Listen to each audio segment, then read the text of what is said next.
Yo, what's up, guys? How you doing? Divinity, JC, and Rosin. RMX, Darth, hello. My final non-Monday EU stream. We return back to normal schedule starting tomorrow. But it's been a blast enjoying the early access. I've been having a swell time. I hope you guys have been having a good time. It's good to see kind of so many people engaged with the game too, especially on Twitch and everything. It's very nice to see it. So I hope you guys are having a blast. Funny enough, it's like, you know, I like streaming and everything, but man, I'm kind of looking forward to tomorrow that I actually get back on regular schedule. I could actually start doing main story and like other things, because I pretty much have been locked down with just doing this. And again, not complaining. It's just not much on the free time aspect of stuff, but it's okay. We're having a blast, so that's all that matters. But yeah, welcome in, guys. I have also, okay, because of yesterday, since we got the raid yesterday. Wait, is it drops? What the hell did I do? I put in the intro now. I just needed time to put it in, so we finally have that thing. But although I predict probably not gonna get many people using it anyway, it's not a big deal. But in case anyone asks, and in case anyone does it, it'll be there. Okay, let me get YouTube here going. Alright. Also, I need to see about the I need to take a look at the Oh, I turned off my the things I need to probably put in my hotbar. One second while I try to figure this out. I might just shove it in my hotbar and hope for the best. I wanted to do this on stream, so I guess that's okay. Then I can't do that yet. Oh, these are like, okay, this feels like very Reaper. Pit of the Dead. AoE. AoE. Okay, so my only thing I have to worry about are these three buttons.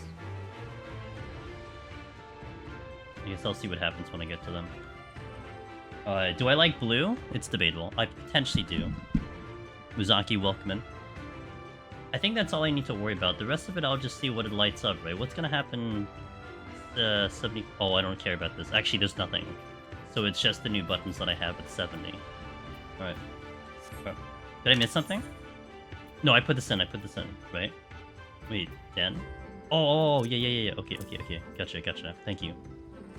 Right. Okay, I don't know how these are gonna work, but I guess I'll just play around with it. Hey Spirit, how you doing? Oh, let's hop in. Let's do the run. I feel like I might play this a little bit more cautious in terms of like making sure I have full palms before I really start proceeding, but we'll work with that. Do you have any expectations? Well, the initial things that some guys have said is that Viper seems harder than Picto, and I already had a problem with Picto in Heaven on High, so we'll see how this goes, huh? Oh, I already started off with the wrong combo. You know what? I should probably swap the combos. Maybe what I should do is swap the combos. Maybe. I already lost my thing. Nice. First Viper run, I did Palace of the Dead. So Palace of the Dead is complete, but this is my first run in Heaven on High. Especially with the new buttons coming in and everything. Thanks, Rory. Hey, Izo. Hey, Bethak. Thanks, I appreciate it. Yeah, might need the good luck. But, we'll see how this one goes.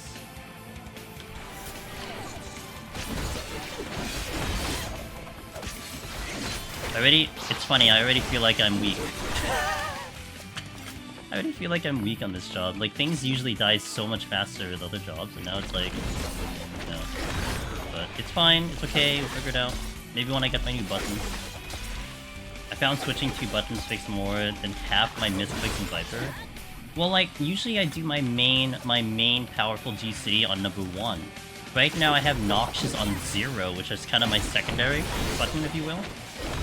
And I'm like thinking about like swapping it there so that instinctually I would hit that button first and then swap to the other one. I just don't know if I should do that. Maybe it is better I should do that, actually. You know what? I will. Because I should instinctually do that first on openers. That should be my first button when I open a fight. Yeah, we'll do that. I'll give it a shot. Played around a bit with EO Viper, it feels really strong. It probably plays really fun too, and that's what I'm excited about specifically for EO. Like, I'm not having too much of an expectation here. generally speaking. But, it'll be fine. Worst case, you can swap it back. Yeah. Wait, why don't I have... Oh, because I pacified myself. Okay. Why the hell do I not have it? If you have gauge stock, it blows enemies up. Really fun. That's more my style, right? I mean, Picto was definitely my style of gaming. Kenshin, how you doing? Not running EO today. We're gonna start EO tomorrow. Tomorrow will be the start of EO. Assuming I clear this, though. If I don't clear this today, it's gonna be something that I want to complete first, so this has to get completed first. And then I start moving into EO. I do have a little leeway, but I would prefer to get this done and then start up EO tomorrow.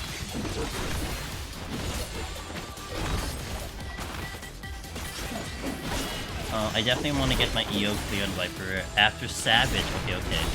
Be interesting, because by then you may see some changes if there's something that the job needed to do, right? It's possible. If potencies are weird or whatever, things may adjust by then. And that's why I'm holding off on a lot of the guides, because I don't think it would be smart of me to do a guide right now when you're gonna expect changes to jobs. I mean, even I don't hear Machinist being talked about much or Warrior, but nonetheless, you're probably gonna see something, and it could affect how the run goes. So I gotta mind that. I didn't fill my water. I'll do that in a bit. I actually need to do a couple of things before I, Be slippery. Viper weapons look cool. Yeah, I'm not gonna disagree with that. I mean, I'm a blue main, so anything not blue is already against my desires, but the only change I can imagine is the debuff getting to 60, but that's doubtful. That seems doubtful. It has that... It feels actually unique that it's a 40-second plus it's a 20-second application. Like, that's kind of different, right? That alone is already, like... honestly, that's not bad. There's a limit to the available Viper weapons, so decent is king. Yeah, I remember searching the market board, right when I unlocked the job, Darth, and I'm like, wait, is my market board broken? Like, why is there nothing showing up? And then, like, I went to another job, I'm like, no, it's showing up in another job, and then I went back to Viper, I'm like, there's still nothing. Okay. And I wanted, like, you know, an interesting weapon, but whatever.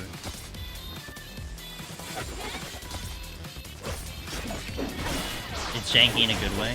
Yeah. You need the uniqueness, you know, I mean, granted, again, it's a lower level, but... Okay, one moment, I'm just gonna AFK for a quick second.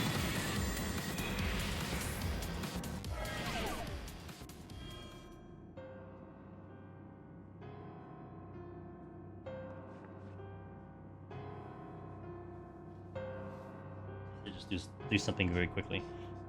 Just got into 71 and game crash. Oh no, like a DX error crash? That does not sound great.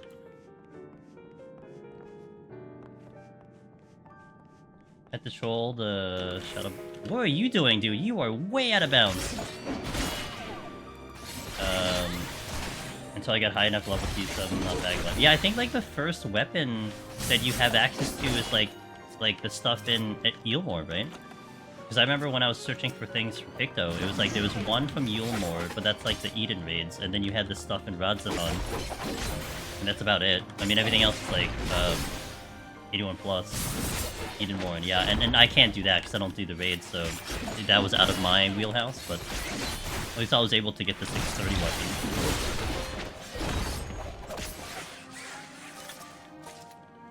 And that's the one I'm using, the 630. Oh, I don't have my right potions on.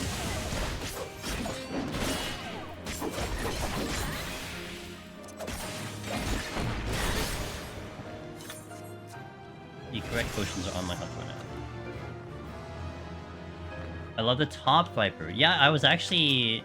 It was interesting to me that they actually put in top weapons for them. It's kind of cool. Because they added Picto, Viper... Weapons for ultimate.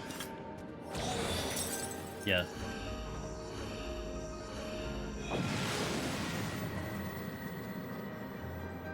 Man, that sucks. I hope that doesn't happen again. Oh, blind. I love blind.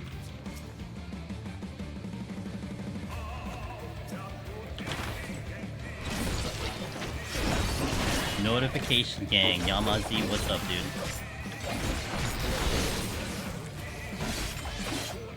Oh, I didn't do my combo. God damn it.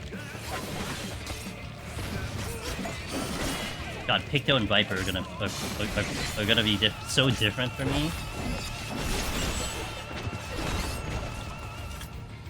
Hey, yo, what's up, Zephyr? I'm doing great. Thank you for asking. Ready to complete the Heaven on High circuit. Hopefully, gotta play pretty good, I think.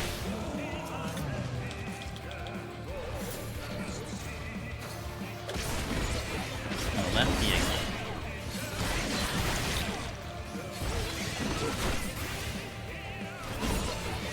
Dang it, they keep dying with my OG CDs already. It's actually annoying. Okay, this one is at least by the thingy. 140 away from 10k.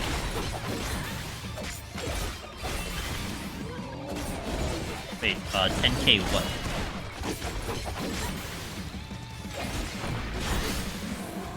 Oh, subs! Oh, thank you. Okay, I'm like, wait, what are you talking about 10k? Yeah, we're almost to 10k subs on YouTube. I'll be very excited about that. Considering the state of what the channel offers, I think it's pretty amazing for that. Yeah, thank you.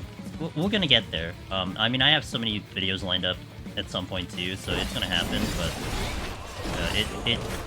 it's amazing. So thank you for that. Ooh.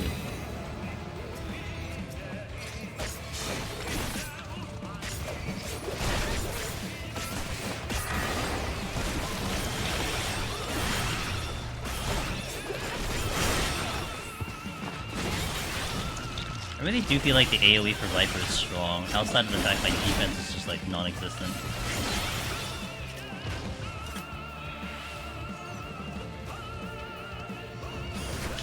Oh really?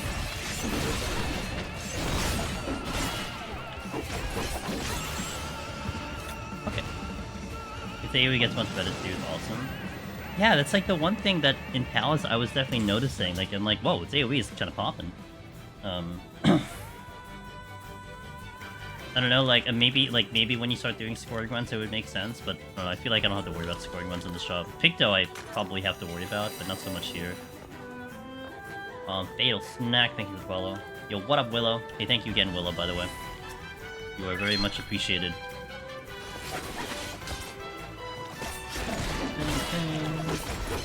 I have also added in a drop command now, since it seemed like it would have been a good play to do so. So we have a drops command, exclamation point drops, just in case that becomes relevant. Steal.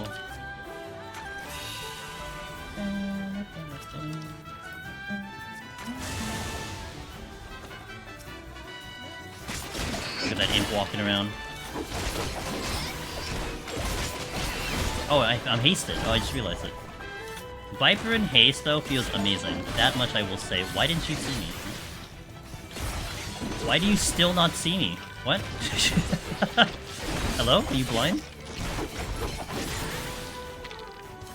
I didn't even know. I don't know if anyone else around to figure it. Yeah.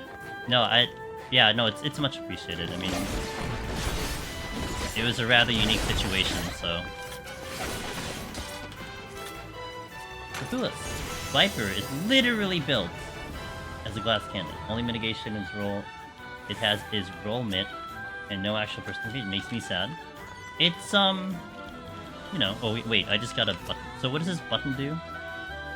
Let's see.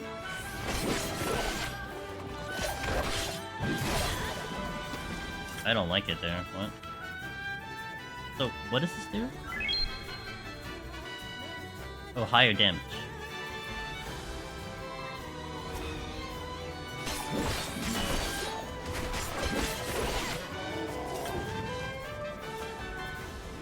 It's just higher damage, okay. Essentially.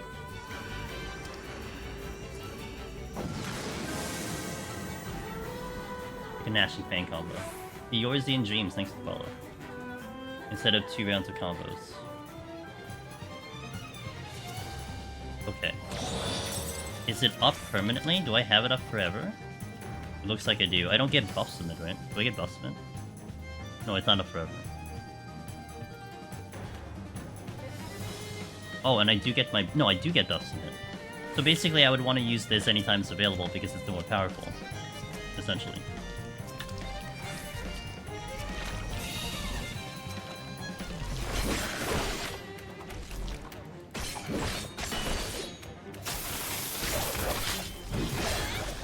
So slow.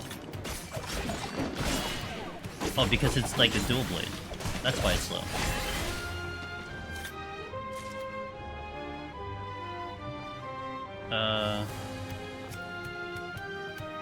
It confuses me. I think I just need to hit it a couple times and we'll figure it out.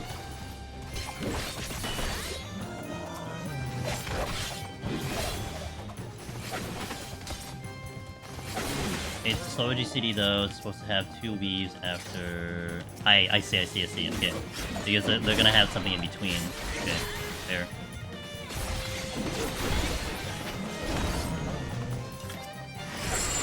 Alright, so I guess I'm gonna assume that's my burst phase, in a way.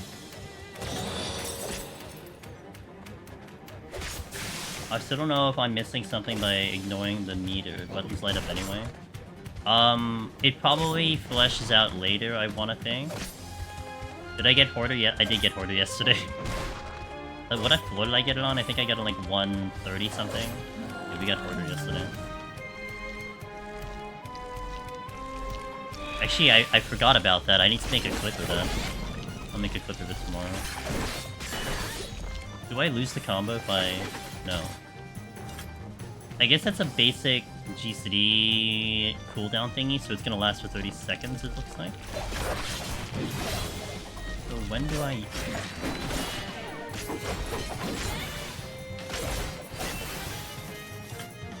Alright, okay. The more I use it, the more I think I'll figure it out. You only use your Twin Blade combo if you use your normal combos. Wait, that didn't make sense. Whoops.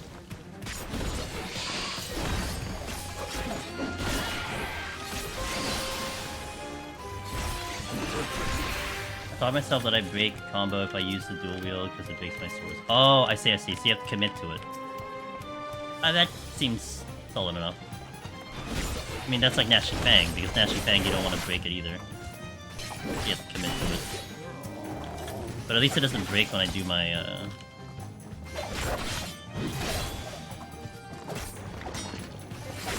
half done. Well, it's interesting, right? Because, sure, it does feel like that, but then... I mean, Picto doesn't, kind of. You would almost think that there would be some, like, similarities between the new jobs in terms of, like, the lower levels. Picto does not feel anywhere near as naked as Viper. I mean, maybe, at the end of the day, maybe they only care about what it feels like later on, but there seems to be a conscious decision to make it like that, you know? Alright, so I want to go 1, 2, 3, because it doesn't make sense if I hit 3 and then 2, especially because I'm not worried about positionals.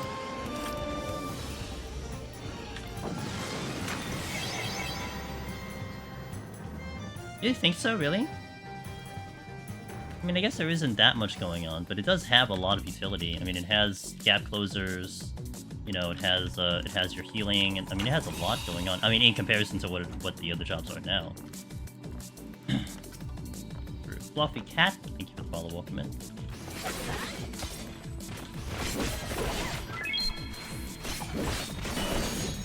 I guess okay, see, now this damage feels a lot more like Heaven on High damage, right?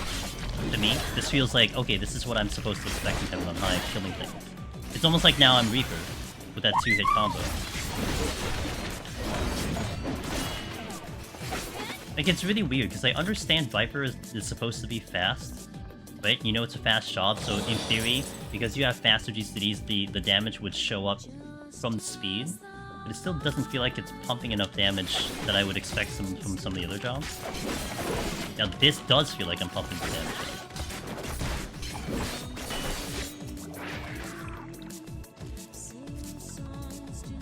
Hey, Aerodom, thanks for the Prime Gaming. I really appreciate that. Cheers. What is that? Oh, intuition. 60 enemies feels almost on 50 feels fair. Oh, I didn't bother with 50. I mean, I'm in Palace, right? So I have 60 kits. I don't even care about 50 kits. Honestly, I try not to do any 50 content if I can help it. I don't do roulettes. I see your hard posts have somewhat more. Yeah, a little bit more stuff. It's growing. Doesn't help. You're so used to Beccho that. Yeah. Also, I mean, I don't think I can deny that, Zevran. I don't think I can deny that. But even then, like the starting off with the floor, I know like things are supposed to melt in Heaven on High, so seeing them kind of take a little bit, you know, that's kind of a stark difference. How many steel do I need? The gauge telling you what buttons to press is nice. I guess if you're looking at it, I mean, it's fair. But I'm sure the gauge is more relevant, you know, with other things.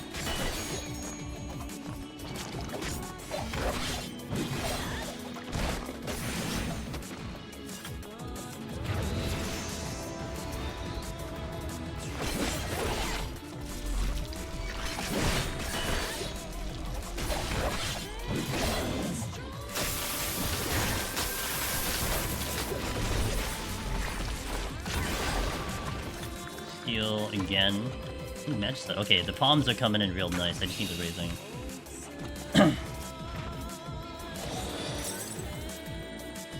I gotta play Picto and Roulettes. I got to play Picto and Roulettes today. And my FC mates and I pulled aggro with every pull. That is what I'm hearing about Picto. Honestly, didn't think it was possible, considering how easy it should be to keep aggro and tank with.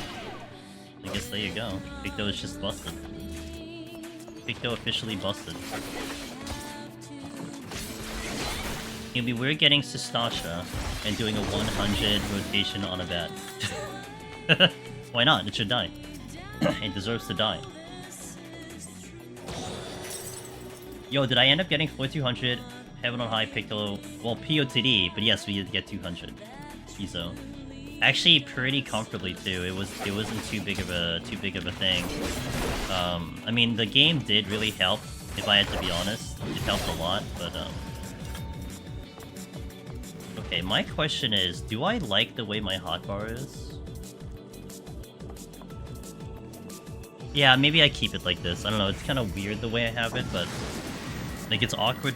I don't know why it's awkward of me hitting it like that. It shouldn't be awkward at all. It's just 1, 2, 3. I mean, it shouldn't be any different, but for some reason, it doesn't feel comfortable.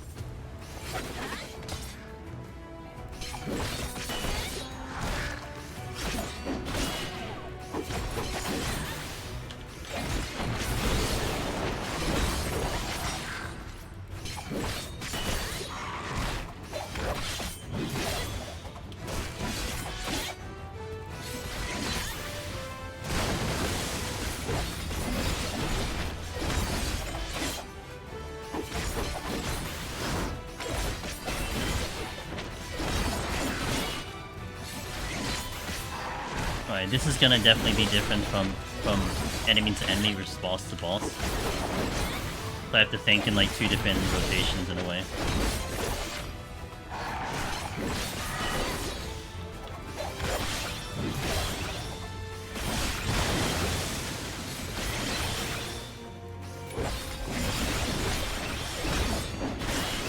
I shouldn't have done that combo. I should have stayed with the...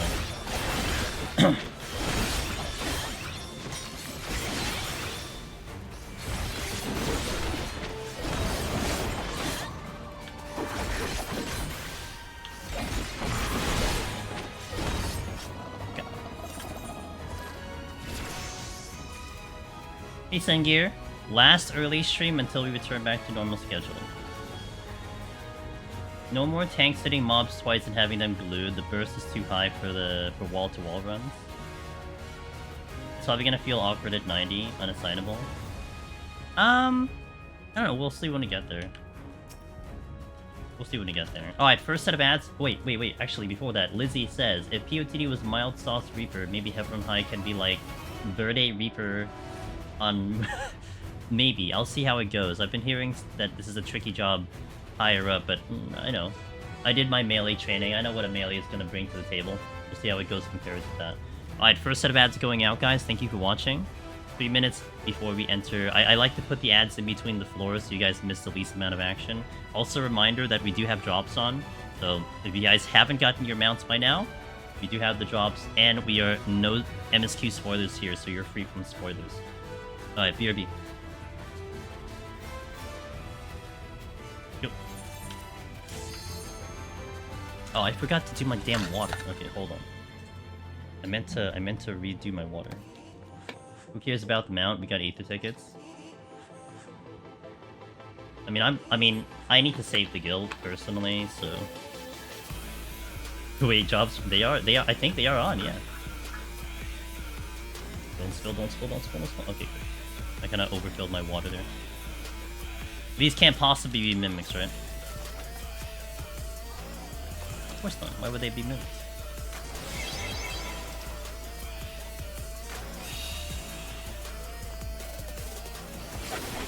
These? Yeah, they are. I know a lot of people finished them up yesterday, but in case some people hadn't. Like, I don't think I'm gonna get the notification anymore, but I know we had them yesterday. Hope you're having a good Dawntrail experience on your end. How many follows did I get last night? About 500? About 500.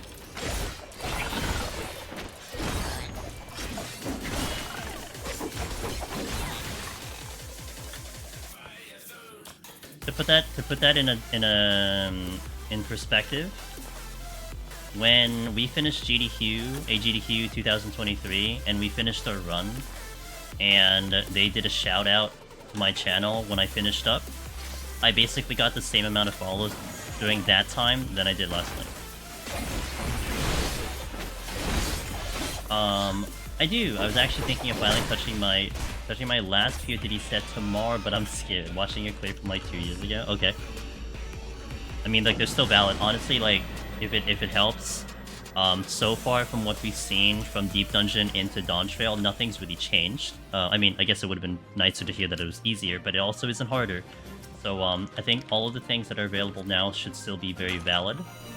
And I don't even think, like, Machinist and Warrior and etc didn't change much anyway, so you're not gonna be losing things, and what you should expect should still be what you expect.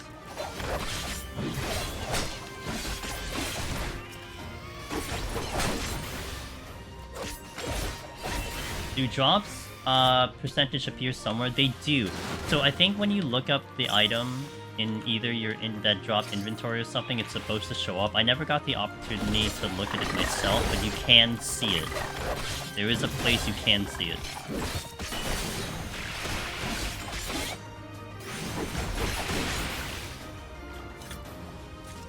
Just to the final, and to raise like 20 times.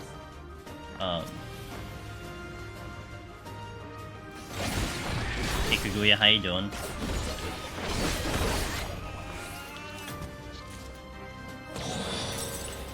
This is... okay, so with this new combo that I have, this feels like a little bit of a better Monk, but man, like, old Monk is one reason I didn't like it, because you're committed to combos. Sometimes I want to have that flexibility of, like, when I want to use stuff, and I'm kind of married to what I need to commit to on this thing. HoH Machinist... why is it better? What changed in gear? Was about to ask if Viper feels any better, but then I noticed the level bar.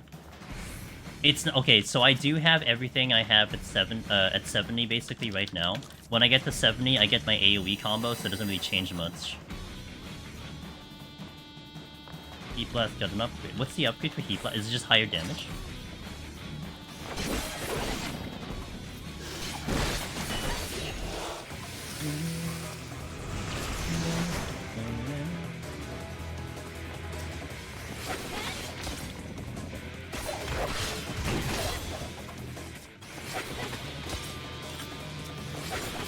Like, wow, okay. Gotcha. I have my big damage almost like all the time between pulls at the moment. I do wonder how that's gonna balance out in the later floors.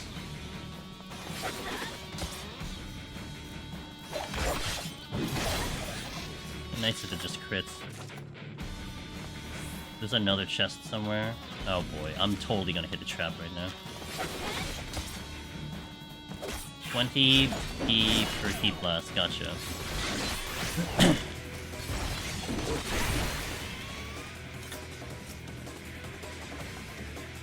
We're using that. I need a fortune.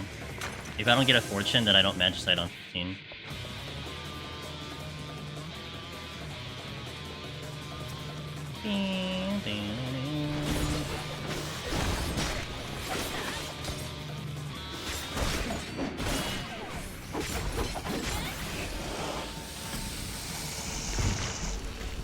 Paladin's a bit more fun now with the Sword Oath combo isn't just 3 of the same button. Shocking how much that minor change helps the deal.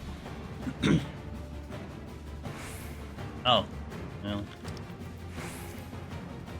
This is kind of whatever if I don't get a fortune.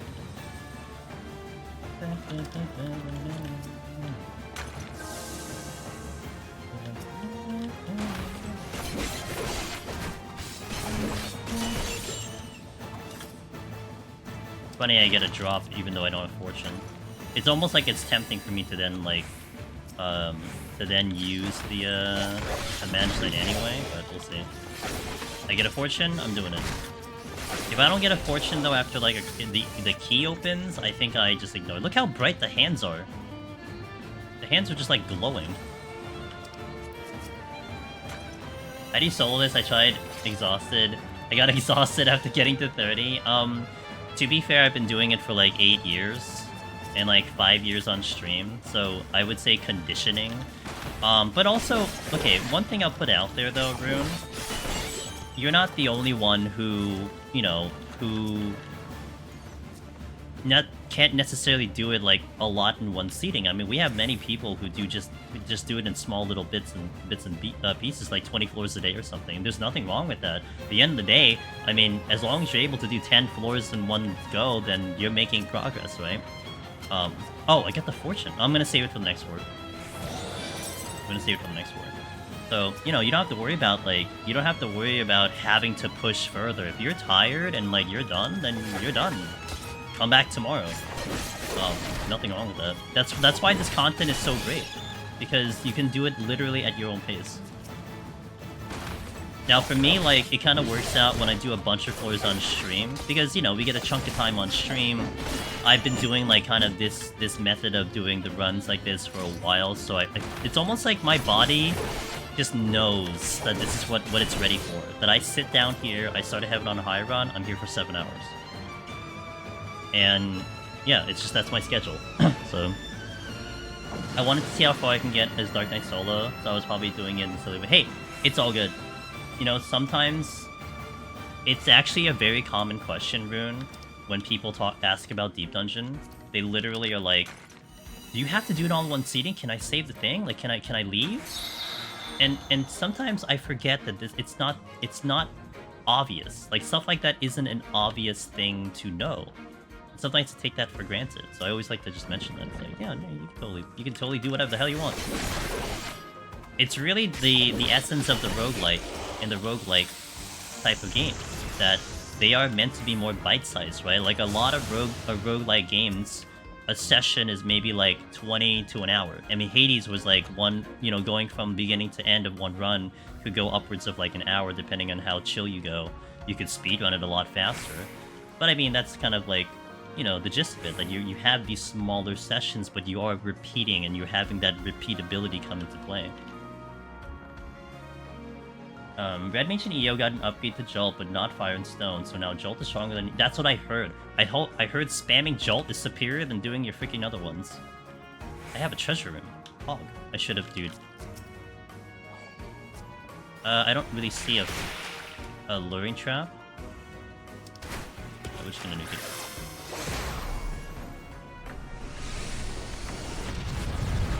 How does Viper work? I haven't tried it yet. It basically... I think the best explanation we had heard or chat had talked about is like a flow chart. It's basically a flow chart. You have this like forking of a road for your combos. You hit one button. Like if you initially start your opener, you have one button and then you can go to either A or B. And then once you pick one, then as you continue your rotation, then you'll start going into the other branch, and then you'll start kind of alternating that way into those different branches. The gist of it is that it keeps your buffs up. So like if you're supposed to get a damage buff here, then the next rotation you get your speed buff here, and then it kind of alternates between that. While also giving you the potency gain. So it's not like it's not directly 1, 2, 3. It's like 1, 2, or 3, and then 4 or 5, 4 or 5, and then so on and so forth. To me, it makes a lot more sense when you're actually just playing the job, because even trying to attempt to read tooltips are insane. But I feel like once you just start hitting the buttons and you really just follow the things that light up, it just probably clicks. That's how I feel with the job. True Vanity, thank you for the follow. I'm gonna go get... How do you feel about the change to 50+ gauge buttons like Manification and Barrier Stabilizer? I did MSQ and it felt way less flexible, being forced to melee combo immediately. I can't comment because I haven't gotten there yet. I finished watching your Viper Clear Imperial today. Looked harder than I thought it would be in there. It felt about as hard as I thought it was gonna be, but there isn't much to work with, Rory. Oh, not Rory, I'm sorry. 404. There wasn't much to work with, so it was pretty hard. But we made it through. It's hard for me to even, like, consider recommending that job if someone wants to do it for the first time, but, it's doable. It's like Paladin. And I'll explain Paladins. Like, I don't know if I'd recommend Paladin, but you could certainly do Paladin. Not over, like, Warrior or Dark Knight, even Gunbreaker. But it's very capable, you know. I've been excited. I'm very excited to try it personally. Gotcha, Rune. Switching. In general, Deep Dungeon cares less about losing uses of buttons. So in raid settings, such a drifting Manification would be terrible, but here, if you're finding something you don't really want to swing combat, you just don't use it. Yeah. I think Viper is really fun to play. I just feel like I do something wrong because it seems so simple.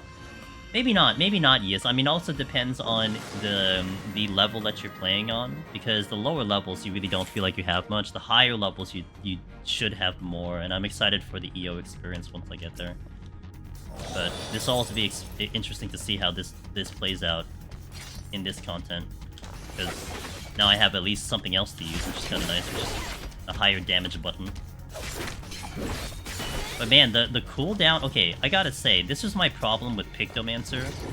The fact that I have essentially 2 different rotations, and they have two different G-City timers, kind of hurts my brain. Like, it really does. So it's something I need to try to get used to. Because you're used to hitting a button on, you know, a specific cadence, and now it's like you swap between the 2 combos and they're at a completely different cadence. But maybe because I had the experience on Picto, it might make it a little bit easier for me to get to now. Maybe.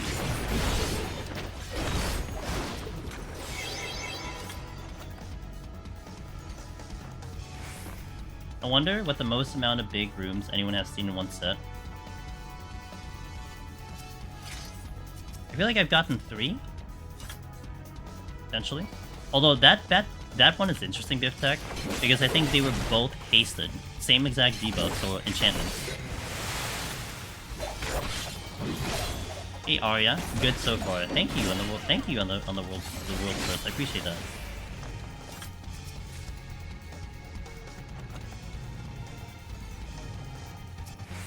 Yeah, that's what I had in Black Mage. Let me check it one. That's what I always had with Black Mage. I can't get used to it because of the long cast. It's just isn't my jam. That's been like a common, I would say a common issue with people doing casting. See, I like it because I guess for me, how I look at it for a job that has casting is that while I'm casting, my brain is allowed to think of something else because I have to commit to this cast, right? So like I'm just waiting. But now it's like in my mind, I'm like, okay, what am I gonna do? Am I gonna do this next? Am I gonna do that next? So it affords me time to consider strategy. So that's one reason I like the casting idea, but that's not gonna be for everyone. Some people just like to kind of go with the flow better. And it's completely understandable. And I think that's where the people who don't like casting, probably, that's where the separation is, in my opinion. I get it. super used to healing, and the casts are usually 1.5 seconds. I can't really get into the long cast. Fair. Completely fair.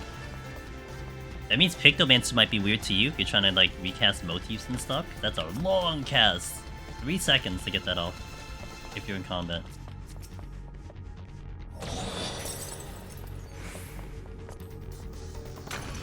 It is, yeah. Here, Bisco. I finished making 100 crafting and gathering gear. Now the big fat material. Ooh, hell yeah! The melding of the crafting gear. The actual challenge to crafting. That's right. Making the gear was the easy part. Getting to 100 was the tutorial intro. Having the gear and making the gear was the title screen, and now you play the real game. That's how that is, yeah. I'm surprised I haven't seen the universe blow up with people trying to meld into their gear yet. You just like look into the distance and you see this like gigantic explosion, and it's like, oh, that's a crafter. Yeah, another crafter has perished today.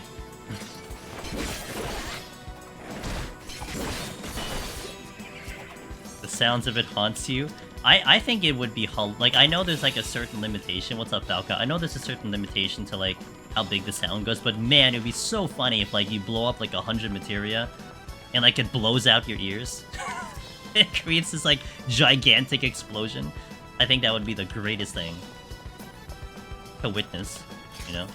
I mean, it's not gonna be often, right? I mean, the percentage chance of that even happening is probably abysmal, but... Great. You blew 50 in a row. I think the most I blew up was like maybe 60, maybe? It's been a long time, though. Heaven on High level floor 30 sound glitch levels? Yes. The replicating sound effects. The one glitch that is always present in every single video game. Which is interesting, because I don't think I've ever seen a video game, like, not handle a situation like that. No matter what I play. If you have sounds that play at exactly the same time, they multiply, and so they become louder. I guess there's, like, no way to solve that other than to not stack them. I'd see a Willow. Appreciate you, man. I had a 128 melt failure. Oh my god. Did the universe explode because of that? Mr. Cutman. Yo, what's up, dude? How are you doing? Welcome in. Guys, Cutman is a good friend of mine. Great content creator, does 14. Does a lot of community-type gaming. Does some gacha games like myself. Does some Honkai. Does some Withering Waves, which I do on stream here and there. He's a cool dude. And I appreciate the raid. What's up, man? How was your stream? I'm gonna give you the shout-out in a little bit. Willow, thank you, man. Thank you. Appreciate it. That was 14, dude. It has to do with the sound resonance and how handled digitally. You basically sum their specters, and it's basically energy, so combining them makes them sound louder. Arya, you know what's so funny? The way you're putting that, it makes it sound like I'm playing Withering Waves now because of the way you're describing it. It's hilarious. You're killing me with not finishing my combo before Dread. What am I supposed to do? I can't hit the enemy. I'm just hitting what's lit up, you know? Melee.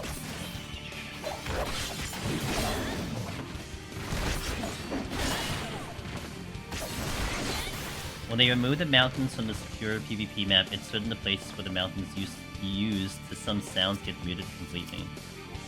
When they remove the mountains... Wait, what? When they remove the mountains from the secure map, if you stood in places where the mountains used to be, some sounds get muted completely. Oh, I see what you mean. Okay. Interesting. No, I don't think I'm engaging with Zen Zero. The only reason why is because, like, the aesthetics don't appeal to me. I also feel like I do have my plate full with gacha games right now. I'm barely keeping up with Wuwa, which I would like to keep up with Withering Waves, but, you know, I'm still not even done with the story. It's definitely not in my position to start another game. But yeah, I never had an initial interest in that game to begin with. But, with that being said, Cutman, I would love to hear your opinion on it whenever we get to catch up. Like, let me know what you think and everything, and how does it compare, especially it being a Mihoyo game. How does it compare to Genshin? How does it compare to Honkai? I'd love to at least get, you know... Yeah, I just haven't got to it, that's it. I'm just not there yet. I will. Actually, what I also need to do, which I'm going to try to do this weekend, is the Tower of Adversity, because I think it resets by the end of the week. So I need to at least, like, get... I want to aim for, like, 18 stars again. I just want to get that, and I'm good. I'm happy. You stop playing gacha games for good. It's fair. I play free-to-play. So to me, it's... You know, as long as I feel like I'm making some progress each cycle, I'm okay. Behemoth Meteors. Watching my friend Pentameld and lost a lot of materia as a crafter made me scared of crafting, but respect Omnicrafters a lot more. It's cruel sometimes. You know, Ultima, when I had done crafting before, I basically would never try to overmeld unless I had at least 100 of the materia, because at least I felt like this way, even if it was a 1% chance, which it isn't, because I think the lowest percentage is like 4%, I feel like I'm going to get it guaranteed and not feel too bad about it. Of course, getting 100 materia is a lot, but it made me feel better, like, okay, I'm gonna get it in here. Of course, Severin said he lost it at 128, but that's, you know... I guess that's a different situation. Started dating women instead, same thing. Fair, I'll take your word for it on that one.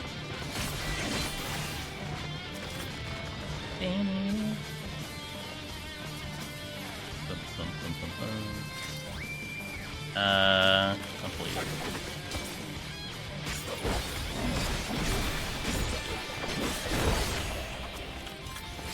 Maybe I can cut the combo in and use like my range attack to finish off the enemies if they're low HP or something. I know there's a patrol behind me. I had back-to-back 150 meld failures in a row once. Oh my god. You know what the flip side of that, Rory? Because it's such a rare event that almost feels like you should play the lotto directly after, you know? Like, what are the chances of that happening? Something weird's happening? Play the lottery. Never know. That's how I would go about it, almost. Of course, you could also say that that was your bad luck day and you should avoid something like a lottery for a long time, but...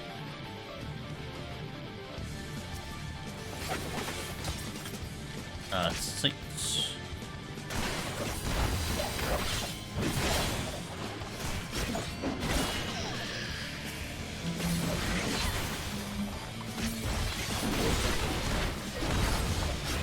Man, my dual blade combo feels so lackluster compared to my other one.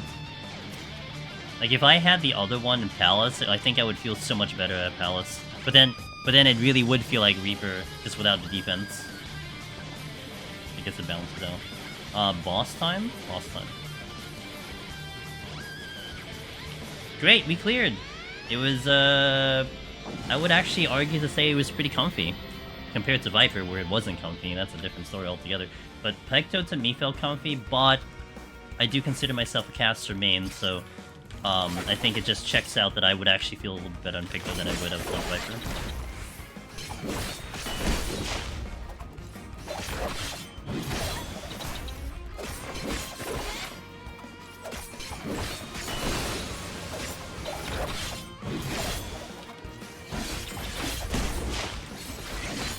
I should have broken up that combo.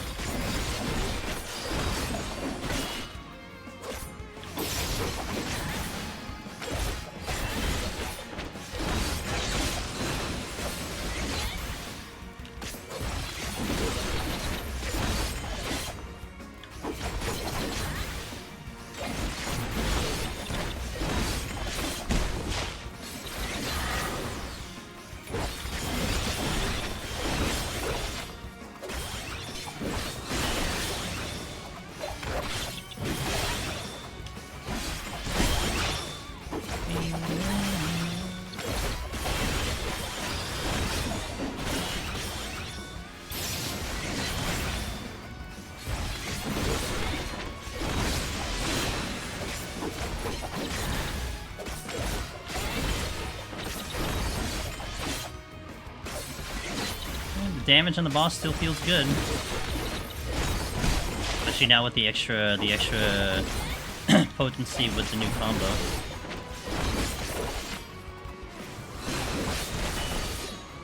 Alright, well, bosses won't be a concern on this job, that's for sure. I'm worried Picto nerfs will hurt early level PRTD. I don't think it really matters. The burst is way too good. Also, I mean, typically Square Enix doesn't nerf though. They usually bring everything up. That's usually how they go about it. Also, with that being said, whenever they touch jobs, they only go like 1% to 5%. They're not gonna get that much. You're not gonna expect a big difference. But you'll usually see jobs catch up as opposed to be brought down. The burst you get makes the defense issue not that bad. We'll see. How does it stand against other jobs? Pictomancer Sengear? Oh, you're talking about Pictomancer. So, I'm still thinking about Pictomancer. I gotta sit on it more. Maybe I gotta go back to Machinist and Warrior, you know?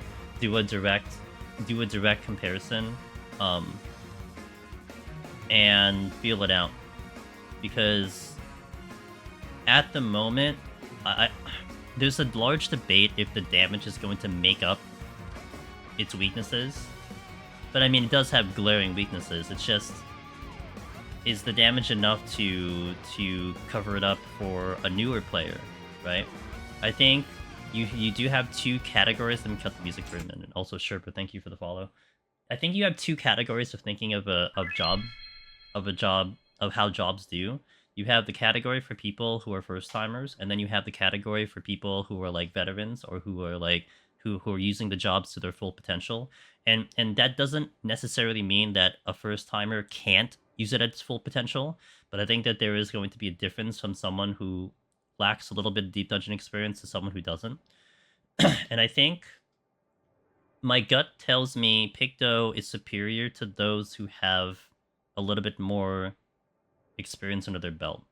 Like, that's my issue with Reaper to some extent, because Reaper, as good as it is, a melee in Palace of the Dead is hard, right?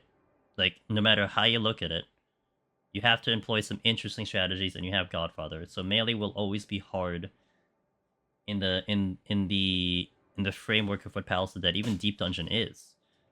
And of course, I think before Reaper was more like, especially in Palace, does its damage kind of make up or cover up whatever weakness it has. I think that's debatable, but some people have had success. So you're looking at Pictomancer in that same category.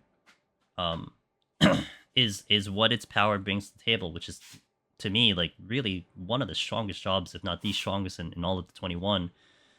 Is it enough to cover up where its weaknesses are? And its weaknesses are its ability to kite, which is kind of mediocre, and the fact that if you have no burst and the enemy's at half HP on like the higher floors and you're waiting for stuff to come up, I don't know if you're surviving, because you can't even maintain damage without even doing a motif or like just running for your life. Like, you don't even have any instant casts on the run without recasting a motif. But what happens if your swift cast is down and still alive? You're very vulnerable. And I felt, dude, I got obliterated a few times, even just in a couple GCDs. I even, like, even taking Endwalker Black Mage, I felt like I had more survivability on Black Mage in Palace than I do in Picto when I have to start kiting. Now, you can debate Pictomancer is you play that job where you don't have to ever worry about kiting. You probably could play like that, but you're probably, like, even if you run into a singular situation where you have to start kiting, it could be a problem. So that's why I don't know. It's hard for me to say at the moment where it really stands. But I mean, blowing up an Anzu before it even becomes dangerous yesterday was insane. Like, that's ridiculous, right? That's why Warrior stands tall in Heaven on High, because I tell you, like, when your inner release is up, use it and hit the first thing you see. It doesn't even matter what it is, just blow it up. Because inner release can kind of ignore enemies that become quote-unquote difficult, because you just kill it in an inner release. And that's kind of where Pictomancer stands in a way, that you have if you have your entire burst lined up, you can pull anything you want and it's dead. Anything in Palace. A worm, a frost dragon, which we did, an Anzu, like, it's dead. Now, if your burst isn't up and you try to pull them, you're dead. Like, you're dead, so Okay, let me catch up. Picto needs a nerf to be fair, even with the potential Black Mage buff. I mean, I don't delve into that. Like, I have no clue what they're gonna do. All I can tell you is what they've done historically. So, I'm sure they've nerfed a job before. I just don't think it's very common for them to do so. So, I mean, in terms of what you're expecting before, like, Savage comes in, I mean, you know, I would more suspect that they'll bring up the job, just not bring down the job. Even I know you guys are mentioning how like it's so powerful in dungeons, it's ripping things off tanks and everything. But yeah. I mean, I guess I guess to some extent it's like, you know, what's going to be giving you the more the outcry or the balancing of the game. And look, I would like to say Square Enix is really good at balancing the game, right? So certainly by the end of Endwalker, there was probably no real solid complaints about certain jobs and everything. It's just going to take them a while to get to that balancing point. I tried to do Samurai and Pew today for the first 4 or 5 tries in 200, died in 190, switched the machinist and got a 3rd try. 190 is too rough for melee. New Black Mage should be fun with infinite thunder proc. It's 190 is rough. I wouldn't necessarily say it's too rough, but it depends on your experience because it is very hard. You have to have a lot of instinct on that fight. You know, I actually thought Viper was going to have a harder time compared to the other 5 melee, but I didn't have as much of a problem as I thought it was going to be. But I think that was because my experience was kicking into play. I've done that fight so many times that I know that fight like the back of my hand, with the exception of the bomb locations. Was the Frost Dragon without strength or steel? No, I'm pretty sure I had steel, but maybe not strength. I'm not sure. Did they nerf Reaper? I think I answered that. I'm having trouble recommend Picto at the moment, but it does feel powerful. Yeah, that's like, I don't think I would recommend Picto and have it on high Sun Gear, but I would like to run it back. Palace though, I think it's very, very debatable. You know? Hey Lexi. It was back then, level 50, 1 week into the game. I was new back then. Kick its ass now. Okay, no ads. Let's head on into the next set.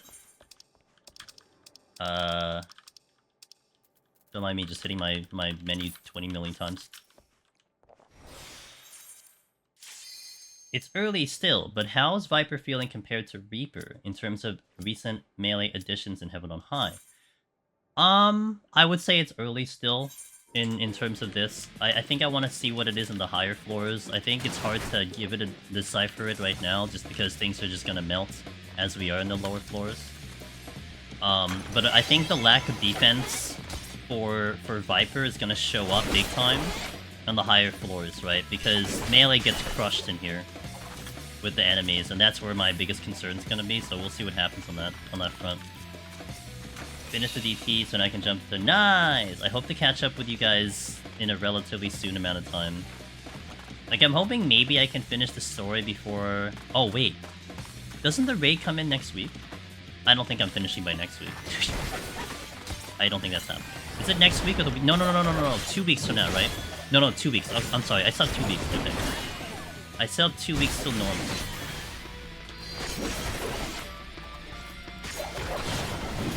Okay, yeah, okay.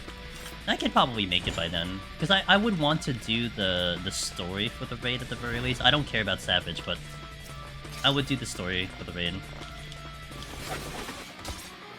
I've been doing it since Shadowbringers.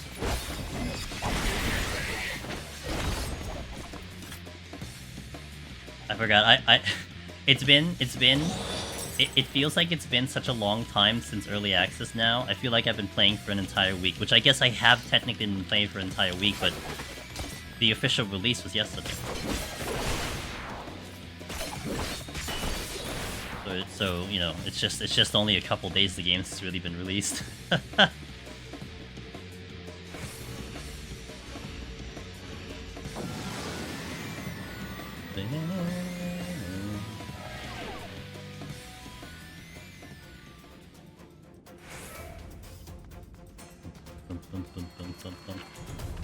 Oh no, max HP down.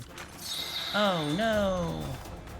Man, it hurts me that I don't have some type of extra movement now coming from Pictomancer with dash.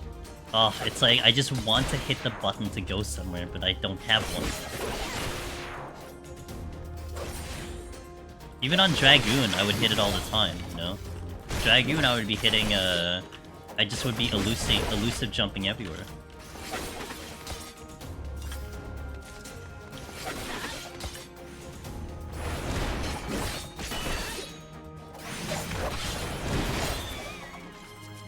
Backflip poggers, yep. I liked it. I liked it a lot. I backflipped everywhere. I was having some blurry glitch when targeting enemies. Looks like I need to update my... Oh, did it help? I know people were talking about that AMD setting. That could be a thing, but if it wasn't doing it before, then it's a different story altogether.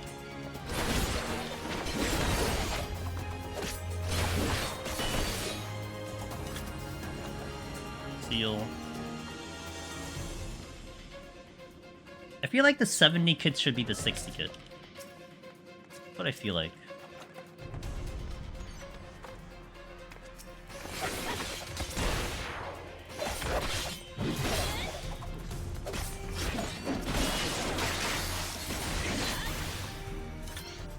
They also deactivated LOD. Gotcha.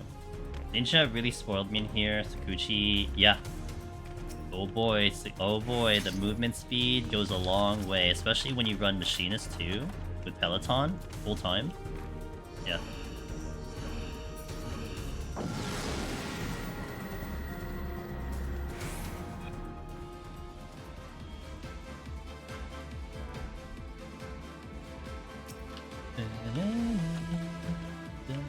I love this song. This is my favorite song from Engage, period.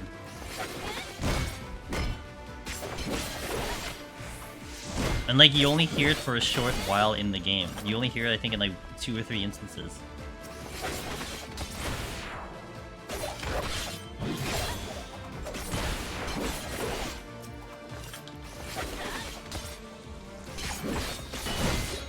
So Viper, to me, is definitely going to have the benefit of the broken up, kind of attacking once and then not attacking once.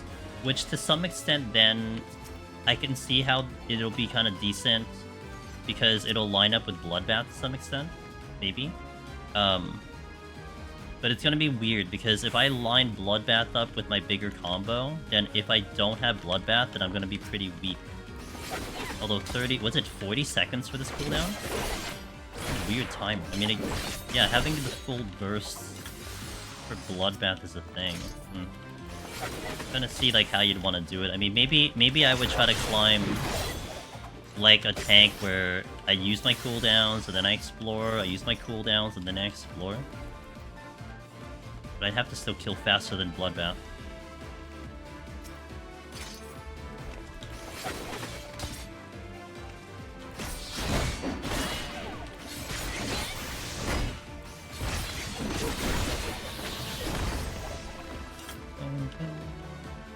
I really do like the animations of Viper, though. That at least it has it going for me. Like it's actually pretty fun to see my character do its thing. I can't play without Sakuchi now in the other classes. Feels wrong. Fair.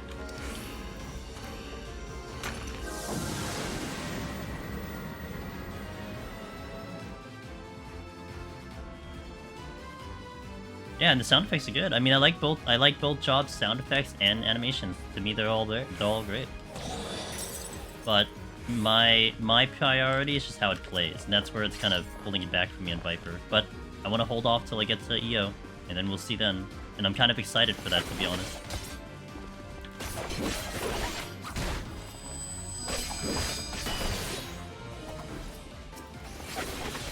If I use my normal combo, I kill it. Got it. Just need to see it in action, just so I have a better understanding of it. But I can do my ranged attack and we're still okay. Yeah, got it.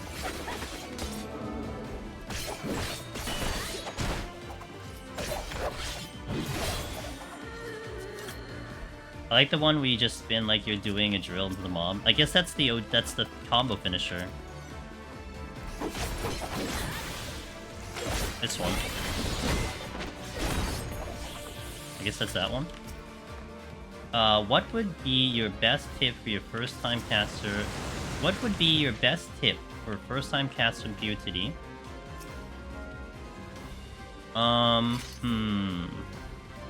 Always be moving on your casts.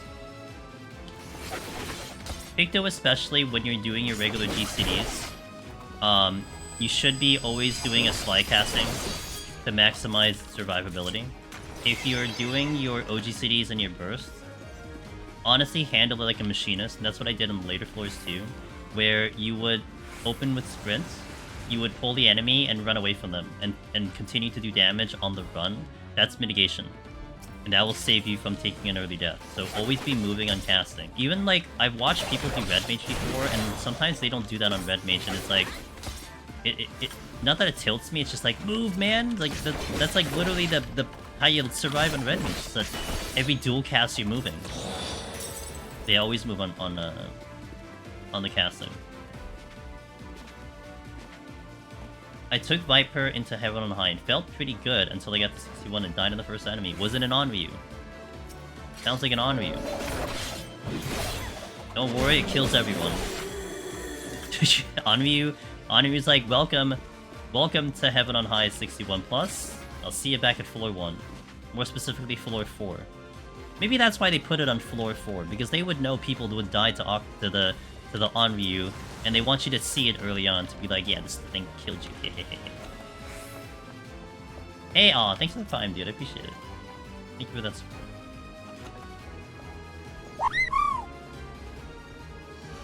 I forget it a little bit, to be fair. I'm on 150 now, a little scared of what's ahead. I mean, my only issue with Picto, when we did it yesterday... Oh, the Wakakuza! Oh, the poison boys. The guys that only poison you. Okay, fair.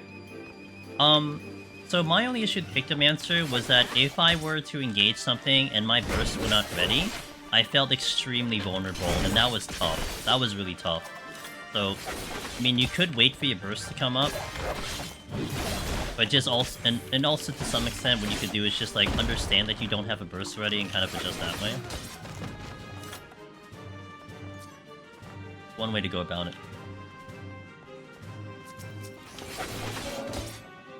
Interesting, not very many people tend to die to a Wakakuza, but it's fair. Now, the thing with the Wakakuza, which may be worth noting, is that they are sound. So you could completely ignore them and never fight them. But of course, like, there are going to be situations where they're the only things left to fight, so naturally you'd have to fight them. But a lot of times, I just don't deal with them, because they are sound, and I just pull anything else. I mean, I'd rather even fight... I would rather fight an Onryu than a Wakakuza. Because the problem with their poison is that it's a 30-second stacking poison. And thus, I mean, unless you're a tank or a healer or something, having to fight any enemy with a stacking poison... I mean, it's just negating your potion. It's essentially trying to fight anything without a sustaining potion on, period. Like, you just basically took it off your hotbar, and now you're gonna try to fight something. So that becomes the problem with the Wakakuza. I'm so used to fighting them that I just went in for it. Yeah, that's fair. I mean, again, a tank can handle it, a healer can handle it, probably a range can handle it. I would never touch it on melee. I would never touch it on, like... I wouldn't touch it on Black Mage. I'd do it on Summoner. I don't think I dealt with them on Picto. But I mean, I also wasn't, like, well-versed with the burst on Picto, so I probably would now, but... Yeah, I tend not to deal with those enemies.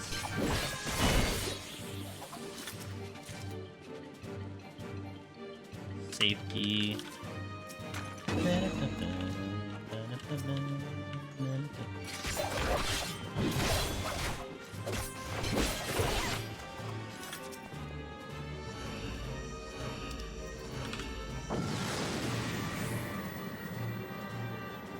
I might have just been treating Viper too much like Reaper, my main class. Reaper has a lot of ways out of bad situations, and can have a lot of upfront damage, especially if you have your gauge running. That's fair. Yeah, I mean, that's one thing that does, to me, make it fun when it comes to Deep Dungeon solo, is that you do have to make these minor adjustments depending on the job you're playing, and kind of really make sure that you know, play to the job's strengths and try to limit their weaknesses to a minimal. And Viper certainly has its weaknesses compared to Reaper.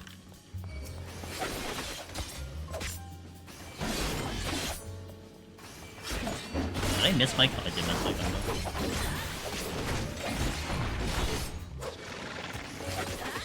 Oh, I keep missing.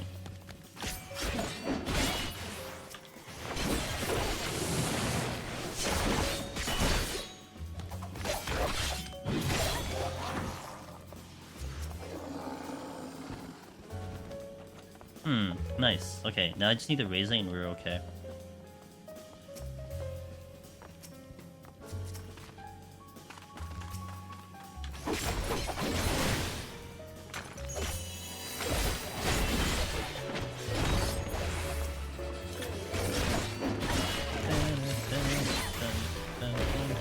Oh, I can't stun you. People are comparing it to Reaper, but Reaper has a dash and a shield. Shouldn't it be compared to Monk? I think people don't compare it with Monk because the easy one is that one has a range attack, one doesn't. Now, I guess if you like take away that part and you start looking at just the combination and stuff, maybe. I mean, I think there's nothing wrong with that. But I think they're also comparing it, and why I compare it to Reaper is just the buttons feel very similar too. The playstyle feels very similar. You're just lacking those things that Reaper has and etc. Not to dispute, again, not to dispute a Monk comparison isn't wrong. I think that's where I'm coming from it too. But to be fair, also I need to retake Monking because it's been a while since I did Monk. I think I did Monk at the beginning of Endwalker, so I don't think I've touched it for like 2 years. And except with the exception of Eureka Orthos. So I need to kind of refresh myself. That might be one of the other jobs we take in really soon. I might go like Black Mage first and then Monk next. That might be what I do. We shall see. Much I haven't decided my order of jobs yet. I mean, Astro's gonna be up there too.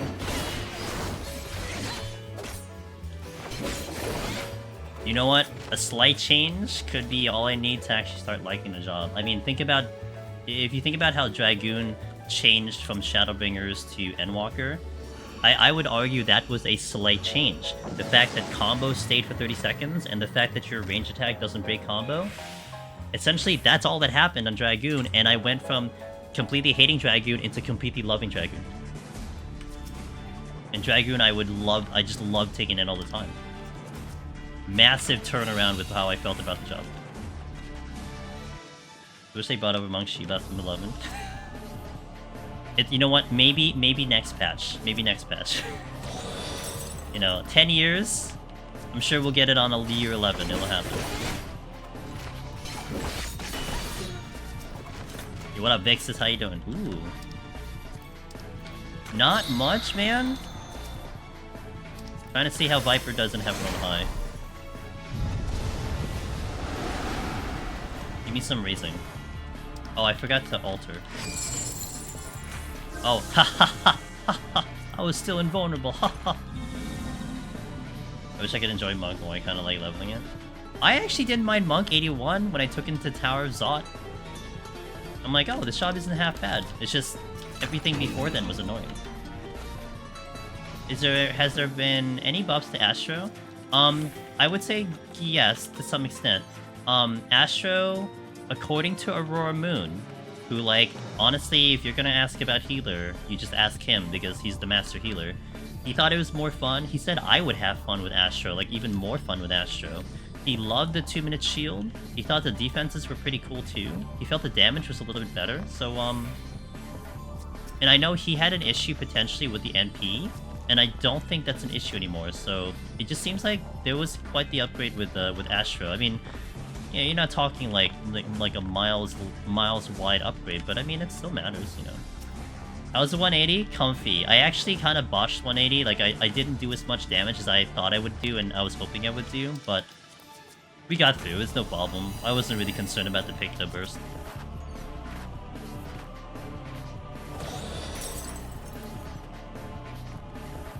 Card draw, recovers mana now. Gotcha. When you say that, I heard most people around me complain about Astro. Well, of course, like, you know, Deep Dungeon is going to be in a completely different situation. Which is also interesting, yes, because if people are having problems in raid content and party content, you might be looking at updates to Astro, which could then trickle down to Deep Dungeon. Which is why Picto is in such an interesting discussion, because people think Picto is like way too powerful. So it may get a nerf, but then how Square Enix is usually done is that they don't typically nerf jobs, they bring other ones up, which means maybe Black Mage gets a buff, you know? So on and so forth, you never know. I don't need palms.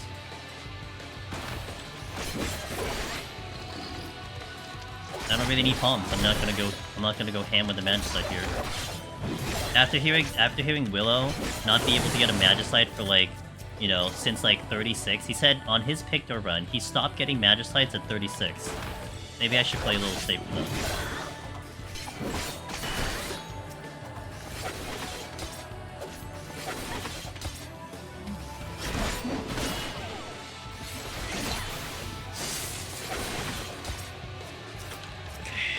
Switching.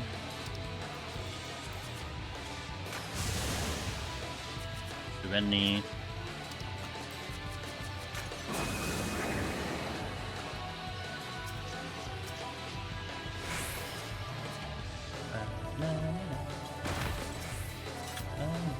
You know, I thought these were mimics, but I guess it's Corrigan's up there.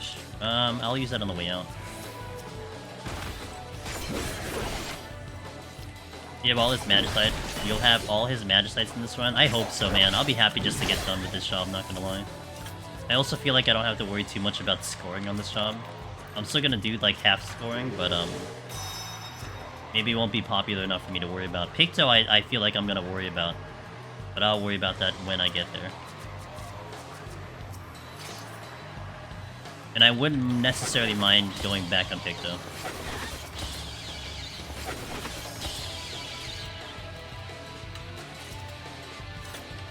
Like, that's a lot of chests.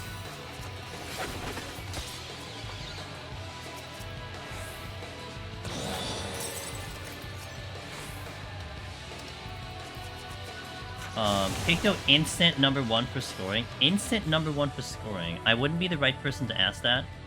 However, I would not mind the idea of scoring in specifically Palace. I don't know about Heaven on High though, but Palace seems like it could be fun. Considering how much power it possesses, it might be actually like crazy fun. Is she gonna be better than Machinist though? I'm not sure. I think the difference you have between Picto and Machinist, theoretically speaking, doesn't have downtime. Whereas Picto, downtime, it's dangerous, you know? Like, you can engage a lot of enemies on Machinist when you don't have Wildfire and you don't have Reassemble Drill and still do work. If you engage an enemy on Picto without any of your bursts available, even with motifs ready, that's tricky. Like, that's spicy, you know?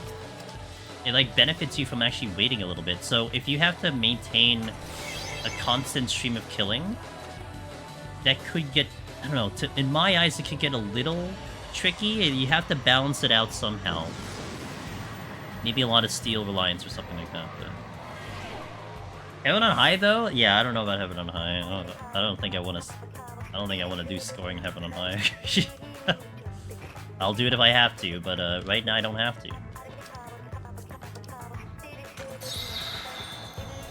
Hey Vinka, if you're looking for the information on the drops, I think you can check your percentage if you check the icon in the upper right of the stuff. I think it might show there. It's like an icon you can click to check your drops and stuff from what chat has told me. Steel. I'll take a steel on the ball. Switching.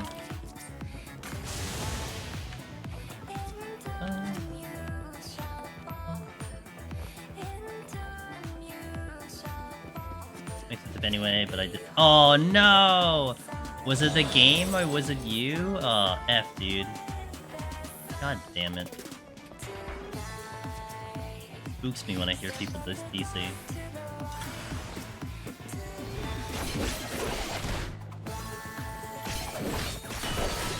Oh, this Mimic died, that's nice.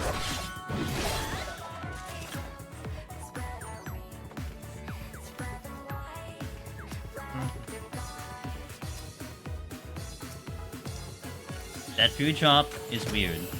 Yes, the food drop is a 4% XP boost, where typically food in the game is a 3% XP boost. So, use it wisely, get that XP. You love the changes? I can't wait to try all these jobs again, Sengear. I'm gonna be excited to try all these jobs again. Oh, I hit the wrong button. But...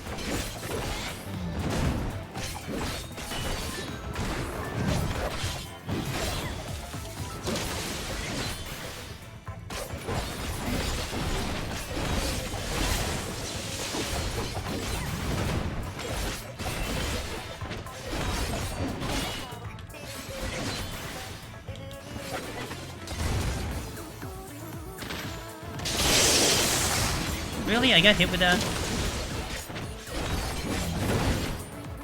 Try to landmine 72. Die to a landmine 72 though, still stuck at Dark Knight.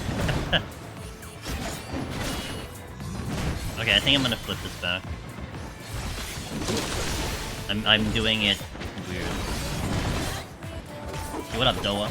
How do you even get the job though? LOL. I had streams up all night last night and left them on while I was sleeping. Nada. I just want them out, man. I know we had a couple people have a couple issues, and they resolved it by doing a refresh on the stream. For the viewer, there should not be anything that you need to do special. I did hear also some people potentially had issues by having multiple streams up, but that's just, to me, hearsay. I can't confirm nor deny that. So just giving that a thought, maybe.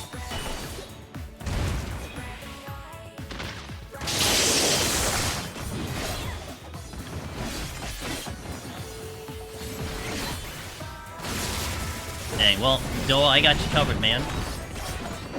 Today I'll be here for like 8 hours. Hopefully it makes some progress.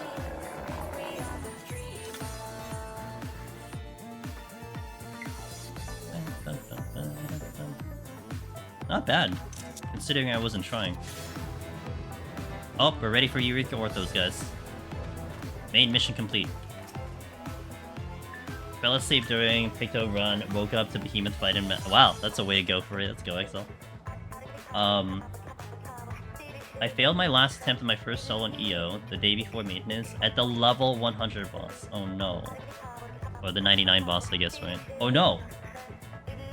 Do you mean literally the 100 boss, as in walking down the thing and timing out? Is that what you meant? Okay, I gotta hit another set of ads here. Guys, thank you for being here. We do have drops on.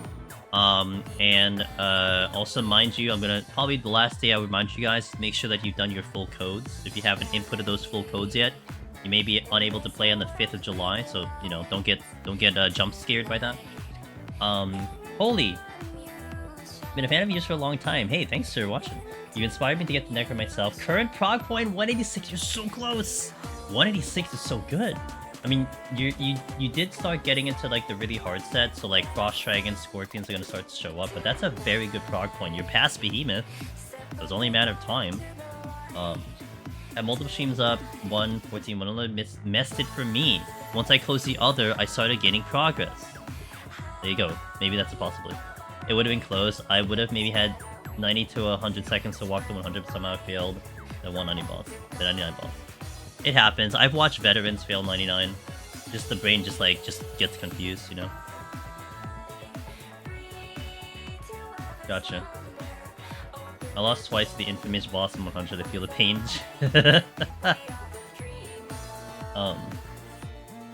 It's a tough... Look, keeping yourself in check on that fight, even though the mechanics could, on paper, seem easy, it's not easy.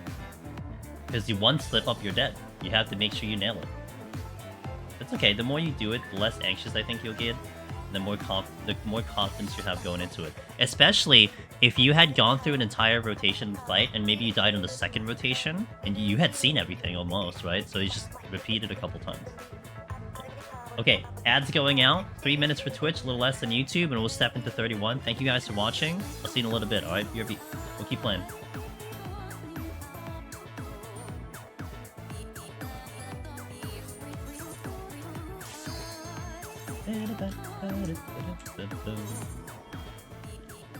Oh, it feels only like a couple hours ago I watched you complete. Yeah, that's what it feels like to me too. Like, I feel like I haven't slept enough yet, but it's okay. We're here, I'm ready. I'm gonna try to kick ass here. I'm gonna try my best to kick ass. You're a Tay? I'm just gonna keep going. Is that a treasure room? It is indeed a treasure room. Affluence. Potchard? That's not how you spell potchard. Potchard? No, that's not a potchard. Alteration? Potchard? That too is not how you spell potchard. I don't know. Do I make it past this room? I think I do make it past the room before my conceal goes. Well, debatable.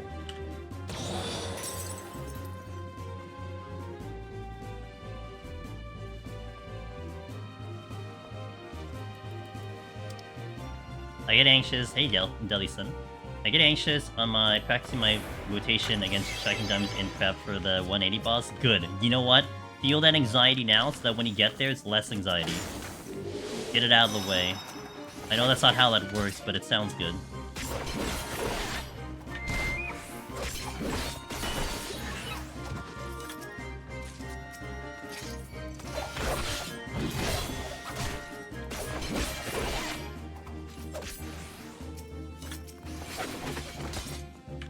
Hey, Holy, thank you for the Prime Gaming. I really appreciate that support. And thanks for watching the content. I have a lot of intentions of keep doing what I'm doing here. So yeah, well, we're gonna do more stuff. I'm very excited to do more stuff.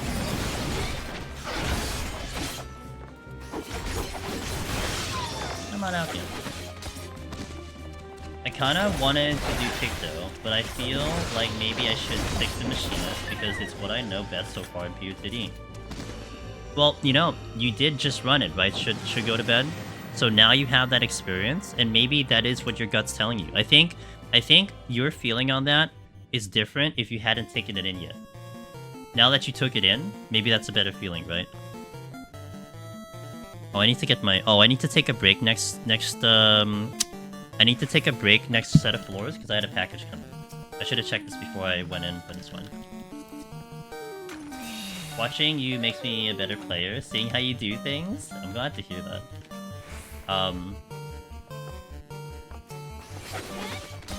Yeah, I'm glad to hear it. I mean, I that's what I ever hope for. Is like what I do can translate for you guys. I feel like I do a good job in here, and so it's all become like trying to get you guys to be able to have the same success, you know?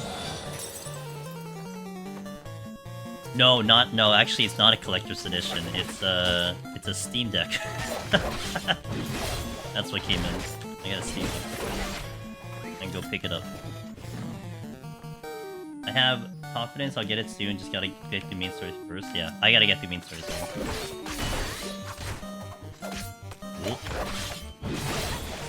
Okay. You tried and you failed. Probably, I feel so squishy with the casters, even though the damage should be good. And I should go to bed. That's precisely why, in my opinion, it's gonna be tricky for me about what I feel about Picto, and then in the conversation of the popular jobs. Because, man, did I feel so squishy on caster. I mean, I've practiced a lot to learn how to get out of those situations. Especially running Black Mage, etc. But oh boy, like... you are just getting obliterated on a caster if you're not killing the enemy, you know? Keep dungeon on the go. I don't play this game on Steam. But yeah, it'll be interesting to have that now. I originally thought I would have it went from me having absolutely no reason to get a Steam Deck to all of a sudden it's like there's so many reasons I need one. So now I got one. My prog point's 186, but I actually never lost a run to Behemoth because I studied how to do it in advance, because you paved the way. I'm glad that helps, man. You know, some people get stuck on that even with the information, but you know what gets to those people, Holy? It's the anxiety, the nervousness, sweaty palms, just everything. For some people, though, look, everyone's gonna be different, right? Everyone progs differently, so it's great that on your end you seem to be able to absorb that and be able to apply. Which means to me, it sounds like you'll be able to apply all the other information pretty well, you know? No problem. Well, maybe not necessarily no problem, but it probably will translate very well to your playstyle, etc. Watching your stuff really helps me learn things without investing as much time in failing myself. You know, yes, I'll be honest, like, that is one thing that definitely has transformed with when I first doing the content. And now that we're like making the guides and putting the videos out, that is exactly my methodology and thinking. Why I put all this stuff out, why like the videos are unedited, why just the entire run, why especially now we show like the failed runs. Because it's like, when I was first progging this thing, especially when there wasn't information, I just remember so many times that I got my ass kicked to things that I just didn't know. Like slimes exploding, or the frogs having positionals, or like how to handle the Morbles in Palace of the Dead, or like Anzu's Godfather, like list goes on and on and on and on. And to me, it's like, man, you know, as much as I enjoyed it, I'm sure other people wouldn't want to like run into this experience again. Silver chests exploding, combinations, like all these ways to die in Deep Dungeon. And it certainly became this thing of like, well, you know, maybe I can save you some time, or maybe the other creators can save you some time. This is what happens, and you know, you don't have to experience it. Hey, Epic Chester. I know, and that's one reason I think, was it Sengir that asked me? I think Sengir asked me, am I gonna do the next Deep Dungeon blind? And I said absolutely. And to me, there's only that one-time experience of being able to do a Deep Dungeon blind, and it's still almost like a self-test of like what I'm capable of in the content without working with anything. And it's also kind of nostalgic and reminiscent of how I initially progged the first Deep Dungeon anyway. It was just, there was no information, so I just had to figure it out. And it's tough because you have this like hard decision of, do I go for a world first, or do I go blind? I can't pick both. I have to do one or the other. Because if I were to go for world first, and seeing how Eureka Orthos went, how Pillow Zeal, how he got world first, and it was basically like studying the light parties, watching them intently, learning as much as you can, and just going in with as much information as possible so that you don't fail. I mean, that's how you get world first, but man, to me, that's like spoiler city. It's like, damn, like, do I really want to go through that experience of like stepping into a content, only conquering it, knowing what's in front of me in order to get this thing, and then also not even guaranteeing that I'm gonna be world first? So for me, I'd rather have the fresh experience. I'd rather have that discovery. I'd rather die like a dummy to things. I mean, you know what is so like maybe really fun? Maybe for you guys for entertainment, and I didn't mind it at all. It took me 5 attempts to get through 99 blind. Like we got up there, died, did the whole run again. Got up there, died, did the whole run again. Like 5 times before I figured it out. And I think my initial clear, I didn't know that safe spot for Exglatius. And I knew there was one. I just didn't want people to tell me, you know? I'm just like, okay, I know there is one, just don't tell me what it is. Like, I'd rather either come to figure out myself, or maybe run into it by accident. And that was a lot of fun. I mean, eventually I did look it up after we cleared it, and I started looking up what the information was and etc. And I was kind of upset when I found out what it was. It's like, man, is this easy? But no, that was a wonderful experience, and I want to replicate that in the next Deep Dungeon. Not the Ray, KG Man, and D2, I'm not going to properly say that. Sniper, thank you for those follows, I appreciate it. The slimes. Yeah, I actually tried to complete the blinded at first. Gun Putity got to 174 until I died to both stuff. That's amazing. That really is amazing to get that high blind. Like, that is... Deep Dungeon, especially Palace and Heaven on High blind, is really such a tough experience, and I definitely commend anyone who gives it a shot. First time I got to Behemoth, I watched your guy like 7 times, and then I forgot to lust. Look, there's so much to think about. I should go to bed. Like, I think that's one thing that sometimes, like, I always tell people if they feel like they died to a dumb mistake, and I'm like, bro, you might think it's dumb when you look back on it, but then you have to consider how many things you're thinking about all at once. Time, rotation, what am I doing on the next floor? What am I doing in front of me? How's my Pomander situation? Like, there's way too much you're trying to juggle all at once in your brain that it's understandable that you forget something as simple. Even the people who forget raising walking into, like, 181 and die immediately, and then they don't have raising on, and they have 3 raising. Like, it sounds like it's stupid. It sounds like you're dumb and it's a stupid play. But man, I've done it so many times too. It's like, I have this game plan. Okay, I'm gonna go in, I'm gonna pull this thing, I'm gonna go fast, I'm gonna do a flight, but then you kind of ignore the very simple part of using a raising, because you didn't put that into the game plan, because you assume that that is what you always do, but it just didn't get put into the queue in your brain. It happens, you know. What am I doing with my life including this content? That I've heard a lot too. And then Elibus, you know what happens right after that? You go right back in. I hate this content, Cusa. That was like Sadie, I think, with Eureka Orthos for a period of time. Like, he completely hated Eureka Orthos and then went right back in the next hour. This content's dumb, I'm never gonna do it again, and then like 1 hour later, so right back in. Hope you're having a good day, Elvis. How's Viper and POTD Heaven on High? POTD, I would say it's rough. It really felt very naked in POTD. You did not have much to work with. Now, in terms of Heaven on High, the only thing in addition to that we have now is our heavy hitty, our more powerful combo, which chat has been kind of relating it to like a Gnashing Fang combo, which I kind of agree with that. And that's the difference I only have in here. So it's going to be interesting to see how it translates into some of the pulls. But Palace of Dead, it felt very kind of just mediocre at best. So I'll see how it feels in Heaven on High. In the stress of if I fail, I have to start over for too many. Yep.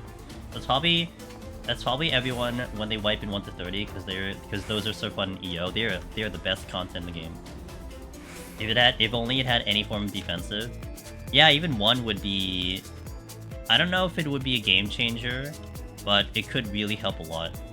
I don't know what you'd put, but also it makes sense that it doesn't have it. It's coming, Zevran, it's coming. Just be patient, man. 7.005, it'll come. Promise. Wait, is that treasure? Right, time to lazy treasure in this thing. No.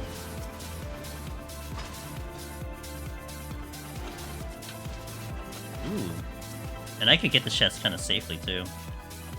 Oh, I got 3 safeties. Oh, Pog. Okay, that worked out. Build right back up.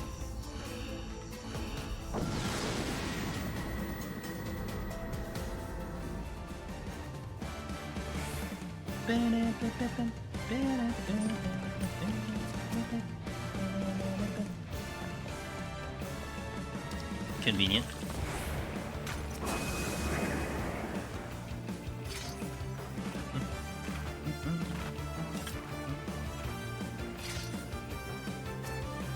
Jeez! Thanks for the follow, welcome.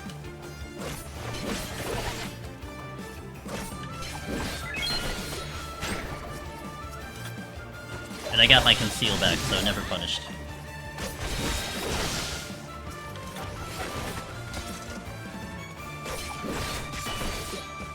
You know what? We'll go here.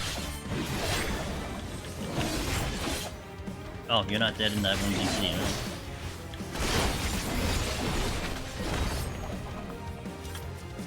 Hold. That there sometimes is a trap on that wall, so I'll hold like 2 Mississippi on the chest before I open it in case it does a wombo combo on me. It's really a good habit to walk up to any silver chest in these floors and give it like 2 seconds, just so you don't die to a landmine combo. With both hands on the keyboard, how do you swap your character info menu with the Pomanders? So I have let me see what this button is. Is it system? Here. cycle through HD components forward and backwards. So it's F3 for me. So when I hit F3, I go right to the Pomander menu, and then I selected like a menuing. That's why I go right to it. It will look very seamless. I'm just used to it. It's also very similar to a controller. Controller will pretty much do the same thing. Where they hit one button, go to the thing, and then you menu through it. Nice, full up on raising, love it. Doom Rider, thank you for following. Yep. Yeah, I mean, it's not a like a specific keybind, but you're dealing with UI elements, so it just cycles through the UI. So if I keep hitting F3, I go to my character info, to my buffs here, to my map, to my chat box, so on and so forth. Like, it cycles through all the UIs that are on the screen. So it is set up in a way where, because it is the priority of the UI, it will be the first thing that I hit. Now, it would be a major issue if it wasn't the first thing, but usually, like, I think when you deal with the UIs in the game, the last open one is the one that's a priority either at the back end or the front end. So for instance, if I close my map and I reopen my map, that now takes priority, and if I hit that same button, it will go to the map first, not the character info. So if that happens, I would just close my character info, reopen it, and then it becomes the priority again.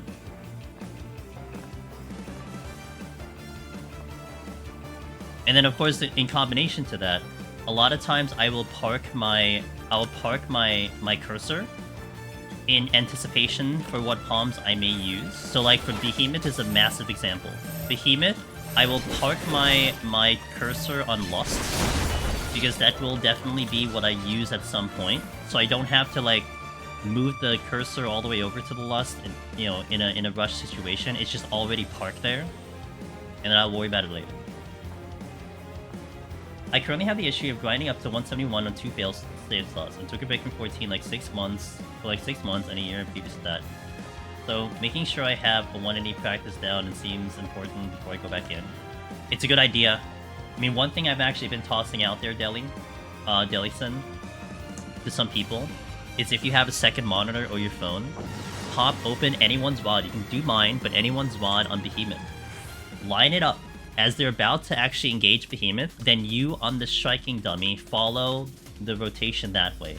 Not necessarily follow the gamer doing the rotation, but follow the sequence of Behemoth in real time. You know, use that as like a visual of like, okay, this is when this meteor is going, this is when I have to hit the button.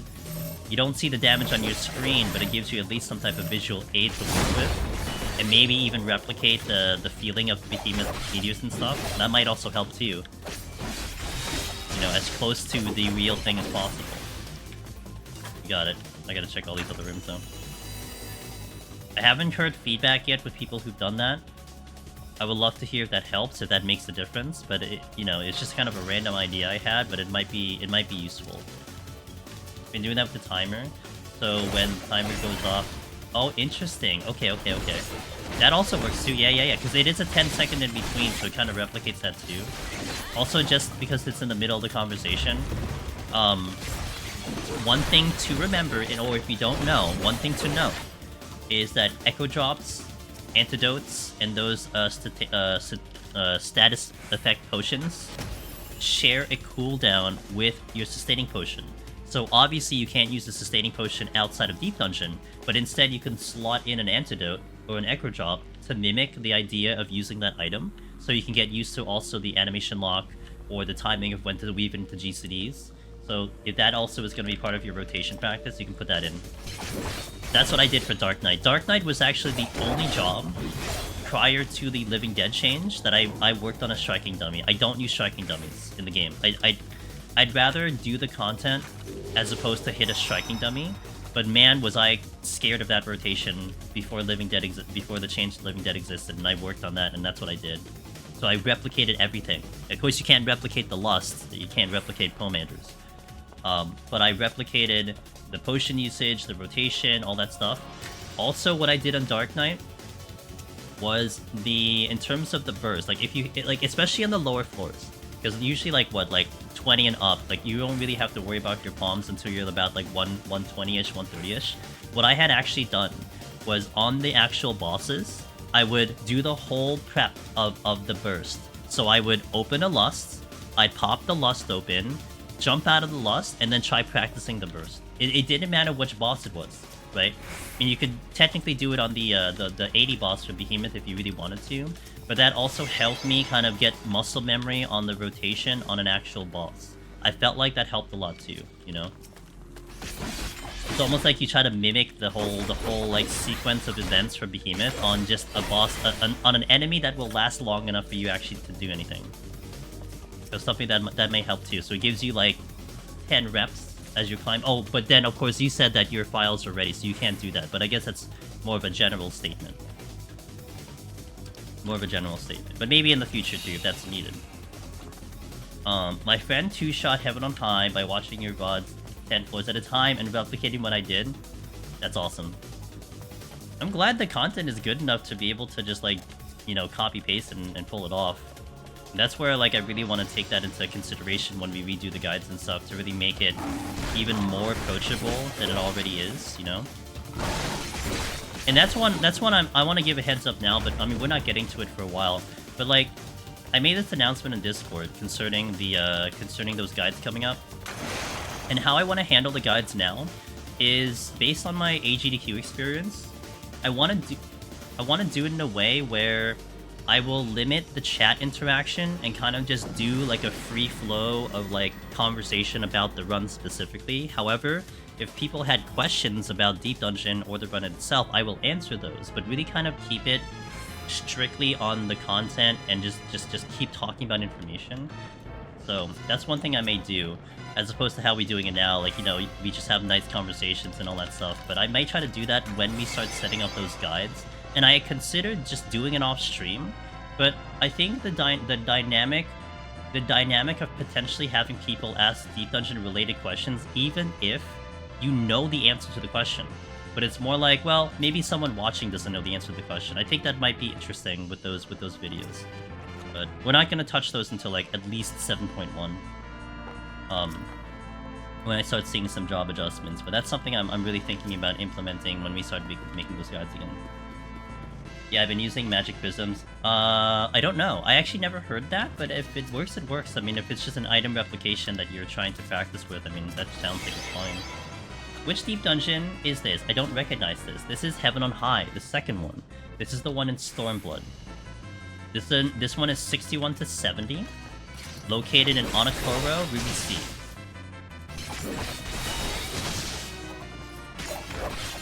Actually, oh, I forgot, Elvis had said this. I think today is the 5th anniversary of Heaven on High releasing, I believe. So it's 5 or 6 years ago today that Heaven on High had been released today. 6th anniversary. Okay, 6th anniversary. Thank you, Elvis.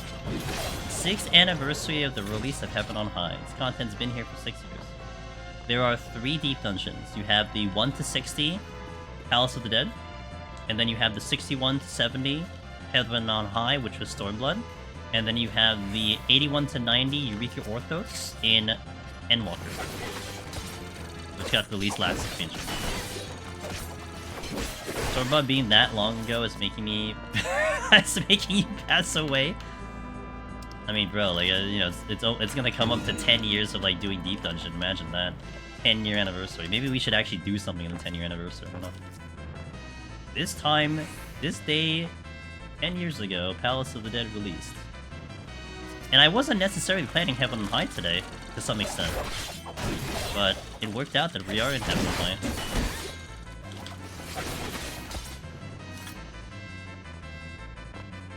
July 19th is gonna be POTD's 8th anniversary. 8th anniversary. Damn, dude.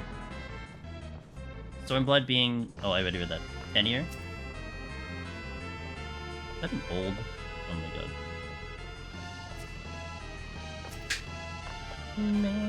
Ooh, Petri.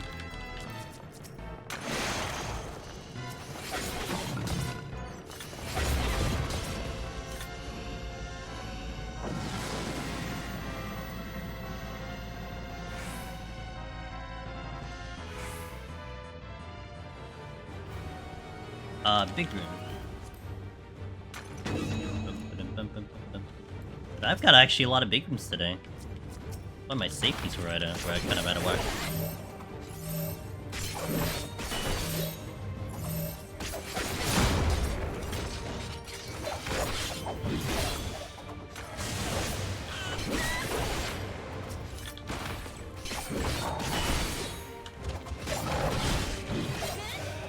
Good burst damage there.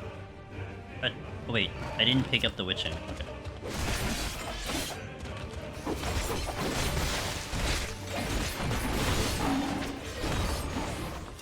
Purity.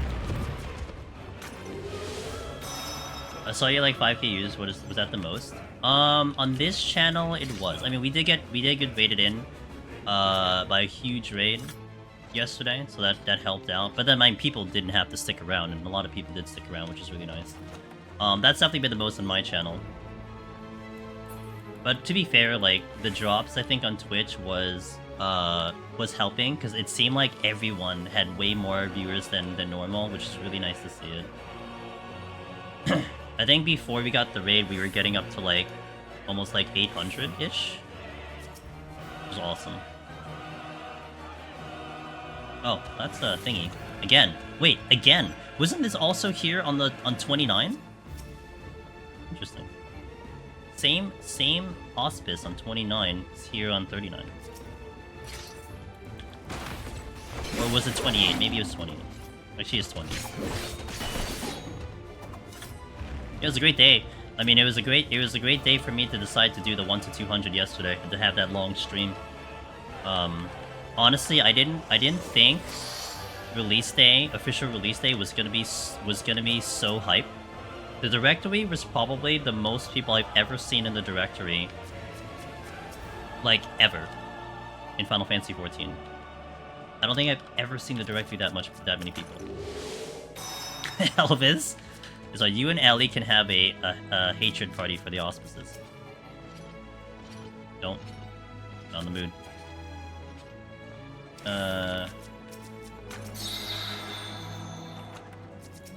Roll the clip. Oh my god, a raising. Hey, thank you, Nia. I appreciate that. I may need it later. We're okay for now, but... Also want to test something. Yeah, I want to test something.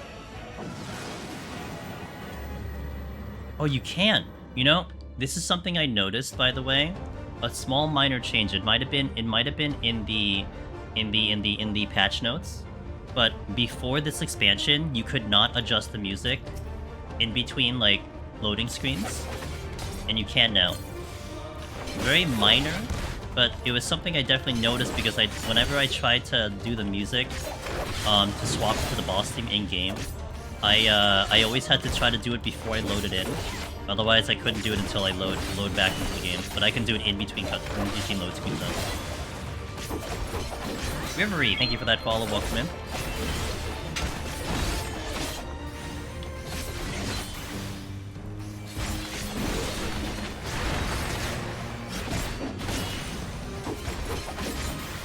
Yeah, I know that they adjusted like some of that stuff too, and like you could change like specific volumes and everything. But I don't know, for me that was kind of neat.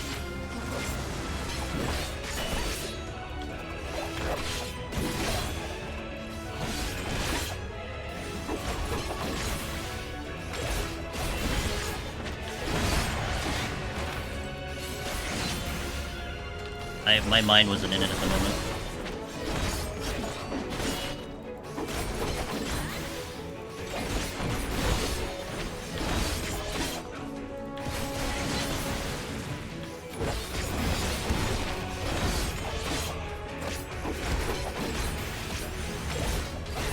Okay, Park Cloud done. Palms are looking really good. I hope SC sees the success of this and continues to... Oh yeah, Josh Sharrow. Oh my god. I hope that they notice. I don't think I've seen a single person complain about the Twitch drops, outside of people angry that their Butterfinger mount is no longer exclusive, and we've had a couple people having some issues about, like, you know, getting the actual drops, but that's not an SC thing, that's a Twitch thing. They should have done this from the very beginning. You know, like this should have been how they did it, but who knows? Who knows? Whatever the reason is, whatever it is, it's here now, and I hope they do it more often because man, the like I said, the directory was insane yesterday. Like all of my like I think all of my streamer friends were so much higher than they usually are, and so good, so cool to see. I couldn't BGM mid cutscenes and things too, so if you had the music off before make, yeah. I'm so glad that, I mean, it's a very minor thing, Holy, but it's a really nice thing. 10, hey, thanks for the follow. Remember your package? I am recording. I'm gonna get the package because I actually need to hit the restroom as well too. What drops are dropping? Well, we have Twitch drops going. I actually have a link now because so many people were asking it before. Basically, as a viewer, all you have to do is just be here, watch the stream. This is also for YouTube guys as well. If you don't know that's happening, it is unfortunately a Twitch exclusive. But if you're able to pop into Twitch for a little bit, or if you have an account, you just have to watch the stream. There are 3 brackets. Oh, perfect. You know, Tarek, you were just asking it, so let me go through a full explanation. So basically, what the Twitch drops is you just have to watch any participating streamer, which really the entire directory is participating. So we are participating. You just have to watch the stream, have an account, and accumulate watch time. If you get your first hour, you get a meal set, which is actually boosted XP. It's 4% instead of 3%, so it's actually kind of cool. If you watch for 3 hours total, you get Aether tickets, 10 of them. If you watch 6 hours total, you get the Chocopur Core mount, which is like the Butterfinger mount that they released back in Butterfinger. And again, it's cumulative. From my understanding, you can click an icon in the top right, which probably has the stuff. It'll tell you the progress. We've been hearing for some people that it might be ideal to have at least one tab open. If you may have multiple, it may cause some issues. But that's all you gotta do. How do I connect it to my FF14 account? Guys, do you need to do anything in terms of connecting anything? I don't think you need to. I don't think you actually need to connect it to your account, because I think what happens, Tarek, is you get a code. That code is what you put into Mog Station, so it doesn't have any direct connection to your account. So all you got to do is just get that code and put in Mog Station.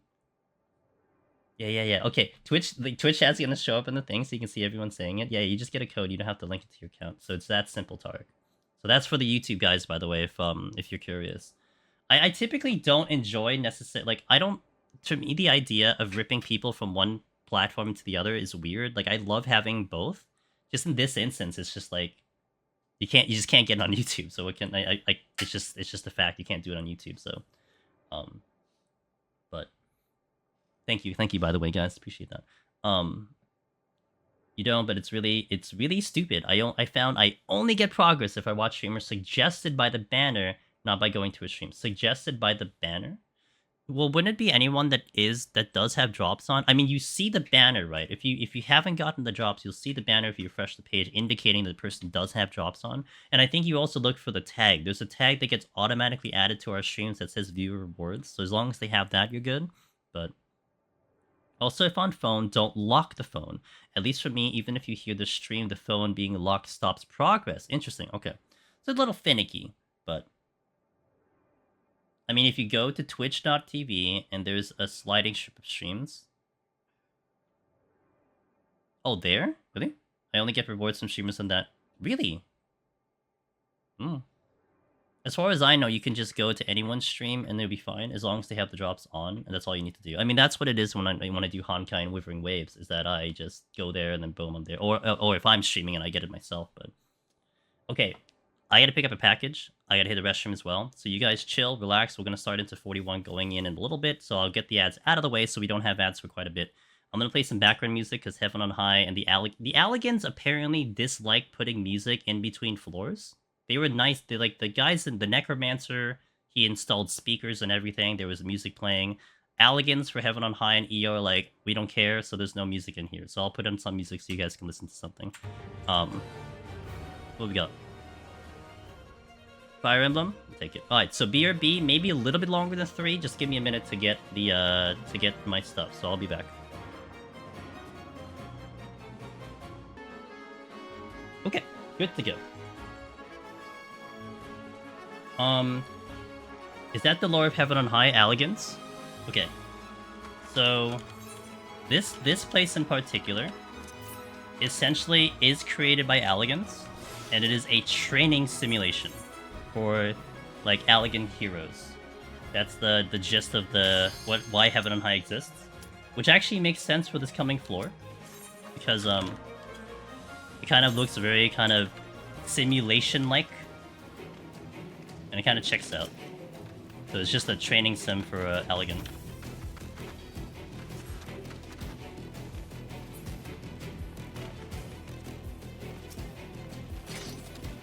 Oh, hold on.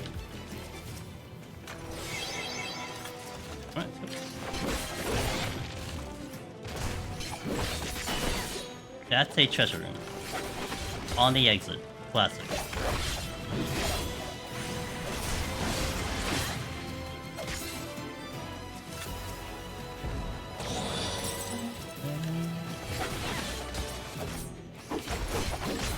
Yeah, so like, that was kind of how I was looking at it for that banner that I was talking about. That I wanted to make sure that we had Twitch drops, because I know like when you're eligible for drops and you haven't received them yet, there's usually a banner at the beginning of chat that you see like at the very top that says rewards can be claimed on this channel, something like that.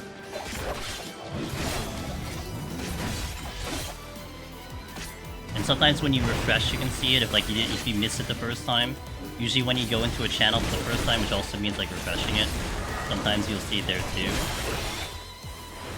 Hey Sadie, how you doing? How's your Wednesday going, dude?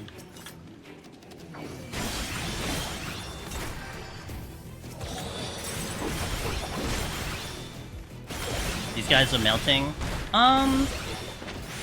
This is theoretically the easiest set in Heaven on High in terms of the enemies and their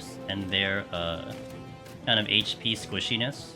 It'll jack up by 51, but this is definitely the easiest. So this is about normal, I would say. And even for Viper, I would say this is pretty normal. Is AoE the entire room? I'm lazy. You could, but I'm in for playing a safe run today.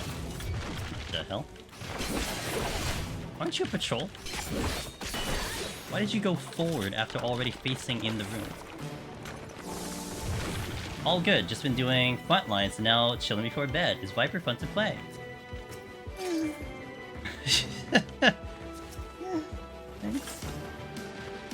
It's a melee without much going for it, I guess. I think I'm gonna have more fun in EO. That's what it will come down to. Now, is it better than Palace? I think it's at least a little bit better than Palace. I like this other combo that I have. But, I only basically added 3 buttons and we just have a different combo. Like, we didn't get any more OG cities, etc. Which is one thing I do like about jobs when they have the OG cities. That's why I like Dragoon so much. But, at least the new combos feels powerful, so there's that. Do I ever use landmines in DPS? Super niche situations that I will. You won't see me do it a lot just because the risk might be a little high. But if the situation offers itself, I may.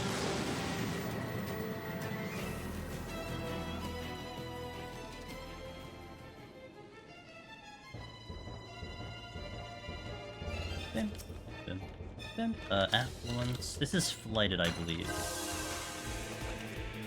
Sadie, are you doing front lines on like the new jobs, or are you still sticking with like the OG jobs on your end? I've been hearing Picto has been fun. Viper has been annoying to play against. I did like 1 or 2 front lines when I was leveling Picto, and the Vipers did seem like really dumb in terms of trying to kill them. But typically I don't try to kill melees anyway, because melees... Trying to kill a melee in front lines to me is just kind of silly. Unless like they're about to die, I don't even bother with them. I headhunt the healers and the ranged DPS. Lore Keeper, thank you for the follow. They're designed to be super tanky. It's just, like, anytime I start engaging with a one-on-one fight with someone, because I usually go Dragoon, I'm like, bro, why are we bothering to do this? Like, you're not gonna kill me in like 12 minutes, I'm not gonna kill you in 12 minutes, I don't know why we're doing this fight. A lot of times I kind of just bring them back to my team, but... Some of the worst gameplay? What do you mean? I had so much fun in front lines. Unless you mean like people suck in front lines, then that's fair. I mean... So you mean the players are awful, or you mean the game mode's awful? Because to me, the game mode is incredible. The game mode, I love the game mode. I think the game mode is fantastic. It's actually always been fantastic to me, but I love chaotic 72-man. So it's some of the most. It's like the one piece of content that I don't mind going into once in a while, with the exception of Shatter, which shouldn't exist. Everything else is fine though. You still barely tolerate it after PvP rework. It's like the one thing I do in the game that isn't Deep Dungeon. But I like it. It's chaotic, it doesn't make sense. It's never fair, and that's what's great. You hate it? And do something else. You don't have to do it. Do something else. I do it because it's fun. Like, I don't do main story roulette because I think that's boring. I'm not gonna force myself to do it when I can do something else. Oh. Hope you're doing. Hope you're enjoying the new jobs. I am enjoying it as much as I can. Picto so far to me is way more enjoyable than Viper at the moment, but I'm still holding off my opinion until I get to Eureka Orthos. If you value your time leveling, I guess, but I mean, I value my time of having fun. And to me, that values time leveling, because if I'm having fun leveling, I feel like my time is more quality to me. If I force myself to do something that I don't enjoy only because it's efficient, then to me that's a waste of time. I'd rather just do something else. Bring back Wolf's-Den? What do you mean Wolf's-Den? You mean like... What's the name of that? The first PvP? Like the very first PvP, which was, the Fold? No, before the Feast. Before the Feast was the Fold. The one that was broken. Oh, Feast? No, Feast stays dead. Feast can stay dead for all I care. Feast in itself was good content only if it actually worked. And it never worked, so it's better dead. Which was the Fold? It was the ARR Light Party PvP. Which was before Frontlines existed, so it was the very first thing of Frontlines. Now the problem with the Fold was that it was based on gear. So if you had really good gear, you'd be more powerful, except the people at the very beginning actually like win traded, so they got all the gear, and then they were just overpowering everyone else who was doing legitimate, so they were just kind of broken. And then they removed the whole requirement of gear because people were abusing it. So there used to actually be gear that mattered in PvP.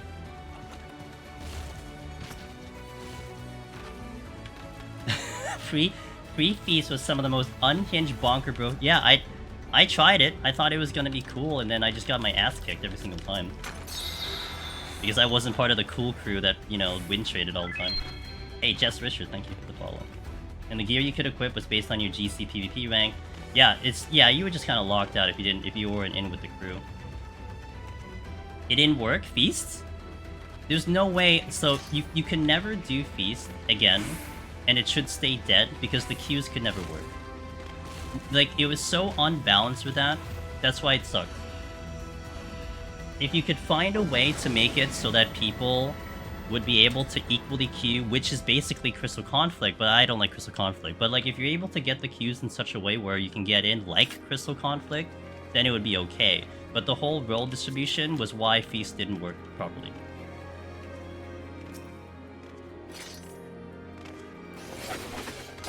Also, the community didn't help, but that's a whole other bag of worms.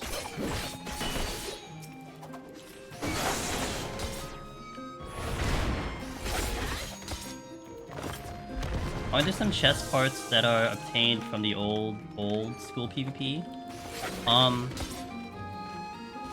Yes. I think everything should be accessible now. I think the only thing that you can't access are like... Actually, technically this body piece is one you technically can't access, because this is from Season 2 Feasts. But there are versions of this chest piece that exist that are similar to it. Like 2 other pieces that are here that in the game that you can get that look almost identical to it. But the one I have is the one from Season 2 Feast.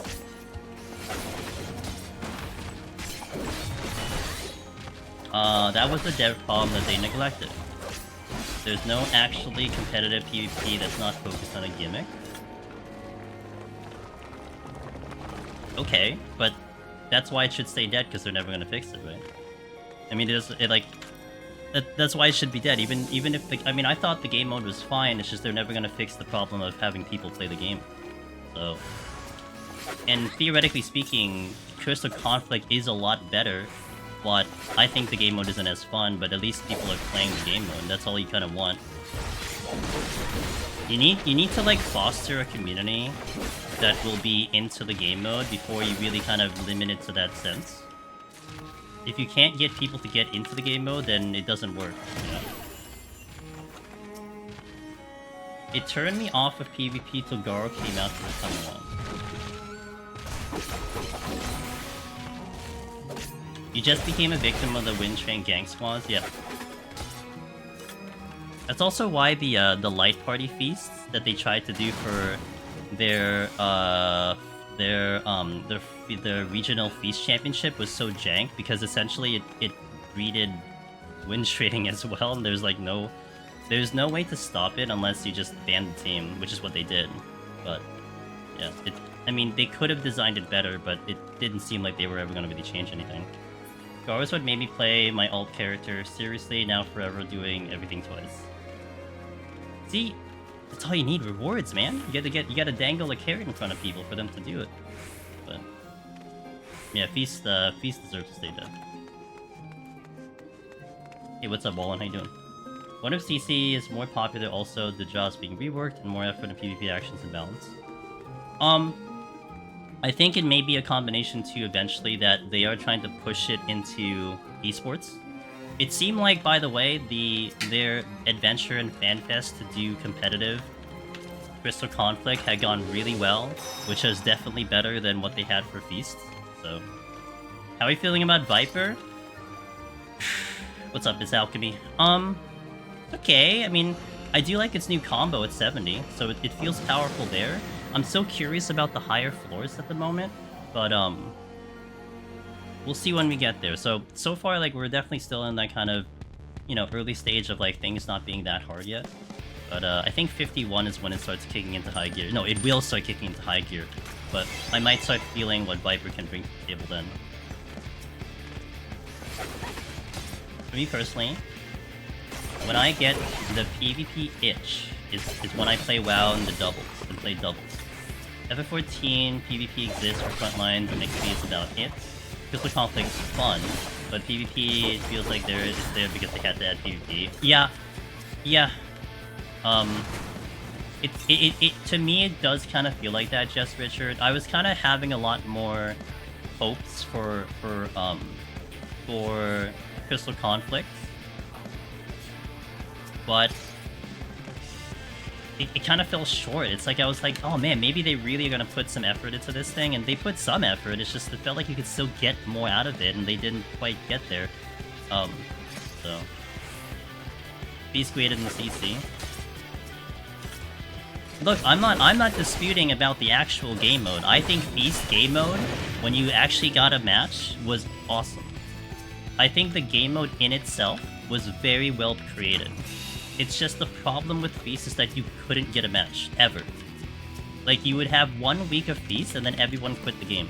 And that was what was rough about the game mode, you know? Like, if you had a way to actually fix it that people could actually continually play the game from beginning to end of the season, then maybe. But the way it was designed, I don't see how that was possible. Fair enough, I'm mostly farming AP, but what I did feel was good. Also kind of curious how it feels in the higher floors. I will get back to you, ma'am. I will get back to you and let you know. I feel like PvP and FF is made to just have fun, not competitive, which, let's face it, PvP has to be competitive. Well, that's why. Look, they had the tournaments in FanFest.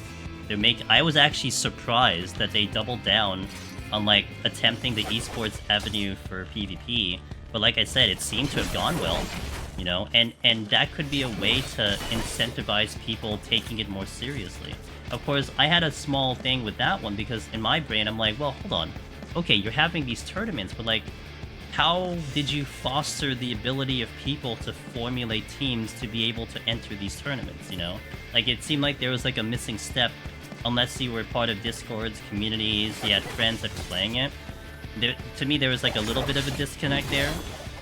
Because it's like, it's almost like you'd want to encourage people to be able to do this activity somehow, or that you had something in place that was prepping for a situation like this. And unless I was missing something, there didn't seem to have that proper step into it. But then again, like I said, like, it seemed to have gone pretty well because the tournaments, people enjoyed the tournaments, and all that stuff. Conceal. Okay. I kind of wish they'd bring back the feast for competitive peace. Just. I know. See, yeah, it's just if they ever bring back feast, it just. They have to fix the queues, because the queues were what killed Feast. And I don't know how they do it, not a game designer, but CC's competitive. I saw like a couple matches of like competitive CC, and it's a lot of big brain activity. But I don't know, again, I could be wrong, you guys could correct me on this one. I just feel like the stepping stone from getting into that competitive scene is like it's like a void. You know, it's like you have to go into kind of unofficial avenues to get to that point. You have to get yourself in Discords, get yourself into the community, you know, insert yourself into like all these other things that isn't facilitated by the game directly, and then you're there. I mean, I guess if you're serious enough, that is what you're doing, but still, you know.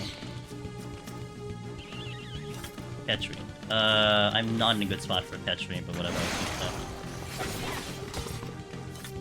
Bring back Feast would be great, but they'd have to do something with it to really entice the competitive PvP players that want to PvP. In the current rework, PvP won't do it. Yeah. Something has to work for PvP. You need to get people that... I think the general goal that you need to go, and also thank you for the follow, Sky Sailor. The general goal you need to go for is, 1... people need to want to queue up for the whole season. Otherwise, like, you'll get into another situation. Even CC has this right now. You get to mid-season, everyone locks down their queues, and they don't want to queue anymore because they don't want to affect their ranking. And will do it only if their rank gets threatened. I mean, that was Feast in general, especially when you had, you know, you would lose points and so on and so forth. You need a reason for people to keep queuing. And you need a reason for newer players to hop into to feel incentivized that they're not 5 weeks late and they feel it's impossible to actually get up to where top 100 is. If you solve that, then, you know... No, Feast should stay dead. Feast should stay dead unless they fix it, so... It isn't an LT, because I agree with it. So, Feast should just stay dead. The only fix is to make decay happen until the end of the season. Your ranking else to decay. Yeah, they're never gonna do that though. I don't know. It kind of going back to one of you guys' points before is that there definitely seems to be like just something missing about how they're implementing PvP that just isn't taking off. Like, it's like they want it to be bigger, but they feel like what they have now is enough, and it's just weird, you know. This is exactly what my friends and I did. We played it hard, then locked in our rank and the entire competitive, like the entire community. What's the reason why you wouldn't, right? I didn't feel like my match was one-sided. As soon as anyone reaches Diamond, it's GG, PvP done for the season. Yeah. Did I clear Picto yesterday? I did. We did. We did clear Picto. It was actually pretty comfy. It was a pretty comfy climb, compared to the Viper climb. But I'm more the caster main personally, so it, you know, it could be a little bit of biased. But I really did like the Picto. The Picto was so strong in Palace of the Dead. Oh my god. I had a completely different mindset and like takeaway from Palace of the Dead than I did with Heaven on High. Heaven on High, I felt very uncomfortable. However, I do want to run it back in the future. Because I think my feeling uncomfortable in Picto and Heaven on High was just a lack of experience on the job, which is fair. I mean, you know, took me 8 hours to clear Picto, and I had 8 hours on the job, so I had to just figure it out on the spot. I think with more understanding of how the job plays, I think I will get a better performance out of it. Do you think they're not investing further into it because of their fear of accessibility to the game overall being present in PvP as well?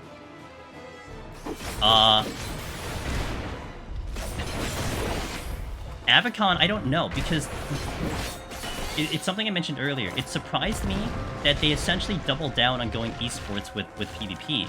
So if they're afraid of investing further into it, why hold the tournaments of FanFest with like big cash prizes?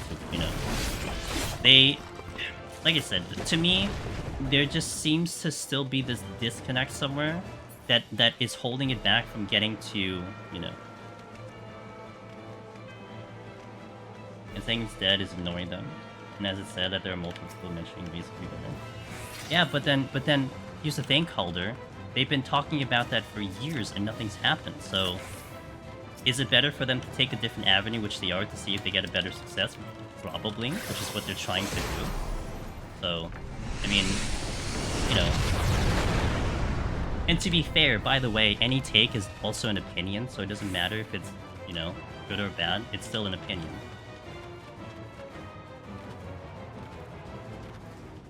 So, it's neither a win nor a loss.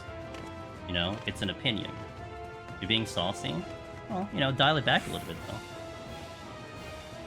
I like old Feast PvP back just to suffer playing healer. Now I think it would be fun. When Feast, when your healer was a god and the enemy healer was bad, you know what was the most entertaining thing to me, Sadie? This was always my my funny experience with specifically Feast, because I'm not with the community anymore with PvP for like Crystal Conflict, so I don't know what's going on, and I feel like I'm better off not knowing what's going on. But I still remember how people would totally be like, yo, we need like a healer and a melee to queue up so we can start these queues. And then like a melee and a healer queued up, they get like trashed because like maybe like rank 1 is in. And then they're like, man, you should leave the queue because you suck. And then like 20 minutes later, like, yo, you should queue up. And it's like, bro, you just told them queue up. You're not offering any help. You're just saying they suck, and you wonder why no one wants to play the game mode. And I feel like that's what didn't help with Feast either. People were kind of like jerks, and of course it's competitive, but I think that doesn't help the case either. You never had those experiences? Aw, oh, man, you missed out, man. I had one guy tell me one time. He told me in a tell. He goes, you should stay in Deep Dungeon. And you shouldn't queue up again. And I'm like, okay. Like, I was, I don't know, rank 3 at one point, but sorry that you kind of sucked at me. And, oh, you know what is the thing he told me to do? Is, he said, I don't know why you're spamming hello, you should just stay in Deep Dungeon. And in my brain, I'm like, you know why do you not know why I'm spamming hello? Because it's literally a community thing that you say it because you're telling the team that you have your burst ready. Like, that's what we do. But of course, like, you know, esports are never profitable. They're a money sink development land. Bit of a nudge to the competitive game was ranked. I used to play League of Legends religiously. I was only interested in reaching the high ranks when I took into esports. Competitive setting doesn't fit something like 14 as a whole because the objective to make the game accessible as possible. I don't think you're wrong, but they're still trying. So I'm not sure what their end game is. Of course, I'm not gonna know what their end game is, but they're still trying. So. I only did 2 seasons of Feast and it seemed really toxic. It's really toxic. When you go into the Discord of PvP and you see people complaining about a match that they did 3 hours ago and they're still yelling at each other after like 10 matches since that match, and they're still blaming each other for the match 3 hours ago. It's hilarious, but also sad. And I saw it all the time in the Discord.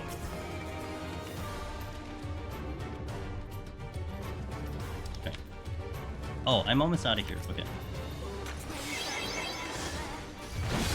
That's the internet? Oh, baby, it's the internet.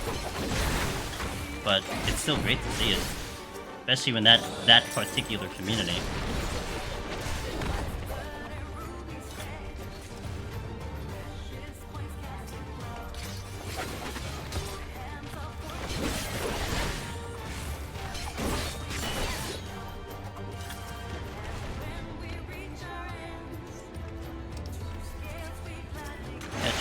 Ew, that's a pisty. Think the deep dungeon is good content, Swig.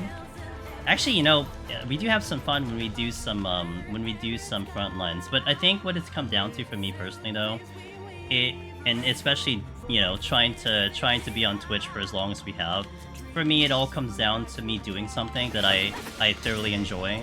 And I think you guys, the viewers, will be smart enough and also intelligent enough to understand when anyone doing any content is legitimately having fun or like forcing it.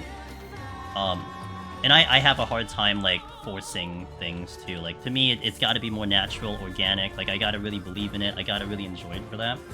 I mean, there are PvP streamers who can watch that thoroughly enjoy the content as much as I like Deep Dungeon, and that would be a much better, you know, a better viewership than me like, you know, doing it because I just whatever. I mean, I will love an occasional frontlines, and I have a blast doing frontlines, you know. I love showcasing that. Actually, when I did frontlines a couple days ago to level Pictomancer, I think it was the first time I did frontlines on the new PC that I'm using now, and man, it looked awesome.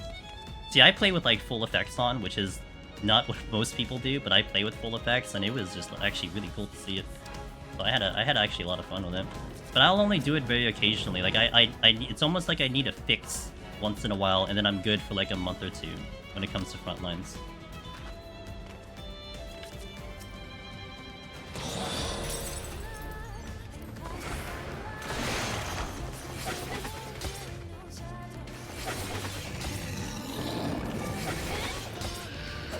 Hop. I think I can get out of... I think I can kill everything. Melee. Oh, baby, I can kill everything. Did I not? Okay, I was gonna say. Frontline full effects is like a full-blown acid trip. It's interesting. Yo, Jess Richard, there's one time that I had to turn off the effects on my old PC because when I was streaming it, it's like my PC couldn't... It was like... Not seizing up, but it was definitely having a little bit of a hard time with everything available. So I turned off all the effects so I could actually stream the content, and I felt so weird because it's like I didn't know when damage was coming in and everything. It's like, for me, the visual effects are when I know when to leave and stay in and all that stuff, so it's very interesting.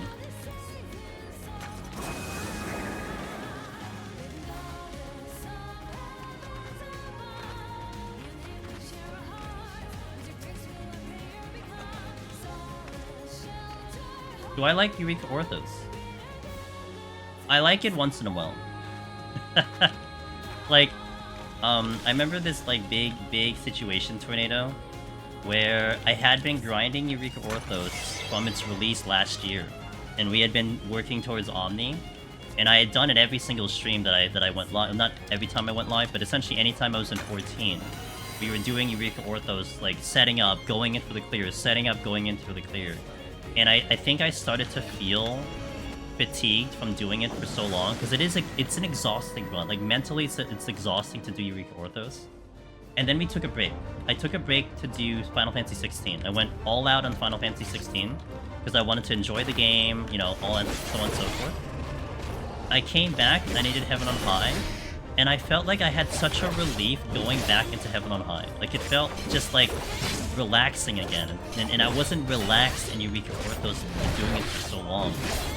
So I think once in a while is appropriate, because now I do Eureka Orthos maybe like, you know, like once every 3 weeks, once every 2 weeks, and it feels like it's a better pacing. I would definitely rather do more Palace and more Heaven on High over Eureka Orthos, but it's certainly like, I do like going back in there once in a while. But I think I do like the other two more than I do with EO.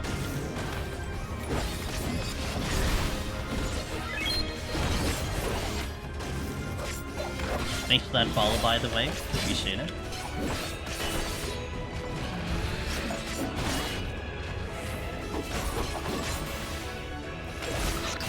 Doing this, I might give it a try with full effects on. I always tunnel and don't realize a million enemies are running towards me. Yeah, like, to me, especially, let's say, you know what's a good example, Sadie? The middle of Onsol. The middle of Onsol gives me a really big indication of, like, when damage is just, like, wild and crazy, and, like, when I should, you know, chill. Especially when you have a lot of summoners dropping their stupid Garuda thing. You know, and you're just walking all over. Like, even that, like, something as simple as that kind of matters too. So it definitely gives me a good visual of, like, when I'm about to get absolutely obliterated, and when I'm safe to go and, like, they're falling backwards. 200 plus Hun Trains are the certified 30 FPS gaming. If I only enjoyed Hun Trains, I do wonder how my PC would handle that.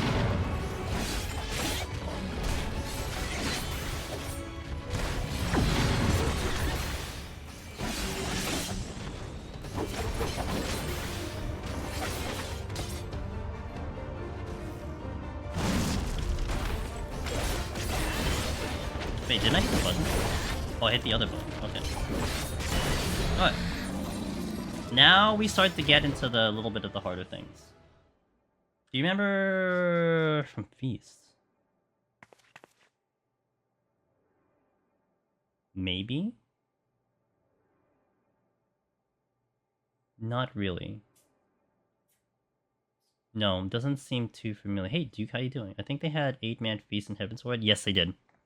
That was almost like training mode, but it was just like YOLO, queue in with 8 people, and then just beat on each other. That was an interesting game mode. More interesting when you didn't have a healer queue up. Or rather, a healer that decided not to queue up. Effects are how you know when a dancer is about to stun everyone in their radius with magic DPS to bombard to death. Just struggling through a 450 plus Hun Train that's lagging out each zone. We got top and then season 3. Oh, that is a very long time ago. Zelda. That is a very long time ago. I think back then I didn't know that many people outside of maybe like top 10 that I kept running into. Not to mention also back then, my queues were like an hour long. So I don't think I saw very many people, like remembered very many people, so I apologize, but nice. So then this code would be reminiscent, right? Because this is a PvP code from top 10. Or top 100 actually. Actually top 10 you get the helmet. Top 100 you got all the other pieces. Okay, no ads coming to this next set. We'll go right in. Let's hop into the next one. 51 plus. Oh, actually, hold on. I'm gonna step out for a second. You know why? I need to just fill up my potions because they're at 600. I'm gonna get up to 900. Yeah, I tried season 1. And I didn't stick with it. Oh, you know why? You know why? I was summoner in season 1, but back in season 1, you know what happened? This was a really funny thing. Back in season 1 Feast, monks had Dispel, and summoners and scholars had Aether Flow that was on their buff bar. So what could happen is if you had a really smart-ass monk, a monk would run up to you and dispel your Aether Flow stacks. And after I had that happen, I'm like, I'm just not gonna do this right now. It's essentially just destroyed my damage, so I'm just like, yeah. You just have monks running up to you, dispelling you, and that's all he did. And, like, even worse when they had, like, perfect balance and they're doing it. So I kind of just, like... I didn't bother with Season 1. They fixed that in Season 2, or, like, midway through Season 1, but, that was a very hilarious, time of, my existence in Feast. So I could have probably done Season 1, but I started essentially my Feast career, if you will, with Season 2.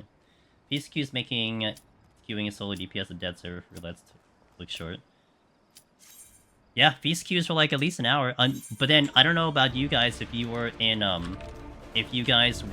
like like Aether at the time, but Aether had a very stacked Grand Company for frontlines, and which was like Immortal Flames.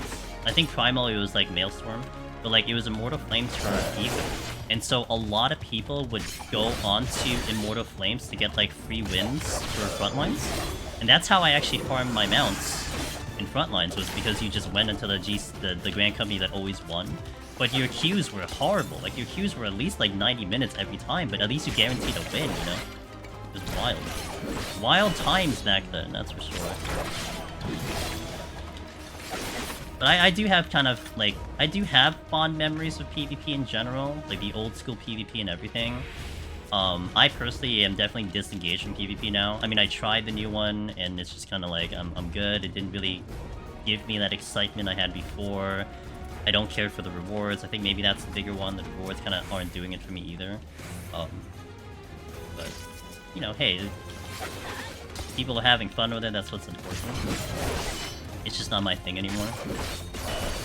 Speaking of feasts, speaking of PvP, I just realized the song that's playing. Very appropriate. You ready?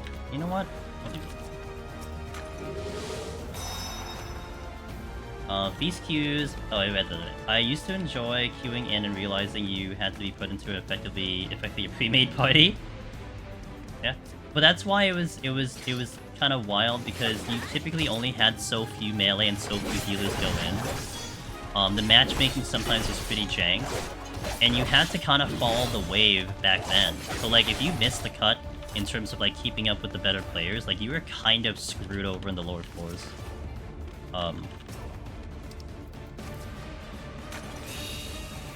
I only do one frontlines roulette a day. PvP is a joke for me because it's not consistent and fair when I play, and it frustrates me.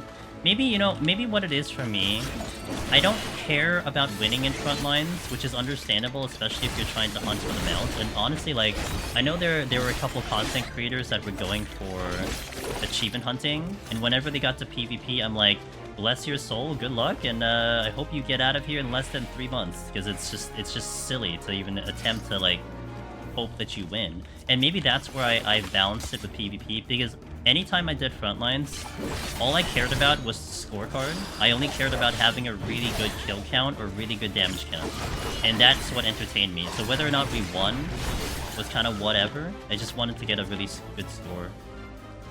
Kylie, hello, it's been a long time. Thank you, I appreciate it. I hope you're doing well. Yo, what up, Aida? Me back to the movie. Me back from movie. What movie did you see? What did you go see? Did you go watch, like, Hello Kitty Adventures again? I know you like that one.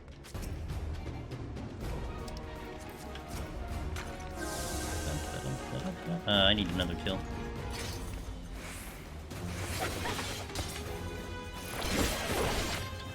Despicable Me 4. Oh, cool. Was it good? Did you like it? That was close. Waiting a couple seconds so I don't stack the bone. Okay. Well, so far I haven't really needed to use my... Oh, I have steel on. Oh, that's fine. Okay. I was gonna say I haven't had to use my potions yet, but we didn't need... We have steel on, so it's whatever. Do you think Picto's squishy at Palace? Yeah. In my opinion, in Palace of the Dead, if you find yourself without a burst and you're trying to survive an enemy pull, you're in trouble, because you really feel very squishy. So it does benefit you to, like, you know, either have a burst available or coming up, or open with a burst, and you'll be okay. But man, like, if your burst was down and you had to survive for like a minute, good luck.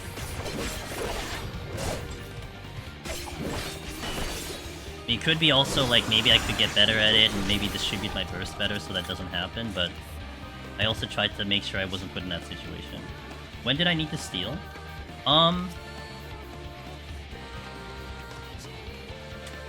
You know, that's a good question. I don't know if I could pinpoint a certain situation.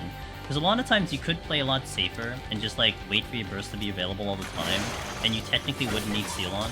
Like, I could take out an Anzu really good. I could take out a Worm really good, but... You know, you obviously need the steals for the higher, for like the bosses and whatnot. But Steel does allow you to be a little bit looser in terms of, like, not having your burst available, so it did help with speed.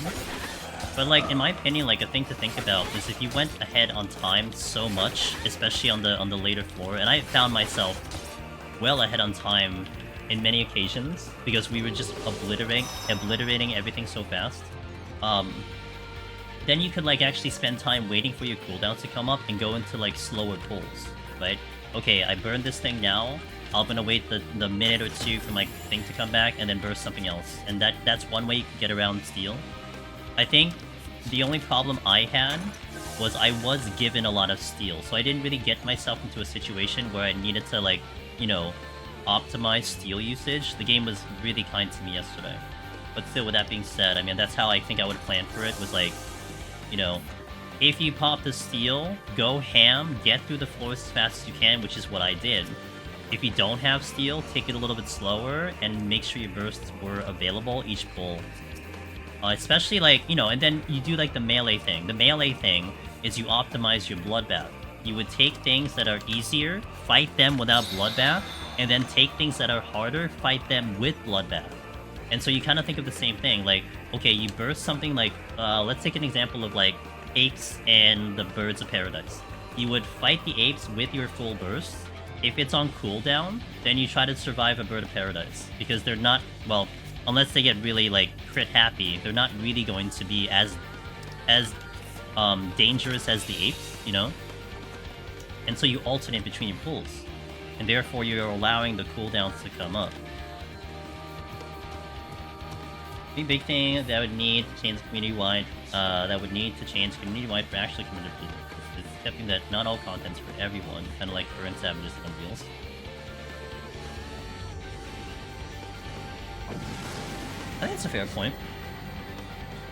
I think it's a fair point, because that is what I feel like they're still trying to do, Just Richard, for PvP, right? That they are still trying to get, like, a lot of people to PvP. But yeah, I don't know. I wish them all the success, and I hope that it is hitting what they are hoping to get out of it. But I'm so disconnected now from PvP. I'm just looking at it from the outside. I'm just like, oh, cool, you know. You got tournament seat. Murph, thanks for the follow.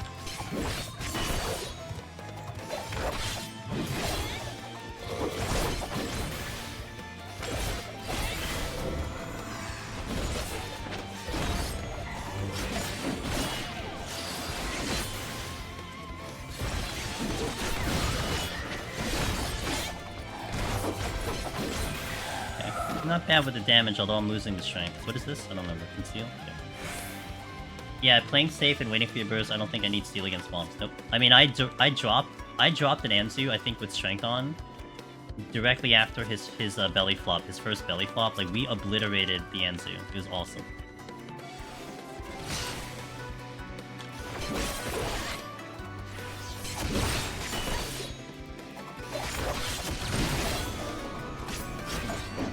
Hey Mochi, how you doing? Welcome in. I don't need to deal with you. There is a conceal.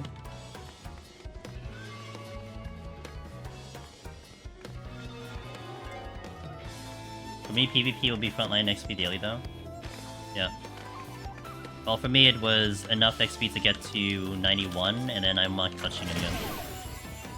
I think the only time I really touched PvP was when they had the Fat Cat umbrella. That was enough of an incentive for me to PvP.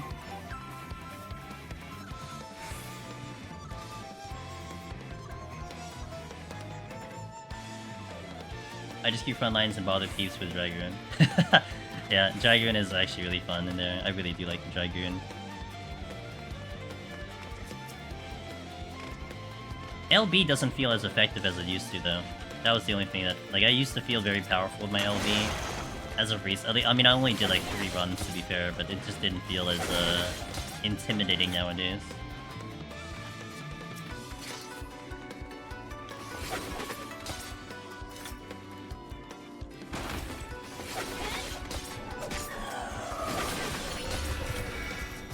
Intuition. Hey JMO, thank you for the 30 months of support. I appreciate you, dude. Afternoon O/.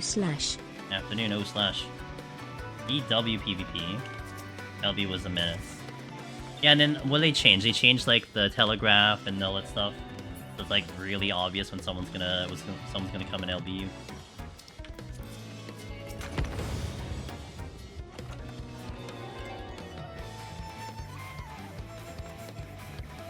What was this chest? I don't think I checked it. Oh no, I didn't, because it's all the way over here. Huh. Oh, I gotta take it, rip. Nice trap location. Top tier trap location right there. Thanks, Jaded, I appreciate it. When I use an LB and it only does 19 to I don't get it. I think some players have mitigation that they do only have, so like, some jobs do offer mitigation. Does Machinist have a range thing? Could be a thing too. Oh, if you're doing it on a melee though, Duke, melees have natural defensive mitigation, specifically in front lines. So melees, if you're shooting a melee like that, it's just gonna mitigate it because they have like some auto defensive thing. Like you're not gonna see that I think in Crystal Conflict, but you'll see it in front lines because they gave melee like more mitigation because they are front lines. And essentially, if they didn't have that mitigation, they would just get obliterated by just teams just compiling on them.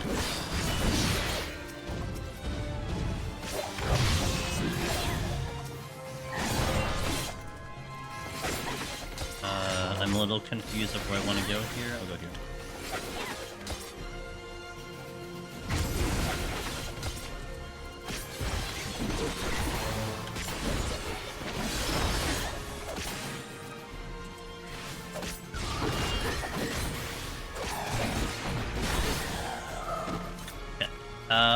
No? Yes. I'm gonna use it later. I need to keep the potion rolling because I don't have auto heal here. Battle High also affects for defense. Oh, does it really? I thought it was just offense. I actually didn't know about defense. Have you ever done a run with a controller? I have, yep. I attempted to clear Red Mage, I think back in Shadowbringers. It took me 2 attempts and I cleared it on controller. Never played controller in my life in this game. We picked it up pretty quick. Oh. I actually didn't know it was also defense. Interesting. Maybe like every time I got obliterated, it didn't matter how much defense I had because I always got caught with like 12 people on me. And as best as I tried to get out, it wasn't happening. I think my best thing with PvP was I remember a situation in Onsel in the middle when I had this big brain play happen to me. I was on Dragoon. I instinctually will elusive jump out of a bind. So I had a warrior home gang me, and I'm like, okay, yeah, haha, good try. But then directly after, another warrior home gang me. I'm like, oh, well, shit. Guess I'm dead.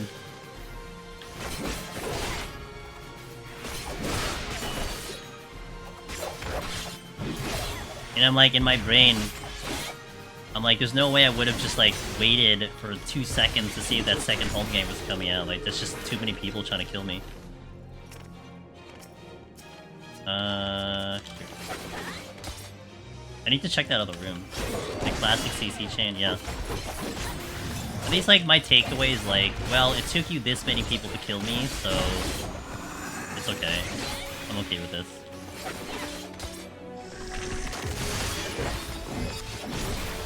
It's called what? What's that?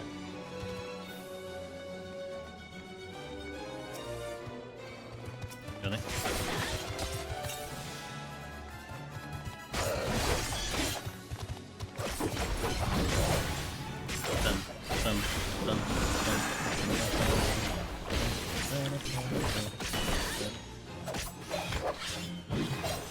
Okay, I'm not out yet. Intuition.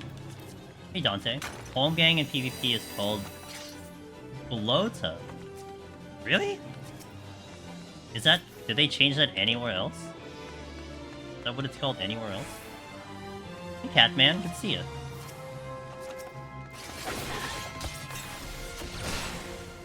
just PvP since the rework? Well, okay, I haven't had that happen to me in this expansion, so I still got caught by home gang, I'm just saying. If it happens to me in Dawntrail, then I'll say it's Pelota. How about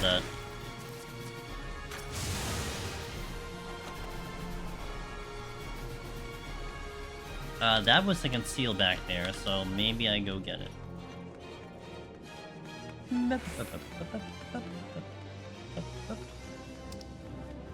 Steel. Yeah, so far we're kind of getting carried by steel, so it's kind of hard for me to judge like this for at the moment. So I don't know if Miss Alchemy is still listening in, but I have had to use some potions, but I usually use potions too on melee, to be fair. Remember playing with PvP stack, a PvP stack that would purposely pick someone to home gang them as far as possible just for fun. Damn, that would have been nice.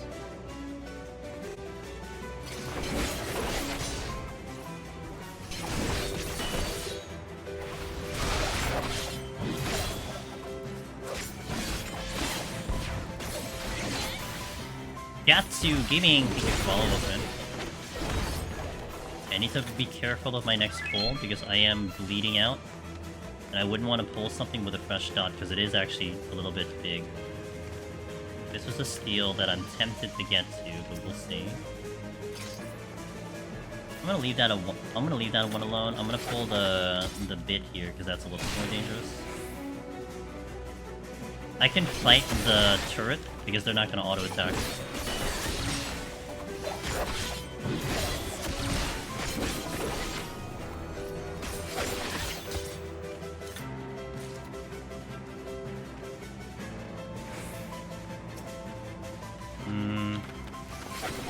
Okay, I have a lot of turrets I can poke right now, so I should be able to get out of this no item floor, no problem. Again, the steel is very tempting, but Serenades are a little bit more valuable right now. Patrol coming in. I'll fight it.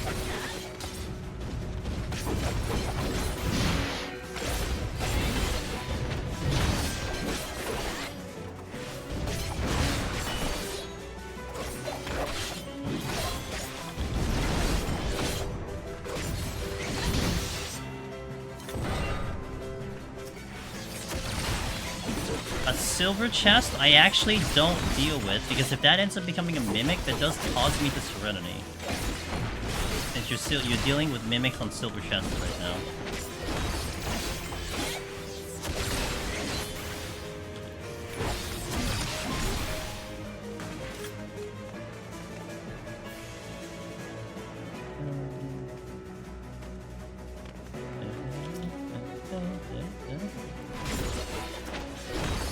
Oh, the tease. I'm getting carried by steel, except now I can't open the steels. Oh boy, that's a little close. Okay. That turret's a little too close for comfort too, so I gotta be careful. I mean, I could deal with him, because they don't auto, but... Oh, that's an angle.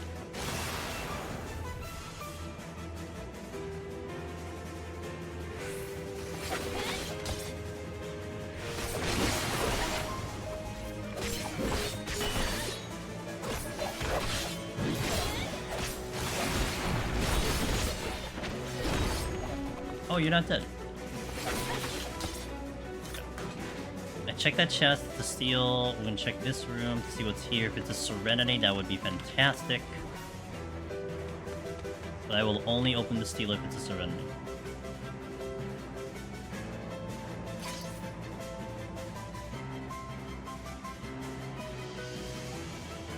Oh, not this way.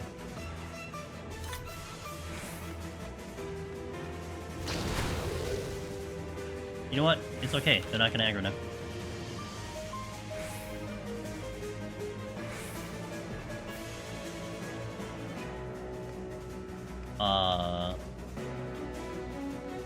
Zaniel, thank you for that follow. Welcome in. All according to plan. Well, if it was a luring trap, it would have caused a little bit of an issue. Just a little bit of an issue. Plates.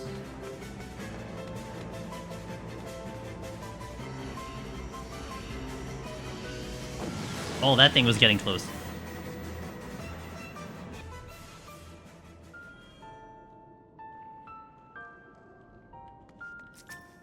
Okay, steel is now down. Opening strength is nice. Soon we get to Onra use. Soon, TM. There's a patrol. I heard the patrol like a mile away.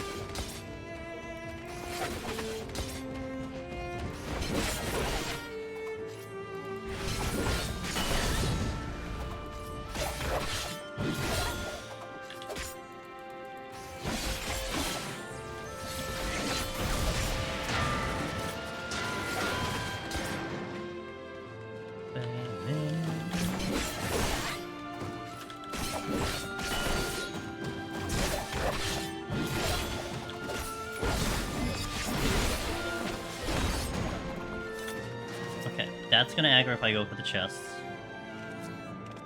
That's a silver. I have some sort of burst ready if this is gonna be a mimic.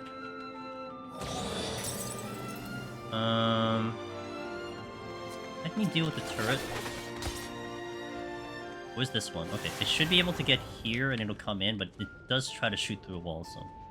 There's also a patrol nearby. I hear it.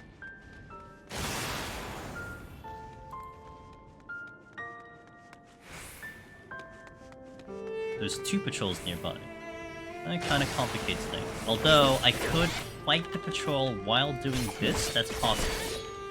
But this might die before I have to really worry about it.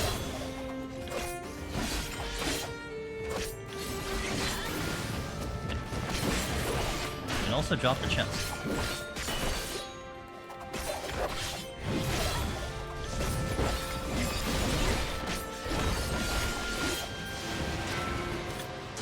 There's a lot of patrols. Well, and I have a raising. That's convenient. Okay, nice. Now I can play a little bit more risky and ballsy. If you didn't know, in Heaven on High you could open chests behind walls as long as you're close enough. That's what I did there. Really only applies on these floor sets sometimes, depending on the layout. But rather convenient, if I say so.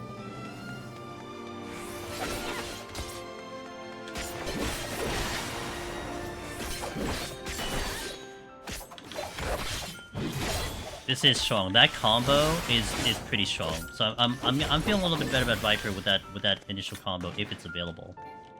It does feel really powerful. Rooney, thank you for the follow. Appreciate it.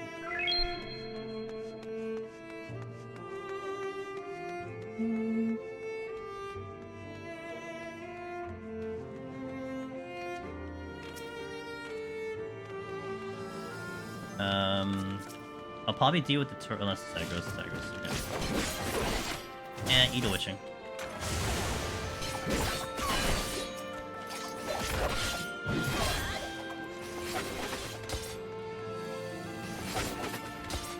Oh, hi.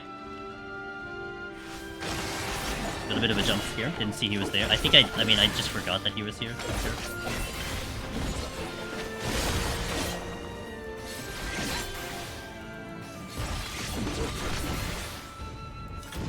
Well, I have to probably kill one more because I needed to get this chest, and I think it was getting blocked.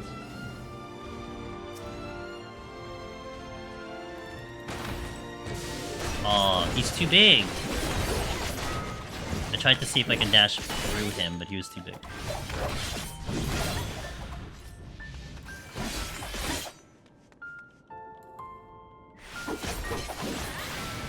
Oh wait, oh no, I did check the chest, that was raising. I decided not to open it. Okay.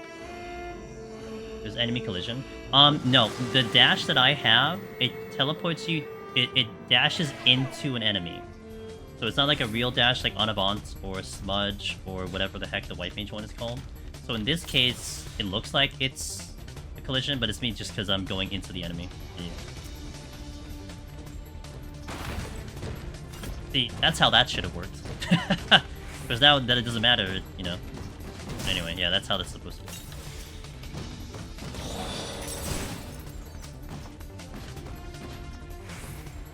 Come with me.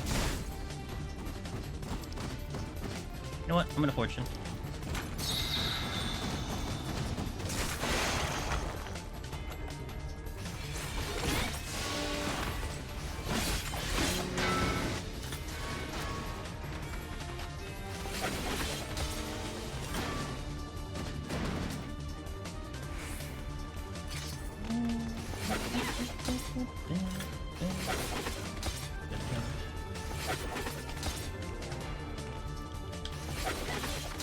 Definitely better on the Petrify on Viper than it is on Picto, that's without a doubt.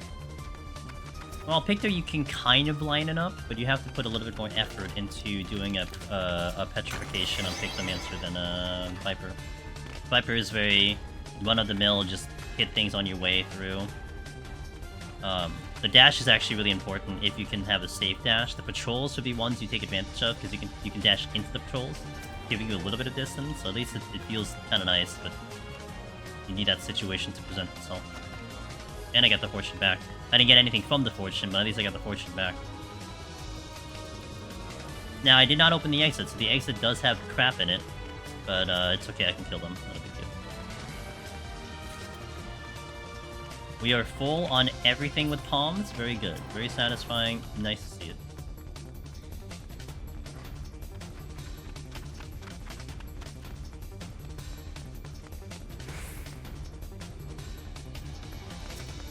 Don't aggro, bro. Oh, never mind, he aggro. There's a patrol here.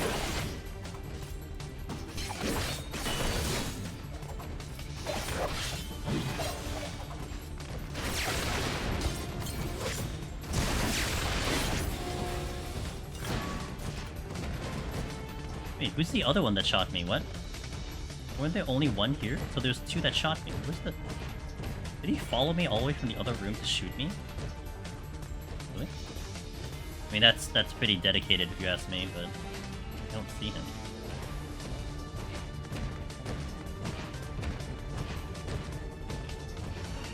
Okay. Onward.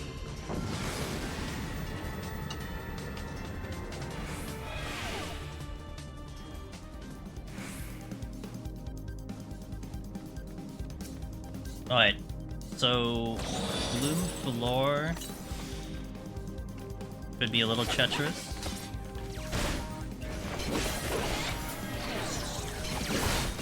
Respecting content right now. That's actually pretty strong. I do like the damage output there.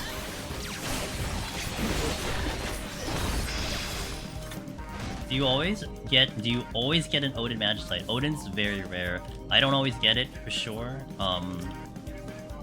I couldn't give you, like, maybe I get it like once every like 3 or 5 runs I see one. I did have one for Picto, but currently we don't have one here.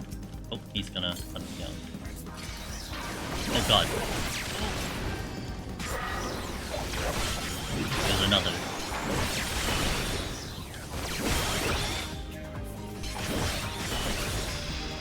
I'll fight it.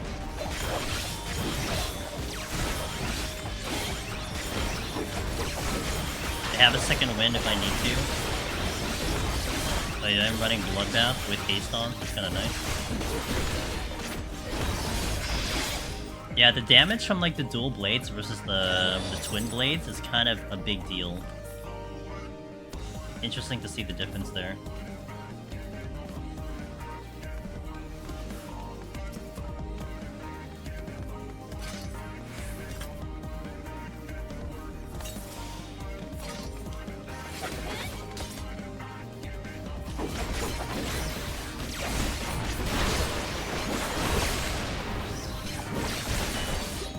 Haste on Viper feels so good. Come on. Oh, are you looking at? You're not looking at the chest. Who shot me now? Hold on.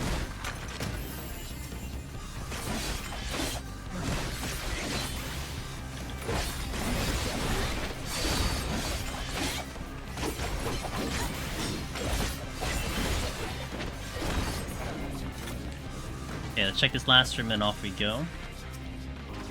Oh, you're the one. Ow.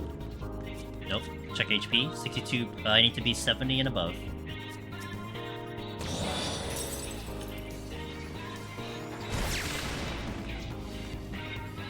Man, there was like one in every room, being very strategically spread out through the map.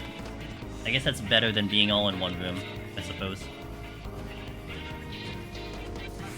Welcome back, Mr. Willow.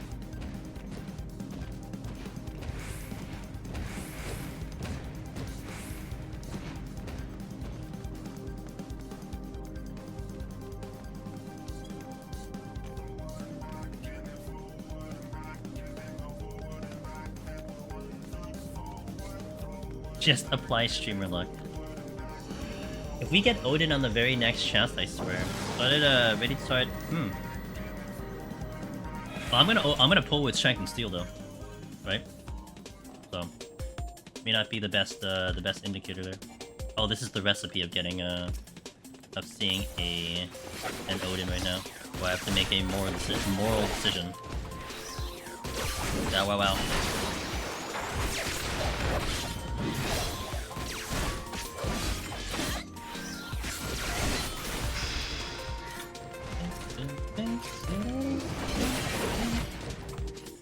I'm just deciding if I want the full kill, the set, or just focus on clearing. Fair. I'm kind of perfectly okay with the idea of having to run it back twice, you know?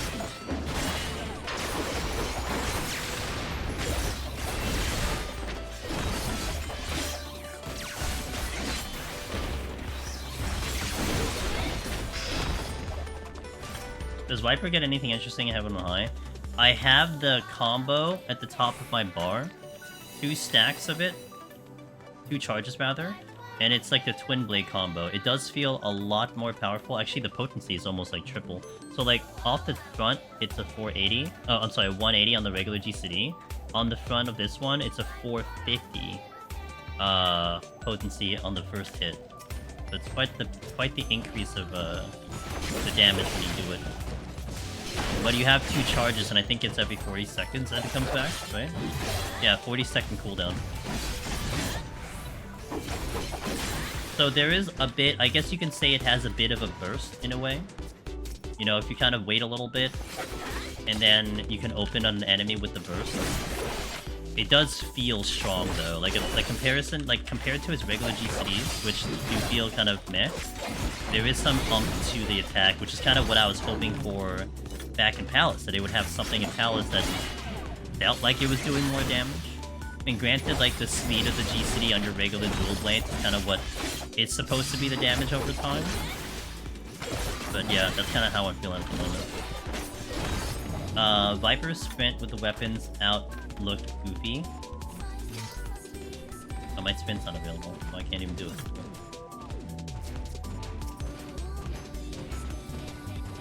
Conceal. Okay, I can conceal out of here then.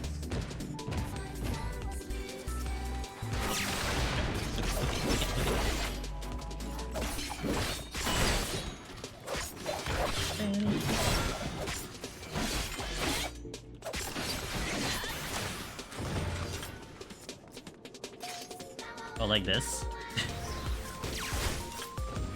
Yeah, I don't know if I'm, would I run with swords like that? If you had 2 swords in your hand, Violet, is that how you would run? Poised to strike?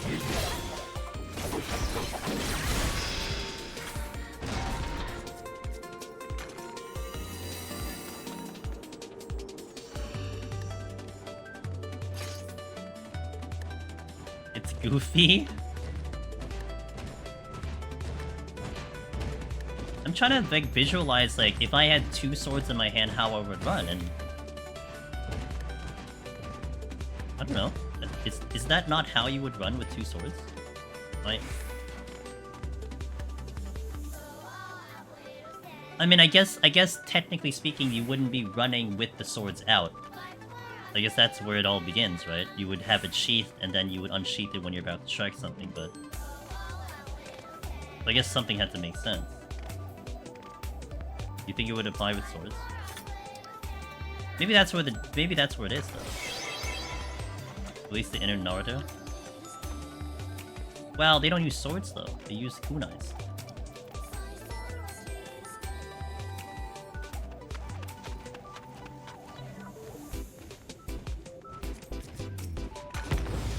Maybe first ever running with swords in the hand is to put the swords away. But if you were running with swords out, I can't envision another way of running with the swords, you know what I'm saying?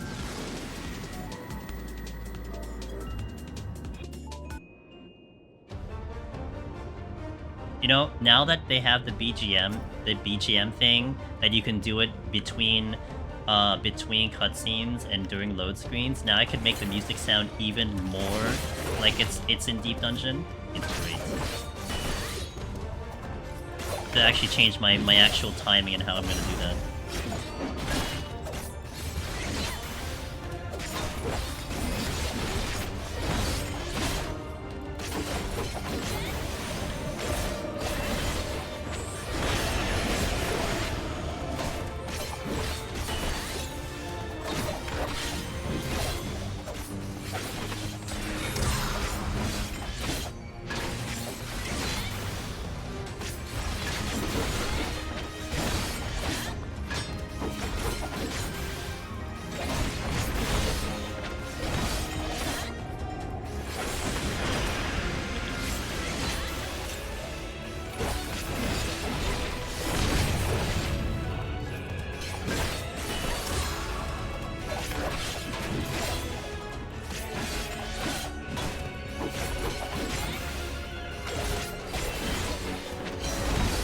I have to do my other combo in a bit, I think. Yeah, I do. Maintain the buff. See, I would definitely see a more fleshed out rotation at 70 in a way than 60 ever had. Well, kind of.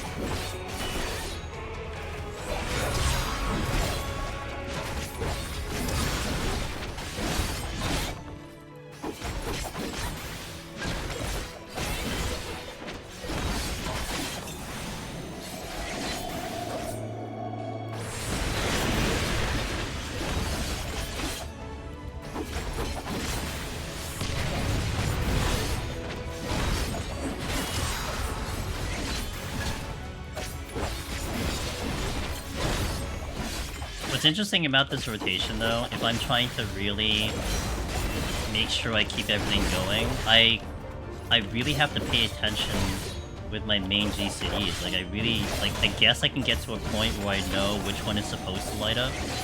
I am very far from that. So I'm trying to make it where I'm trying to do it such that I follow what the game's telling me to hit, which requires quite a bit of extra concentration. Oh, I hit the wrong one there, though. It's fine. Yeah, I lost potency, but... I need to move you, like, one little step over.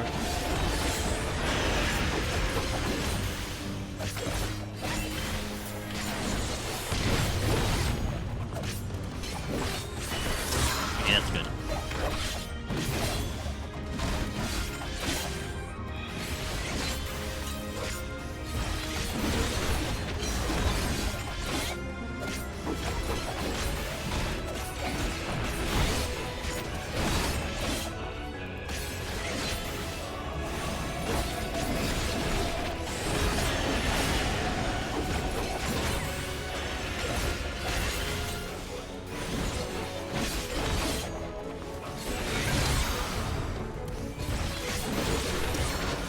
Sometimes all the other melee rotations do get into this like nice little pattern, but I guess there is some engagement with this job that I need to always, currently, I need to always kind of focus in on hitting the combo. But amongst anything else, right? I mean, I had my thing about Viper in POCD. I thought it was okay. I did like it on the bosses, though. It felt pretty good on the bosses. Like, that one, it felt... That's where, like, it felt like with Monk, at least Monk and Walker, where I was really hating on Monk and Walker in Deep Dungeon. Like, I just didn't like the job, the way he was playing. I didn't have fun with it. But the bosses felt good. And that's kind of how it is with Viper at the moment for me. Okay. Good. 60 down. Oh, let me catch up bullet. Yeah, boy, Sasuke does. Well, I guess later Sasuke does, doesn't he? Zabuza big sword? Well, that's a singular sword, though. We're talking about the dual swords. Like, if you're talking about a giant greatsword, I mean, you would be dragging it behind you, but like dual swords? I feel like that's how you're. Oh well. I feel like that's how you're running with dual swords, right? I'm gonna be having it together. Okay. Gonna take an ad break here. I'm also gonna change the standing, so give me a minute while we do that. I thank you guys for watching. We are planning to go all the way to 100, so we'll see how that goes. One, PSA, again, if you haven't put in your full codes for your game, make sure you do that, because by July 5th, if you haven't done that, you won't be able to play the game. You might get jump scared because you're like, why can't I play this game? So just make sure that's all done. Also, we do have drops on, so if you want to get that Choco Kopor mount that is active in our stream, you just have to chill, watch, enjoy the show for 6 hours, and then boom, you get a code. There are also other rewards that are associated with it as well. Lamire, thank you for that follow. And additionally, over here, I am making a push for the Partner Plus program, which if we get 300 individual subs, gift subs and primes don't count, but I am very gratefully appreciative of it. You know, don't feel like you need to change it or whatever. Like, it means so much. A lot of people have tossed out their gifts, their prime subs. I mean, you could have picked any channel and you picked this one for the month. It means so much. But we're aiming for that, so I'm definitely kind of, you know, making it verbal, letting you guys know that that's what we're going for, and we're getting a little bit closer. Like right now, the last count of June was 187, and I think we have a really good start this month. So we'll see how we do. But I appreciate everyone who's subbed to the channel and offers that support, and I hope we can get there. So thank you for the prime, I appreciate it. The support is so huge. It's been a lot of fun running this early access into release, and been having a blast. But you know, we do this all the time. It's just now we have new jobs to play with and new graphics and everything. So that's what you're going to expect out of me. I do a little bit of variety as well, so I try to sneak it in to kind of break up a little bit of the 14. I hope you guys enjoy that content too, but yeah, we do a lot of Deep Dungeon here. So thank you for watching, everybody. I'm going to play some background music. We're going to get some ads out of the way so you don't get caught with ads during the run, and then we'll step into 61 when I get back. Thank you for watching. Let me get some music here. What we got?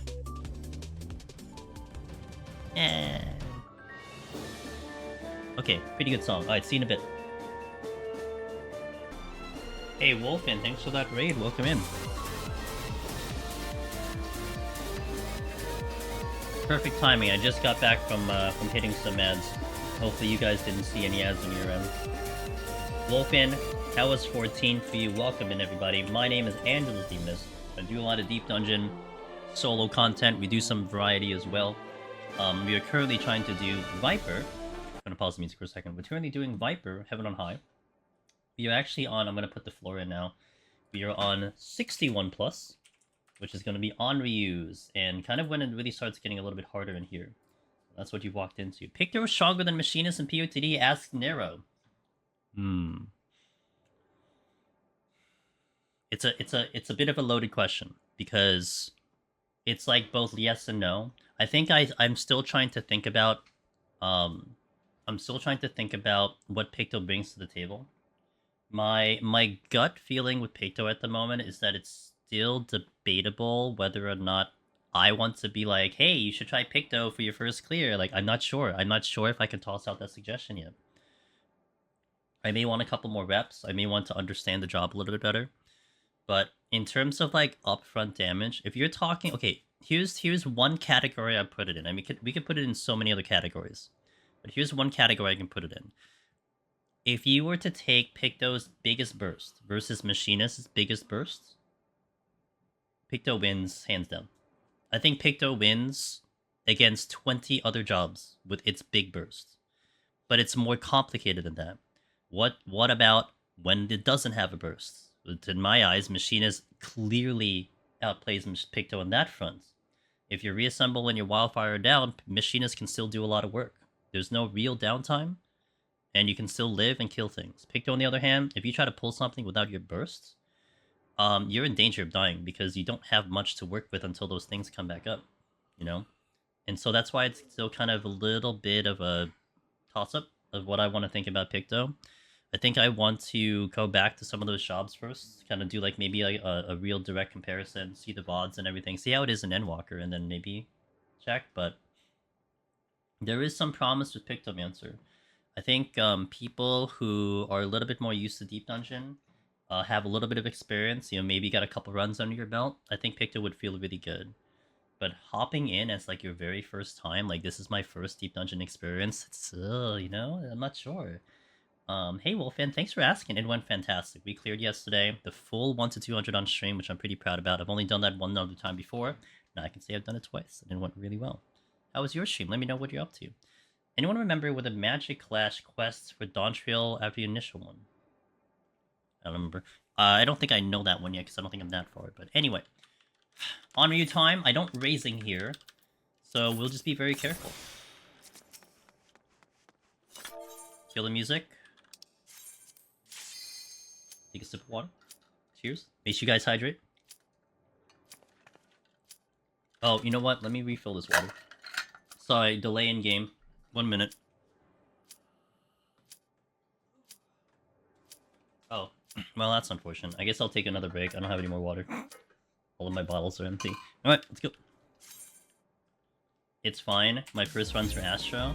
But yeah, but now imagine if you go in as Picto, you know? Just imagine what Picto's gonna feel like.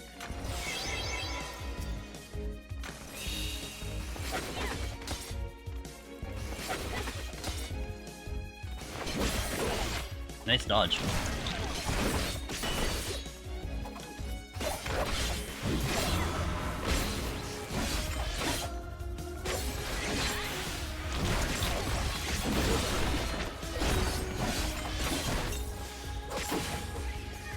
Not bad with like half my burst.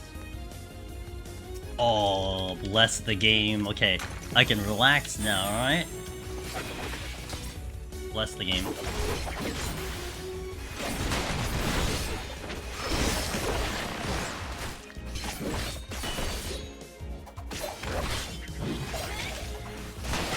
Does POTD and have the same commanders?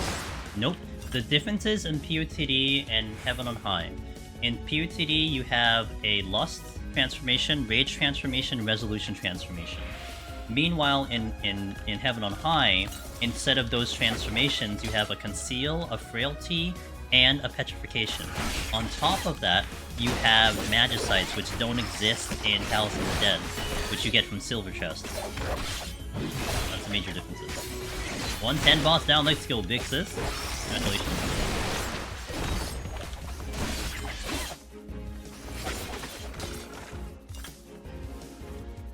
I have a burst again. Splitting this burst in half has been kind of cool. I have an opening, like, kind of burst every single time I engage at the moment, but it's gonna change later on, because things are gonna be more deep here. But at the moment, it feels kind of nice.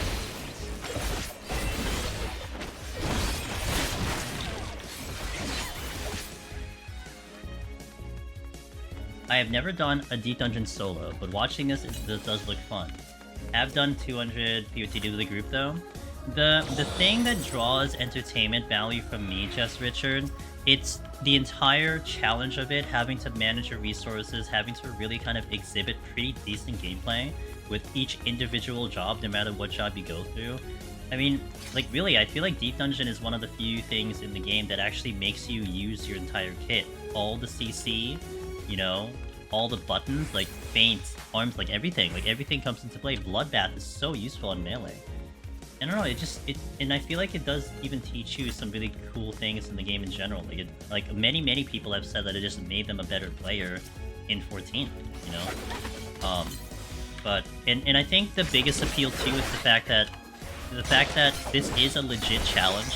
You know, you're gumming here, you're getting engaged, you're getting stressed and everything. But it's on your own accord. You don't have to worry about other people. You don't have to wait on schedules. It's just, do I have time? Alright, let's go. And I think that's what's been appealing to some people as well. You know? And not to mention, I mean, look, I'm sure raiders have found ways to enjoy the raids for years and years later, as time goes on. But I think one of the coolest bits of this content is, through the expansions, you're still more or less getting the same experience, right? I mean, I think that's one of the things that kind of... I don't know if that's kind of bad for raiders, I don't know, I'm not a raider, but like, you know, the raids initially release, eventually the echo comes out. eventually it gets unbalanced when you have a new job level come out, right? So they start getting kind of obsolete, and like they get a little bit weird and unbalanced and everything. So I don't know if like there's an entertainment value because of that. I mean, you go in min-eye, you know, you sink it down, go min-eye level, of course you can get it that. But this challenge is like basically the same challenge through the expansions, no matter what happens. No forcible sinking, no nothing, and you're still going for the same fighting. So you're having essentially kind of timeless content. It's kind of because job changes do trickle down into deep dungeons, so sometimes you will just get things that will make it even better or make it easier, whatever you want to argue. So that's why this content's been great. I mean, look, I've been doing this for 8 years now, 5 years on stream, and I still look forward to every single run like it's a fresh run. It's just so much fun to do these runs because you just don't know what this game mode's going to give you at any given point. You always have to react, you always have to adjust, you know? Always feel like you're getting challenged. And I think that's what's so much fun about this thing. Is the one that looks fun to me? Yeah. So far I feel Beccho's potential, it's a lot of potential. Okay, you first, because you're the most deadliest.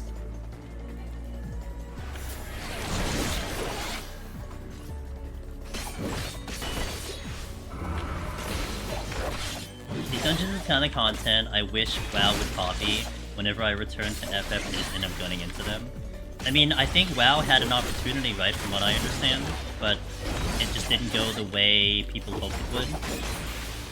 Maybe they will in the future, who knows? I even crit for 11k. I never saw a number like that in 60D dungeon. And then compile it with all the other OG CDs, right? It's the same. Having a harder time with Reaper and 190 balls. Do you think it's easier machines? Well, I think mechanically, a ranged DPS is going to have a better time on Godfather, mechanically. But that comes down to your playstyle, right? It might still be hard for you. I mean, 190 is hard, no matter how you look at it. But melee has its own tricky bits when it comes to the 190 boss, it really does. Max out Ninja and let's not talk about Torghast. Hey, I never touched WoW, so I'm only getting what you guys know. You know, I only know as much as what you guys tell me.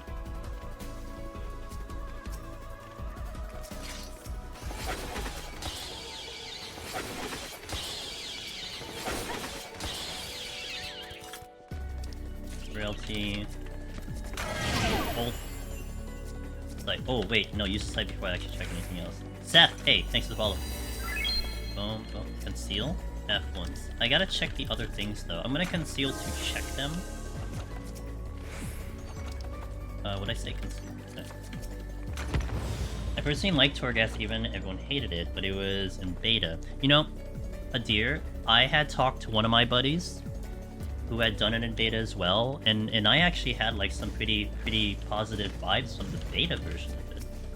So like in my brain, again, as a spectator to WoW, never touching the game, it almost perplexed me to see kind of the what people were talking about it once it finally released. I had watched a little bit of it from some what people were streaming it and stuff. But hey Jackie, how you doing? Do I want to use that? Yeah, sure, I got lucky last time. And I had a safety, which I don't care about the safety.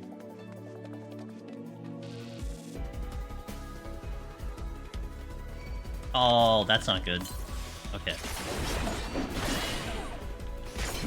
It should be fine on the 1-to-1, it's just I don't want to pull anything for like 30 seconds.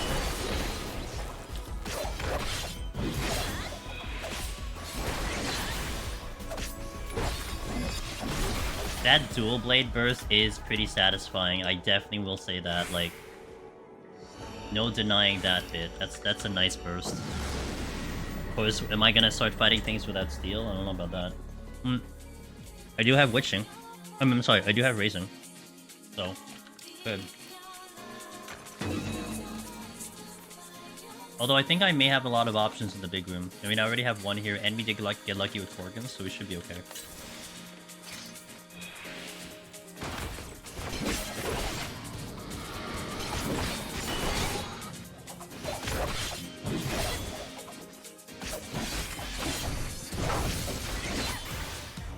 And kind of just to add to that, in terms of just the conversation of Deep Dungeon Solo, many times have I heard people say they didn't know this content was in the game, this specific challenge, and they had it is some of the most fun they've had in the entire game, and it's pretty cool. I mean, to me, it's like, you know, I don't have any advantage for like advertising the content. Like, I'm not necessarily getting anything directly back. I mean, you guys watch the content, so I guess I'm getting that back, but I'm under no obligation to, you know, advertise this content. But for me, it's really just as simple as I just really like the content. I have a lot of fun with it, and I'm just sharing it with you guys. So whether you decide it's cool as well or not, I mean, that's fine. It's, you know, it's your decision. But it is kind of cool that you get to have something that you enjoy. You know, it doesn't have to be a game. Anything in life. You have something that you enjoy, that other people kind of share that feeling as well. You know, it's pretty cool. So.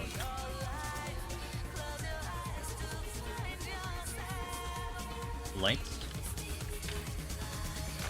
So I burned 2 raises to get to 110. Is there a good way to own more through other pawns, dude?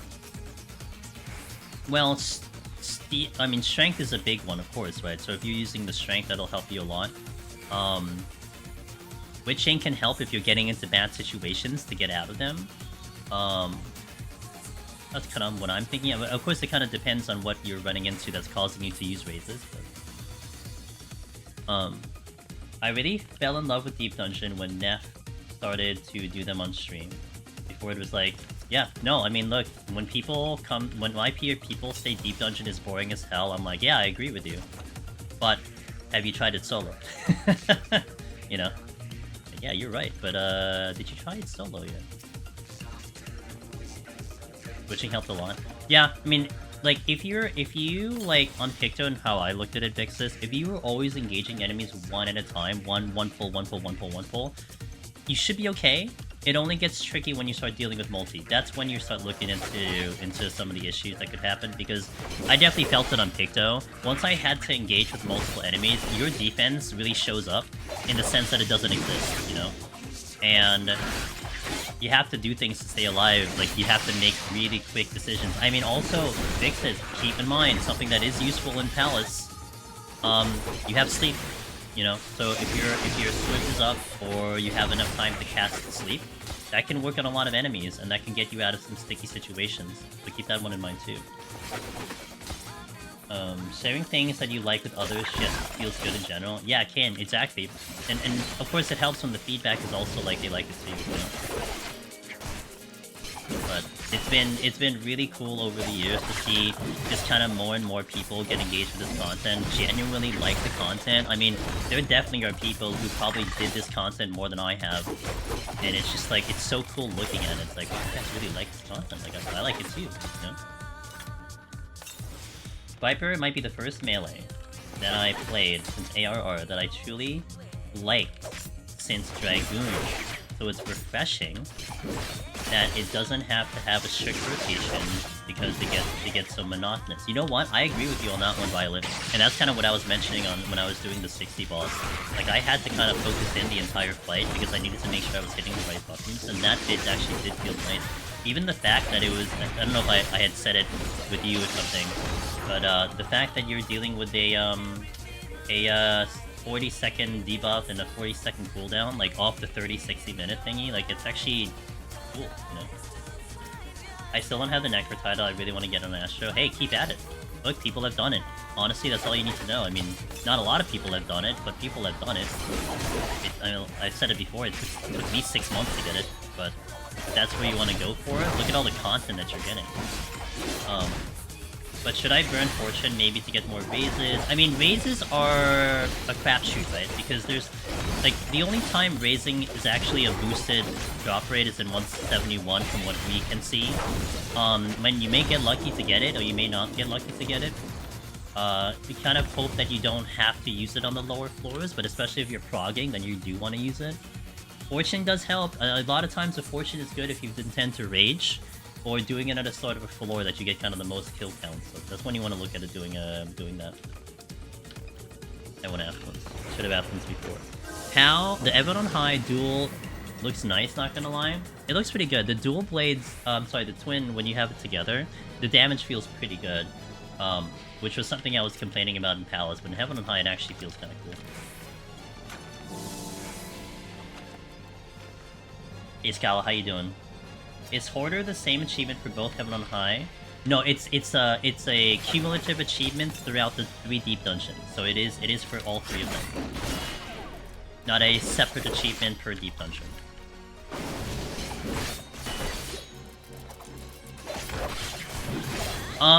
Pretty smooth so far. Nothing too crazy yet. I mean, we are getting into the crazy stuff soon, or like now, but nothing too wild.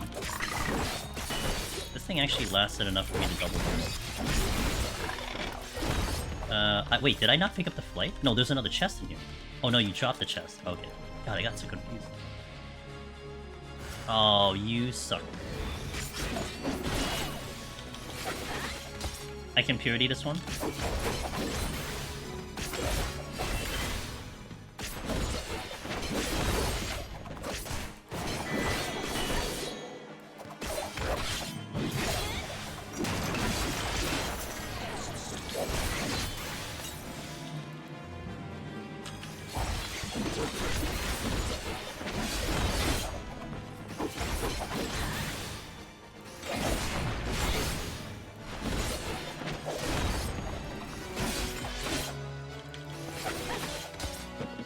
Let me check.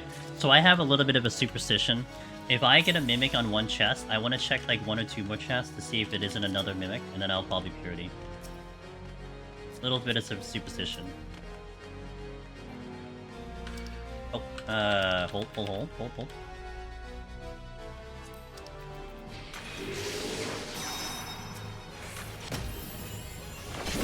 This enemy is the anti-chat enemy. Anti-chat artillery. If I look away for too long and he does this AoE, I'm dead, because that thing one-shots me. Yep, there are 3 deep dungeons. Chat got you. Eureka Orthos is the 3rd one, released about a year and a half ago.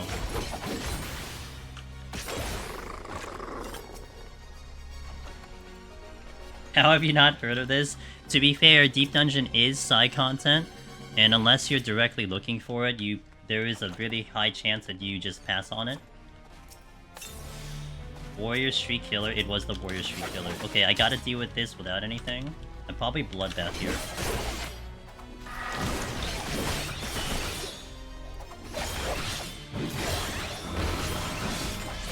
Pretty good damage even without Strength on though, that's nice.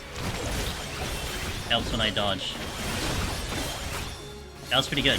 It was Frailty, but man, I could probably take an Onra on with that burst available to me without Strength and Steel on a melee, which a lot of times I'm very cautious with Onryu on a melee. That actually felt really nice.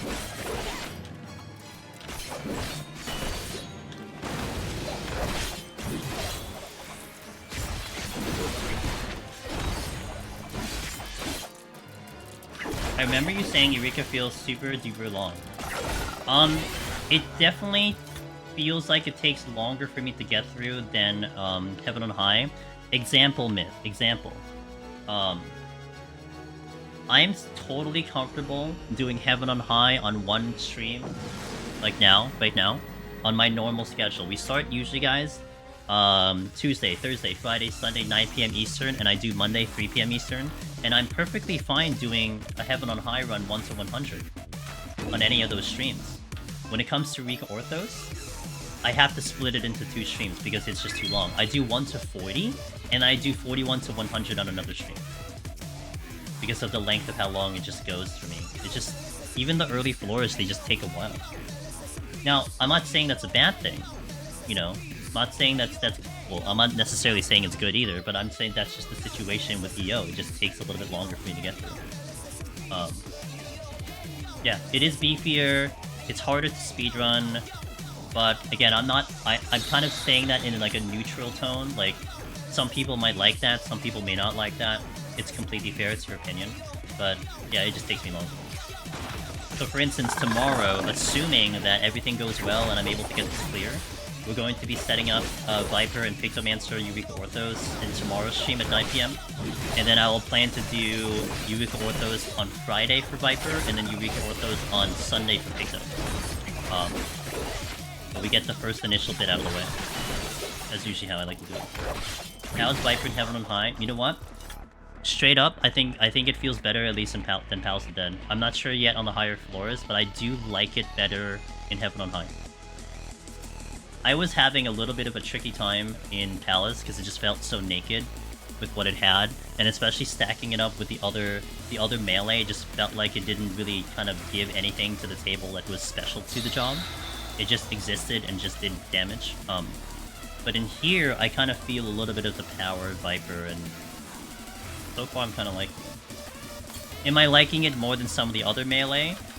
Not really. I mean, Ninja is still gonna be like the top tier for me. Like the Ninja Heaven on High experience is like peak Deep Dungeon melee in my opinion. Like even compared to Eureka Orthos. Heaven on High Ninja is so much fun. Is it a Squishy's Ninja? I am not sure about that yet. I guess I have to see once I start taking on some harder things how my survivability is. Now, to be fair, Ninja does have Shadeshift. It does have Teleport. There's a lot of ways you can fight. Whereas on this job, not so much. I mean, I could run around and do range attacks, but it's not really the same thing, you know? But, yeah, we'll see about that in the higher floors. It could be a case of Reaper, in the sense that, like, you know, kill it before it kills you, which is kind of how I handled Reaper in Heaven on High the first time. Things did hit hard, but you just had to really just do a lot of damage and you're okay. Oh. Alright, I got it.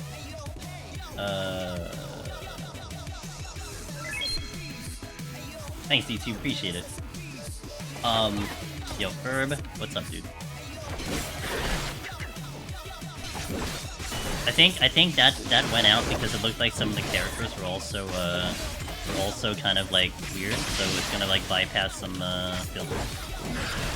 Hey Josh, how you doing? Thanks for the check, guys.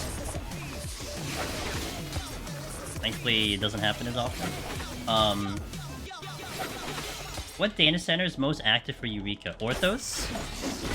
I have no idea. If you're asking for the old Eureka,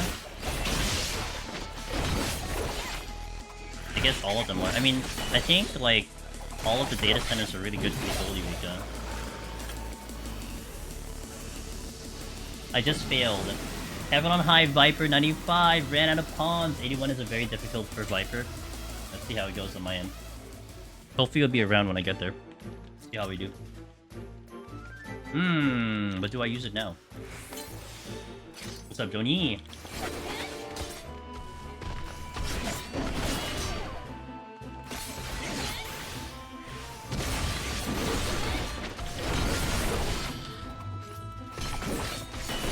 This damage feels good. Yeah, this with the burst, it feels nice. I'm liking it. Just what am I doing in the higher levels with my survivability is the question. But this definitely feels nice. So the reason I'm delaying that steal is because the weird part when it comes to 61 to 70 is it feels like it's like a flip floor set. The harder things are in the beginning, and then the easier things are towards the end. Whereas a lot of times the floors kind of progress in terms of difficulty. So I'm not really threatened by a lot of things in the next couple of floors. So I kind of like, I would want to take out anything that seems easy, which should be most of the floor, take the steal with me into the next floor, and then go through there.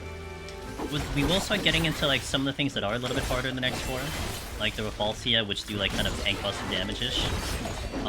But yeah, that's why I'm kind of delaying the steal for now. It's not necessary. Fine. It's on Picto. Heaven on High at the moment. Feels like it could be a contender for speedrunning. Interesting. I definitely would be interested to hear your case. I think I need to run it back personally, Joni. I think my lack of experience just kicked in.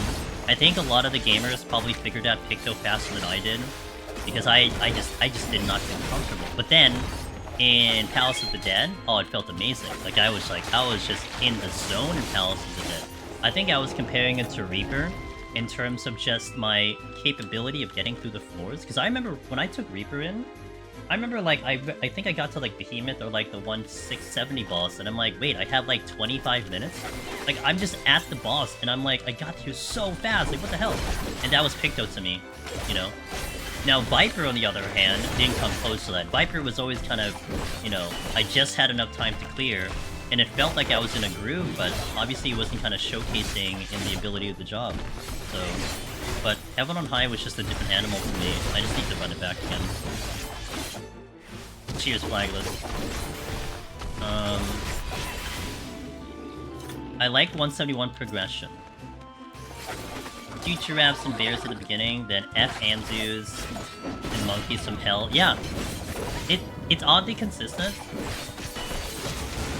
I mean, I guess it is consistent, but yeah, it is interesting, but it also does set your strategies, right? Whenever you try to manage your Pomanders, of how you're gonna use this here and there, it does kind of set the stage in that, and I mean, that's part of the strategy that's so much fun. I mean, here in Heaven on High, it doesn't matter because you still do that. That's why you see me front load.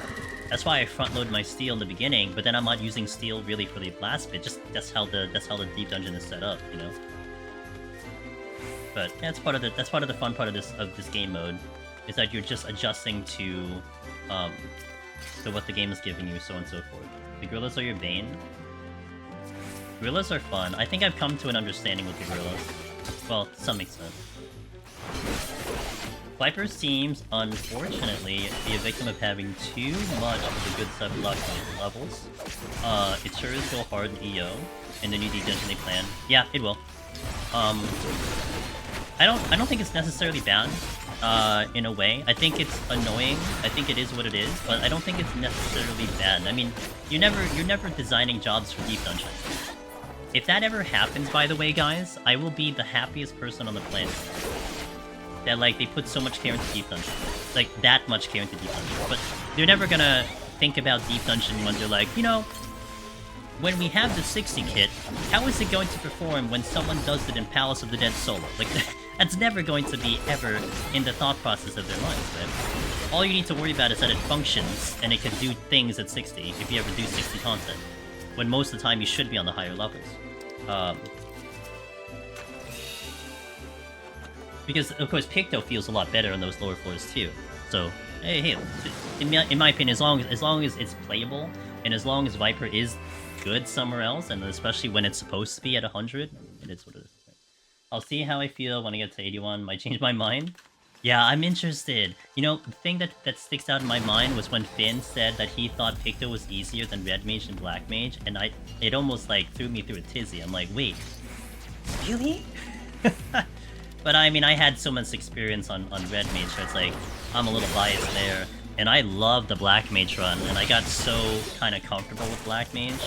But again, it's an opinion, right? So I'm taking it to heart. I'm just trying to apply it to myself, trying to get that understanding. To me, I thought it was by far the hardest caster, but I gotta like consider that. Maybe I wasn't as experienced on the job. Wow, we handled that fly trap. That is an enemy that I typically won't pull on a melee as well, because it just kind of does a lot of damage. Granted, I had Bloodbath, but man, we kind of handled that enemy pretty well. Will I do some Black Mage POTD? I will say that, I mean, it's a guaranteed yes, it's going to happen, but I think my first destination is Heaven on High for Black Mage. I don't know if I'll get to Palace of the Dead Black Mage sooner than some other jobs. But Black Mage Heaven on High is one destination I want to do. Astro Palace of the Dead is one destination I want to do. Those are like the ones that we're talking like maybe directly after we finish Viper and Picto. Monk is one, probably in at least Palace and Heaven on High, just to see how it is in those ones. That's the immediate future. I mean, at some point I will get to everything, I feel like. Just, yeah. I can't pick everything. I gotta obviously, like, you know, figure out what I'm gonna be up to and what I'm into. Cool. Can I get this one? Because this one would be the most annoying one. Oh, I can just repatch. Oh, let me check the other chests first. Do you like using the POTD Heaven on High ones as a glam outside Deep Dungeon? Rule of thumb in this channel, Fayaz. Use a rule of this channel. with very, very specific exceptions. If it isn't blue, I don't like it. So, that should give you the blanket answer. I'm gonna... What is that chest? Light. I'll use it. Now, there are, again, very few exceptions to that rule. If it, like, makes sense in a very specific glamour, but... I think, like, I would make that known if that's the case. Like, for instance, my portrait, it is what it is, only because I have no other option at the moment, so that's the only thing I could pick. I'm gonna leave it. You know what? I'm gonna leave this Petri in here for good luck. I'll leave it there for good luck, guys.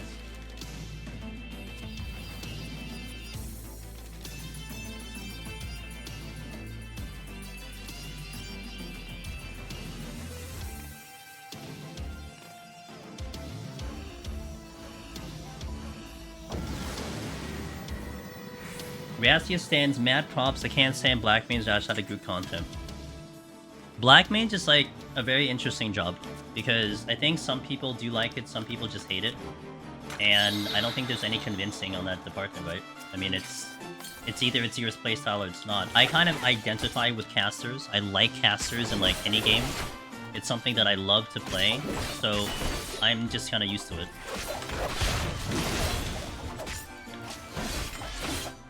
Points? What points? You can't eat them. I think you can eat them. I'm eating some points right now. How are you getting the little circles on the chest and stuff? Wait, which little circles on the chest? Which ones are you talking about? If they ever do design it around Deep Dungeon, I bet we would see a lot of cool skills added, like Ninja, Bind, etc., which almost is never used anywhere else. Yep. I think so too, Joni. I think there will be really interesting things that happen if they design a deep dungeon or jobs around a deep dungeon. When I target them, like this, you're talking about that one? That little circle over there? Is that what you're talking about? So, typical tab targeting. See, this is tab targeting, right? If I tab target, it goes right to the thing. I am currently using a target, like a target menu system. So basically, I'm cycling through targets in front of me. I gotta just pull up the keybind. And so it allows me to like look through the targets, and then I hit enter to then confirm the target. Hold on. Pause. I gotta look at the keybind to see exactly what that is, though. Do I have a buff running? I do have sleep. Okay, that's right.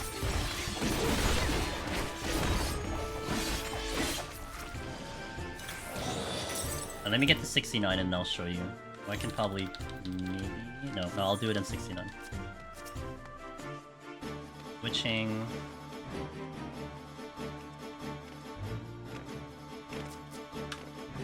Well, I'll do it now. Gotta wait for this thing to move.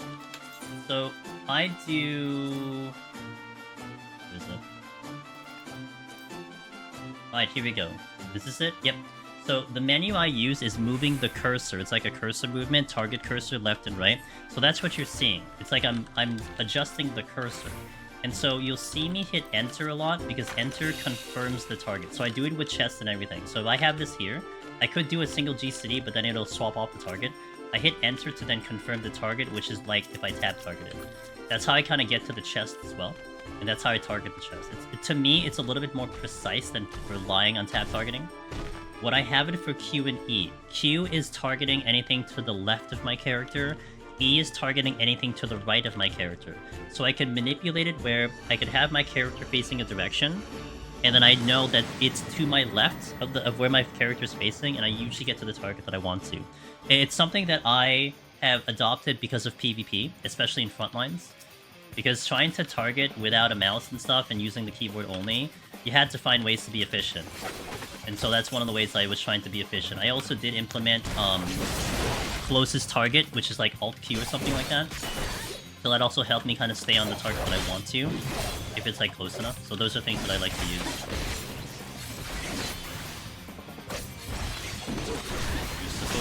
You're supposed to poison, bro. Alright, there it is. How did I manage to quick select palms with on a controller? You know, it was very similar to how I do it on a keyboard. I can't quite remember how I did it here. Was it here? Oh, there, okay. Touchpad. My touchpad goes to the thing, and then I use the directional pads to go to the thing. The D-pad. So it's extremely similar to, it's extremely similar to how I do it on keyboard. So my touchpad was... I don't know if that's default, but my touchpad changes the UI. So I hit the touchpad, I menu through, and then boom, I'm to the commander I want to. Now, what also does help on both keyboard and controller is I try to anticipate what palm I may need to use in a certain situation. So, like, if I feel like I'm about to need a witching, or I feel like I'm in a dangerous situation, I will put the cursor on a witching. Like, I'll put it right here on the witching. And so, when I go right to it, it's on the witching, and I know that I can get to it. There's a little bit of menuing adjustments on that one, too.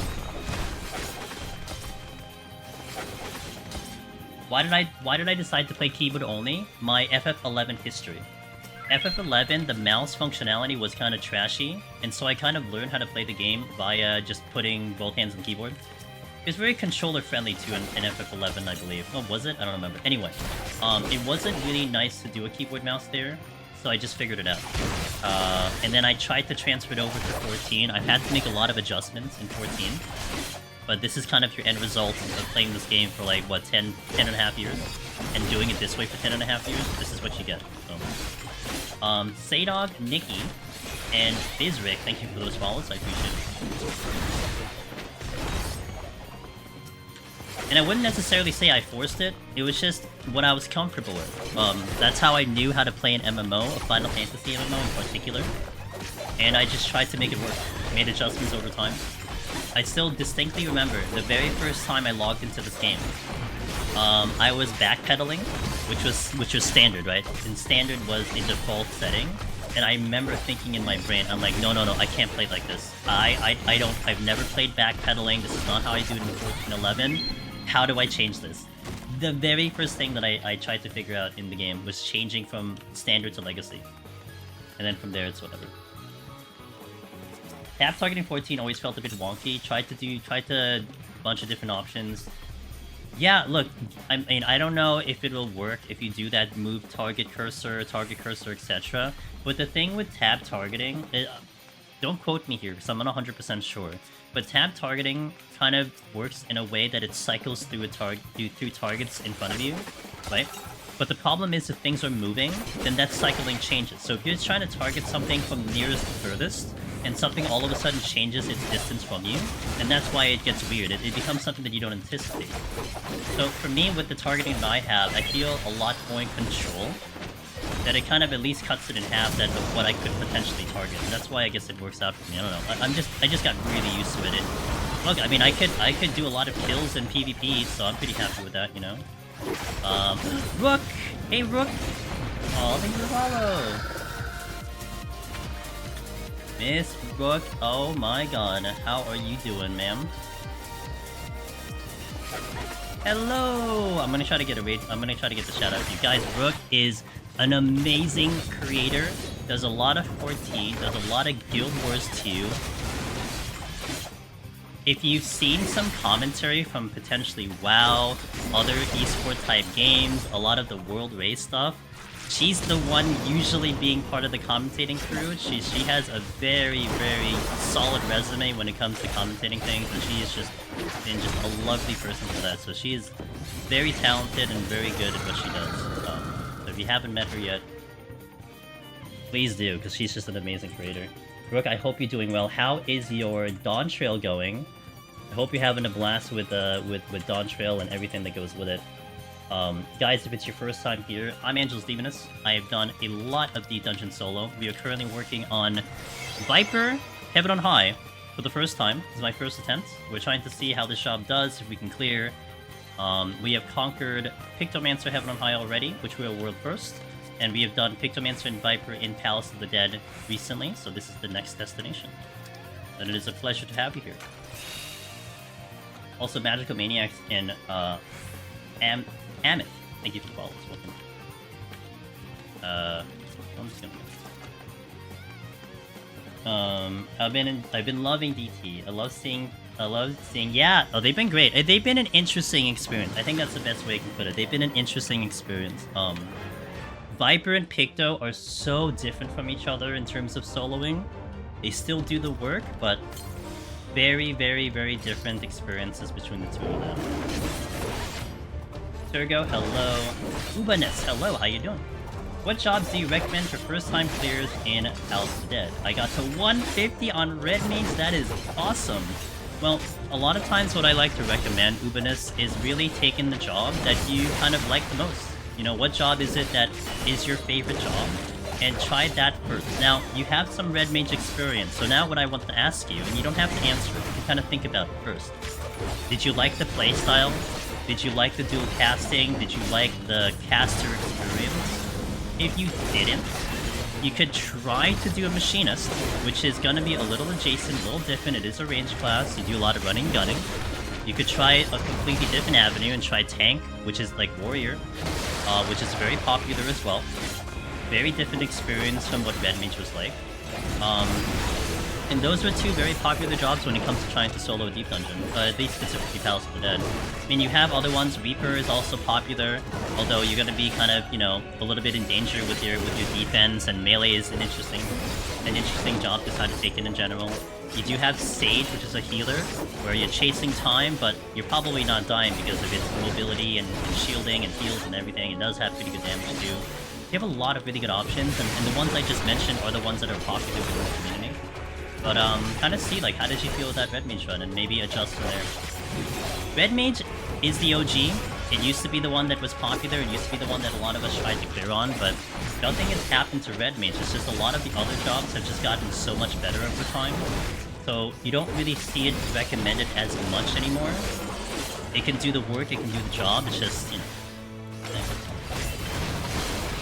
Brooke, by the way, if you gotta do your thing, you gotta self-care, you gotta do whatever it might be post-stream, please go on ahead, I appreciate you, but if you want to keep talking, I'd love to keep talking. Although I haven't done any main story, so we're definitely spoiler-free over here, but it's a pleasure to have you. I did drop a couple frames, but we seem to be okay right now. I don't know if that just happened, but we're okay right now. I just saw Finn fight 180 Picto with video. God, that's insane. He forgot his pot and hammer and still destroying things. Yeah, I forgot hammer on my end. But, so it got almost a little spicy, and I almost botched it, but we were okay. DB, thank you for following up.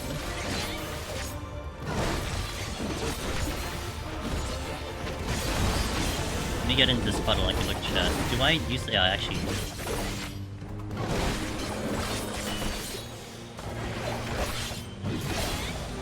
Thank you for the insight. Hey, no problem. I wish you luck, Uba, and definitely come back and let me know how things are going on your run. I would love to see how your progress is going.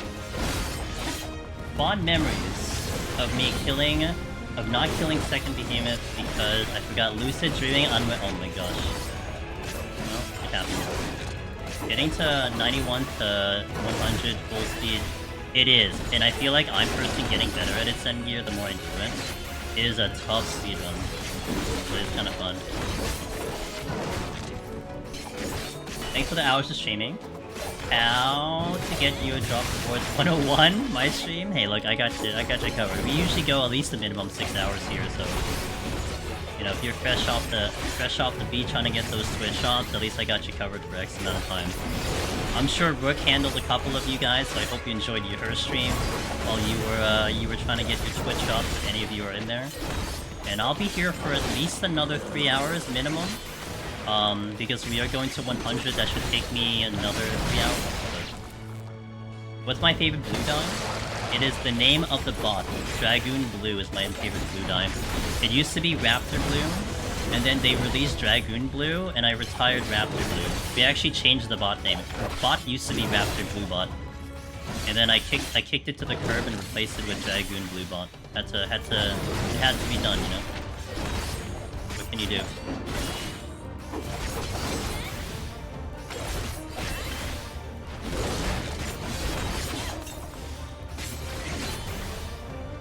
Chocobo, reading, so my offspring has plenty of stars? Yeah, I'm wishing you luck. I went through that process. I know how that process goes, and I wish you the best of luck over there.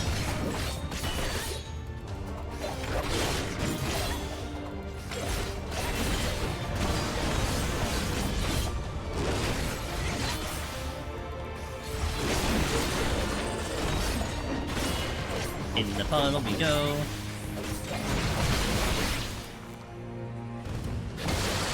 It kind of sucks that I like finish up my combo as I get stunned because I have to kind of commit to the lower potency with the mini. But it's fine, I'll live.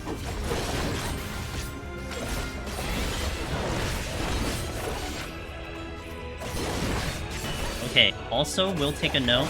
We did get a couple Petries, we did get a couple flights, but finishing this with 16 minutes on the clock is pretty freaking fast.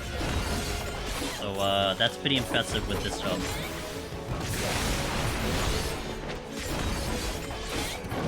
Interesting. Very good on Viper. World of Darkness mechanics, only if you went into the belly, but you don't go into the belly. A 4-player lobby in 120. Dang. Anyone know if there's much changes to House of Dead? None. For all we can see, Galen, and I don't know Joni if you're listening. Joni's one of the best deep dungeon runners we have in the community as well. So if he says something, I would definitely take it to heart. But from what I've seen so far, 2 runs into Palace, and from hearing about from the community talking about it, no one's discussing anything in terms of changes, adjustments. Everything just seems the same. So, however you remembered back in Endwalker will be how you remember it now. It was on the last GCD. I only had one resolution. It was the greediest shit ever. Hey, you gotta do what you gotta do. Would hate for the and Galen, I'll tell you right away, man. It's one of the things that I wanted to prioritize. It's seeing if there's any changes, because I want to make sure I communicate that to everyone. I'll be like, hey, watch out for this. I mean, in Endwalker, we were like, guys, watch out for 91 to 140. It's a lot harder.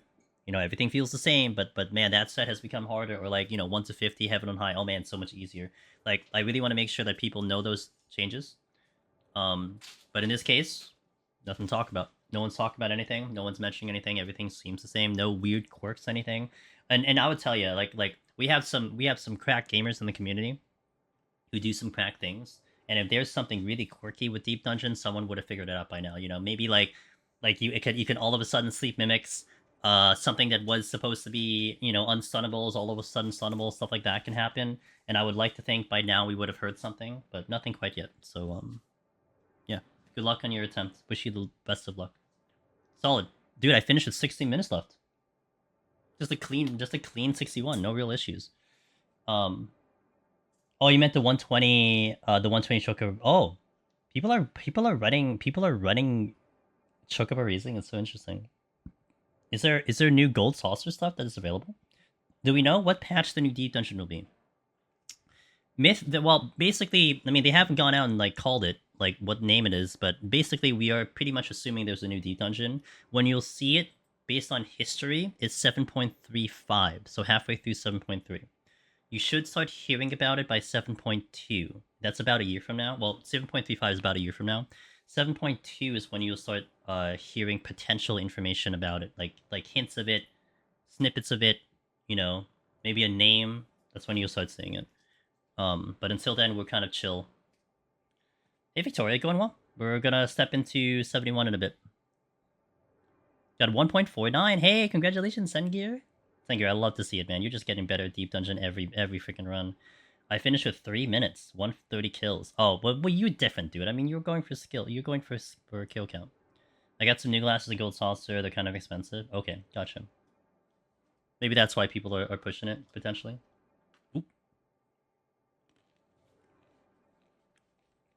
Again, guys, check out Rookery, who rated us over there. She's really the best. You're probably gonna see her, Miss Rookery. If you guys are gonna watch the World Race, coming up in Savage, you're gonna see a lot of her. I wonder what they're gonna make her drink before. They made her drink. I think initially she had to drink Pilk. She did that as a charity incentive. I think they had something with like pickle juice or whatever, like the last one. So I'm sure they're gonna have something innovative for them to suffer through on stream. It's always a fun time with that.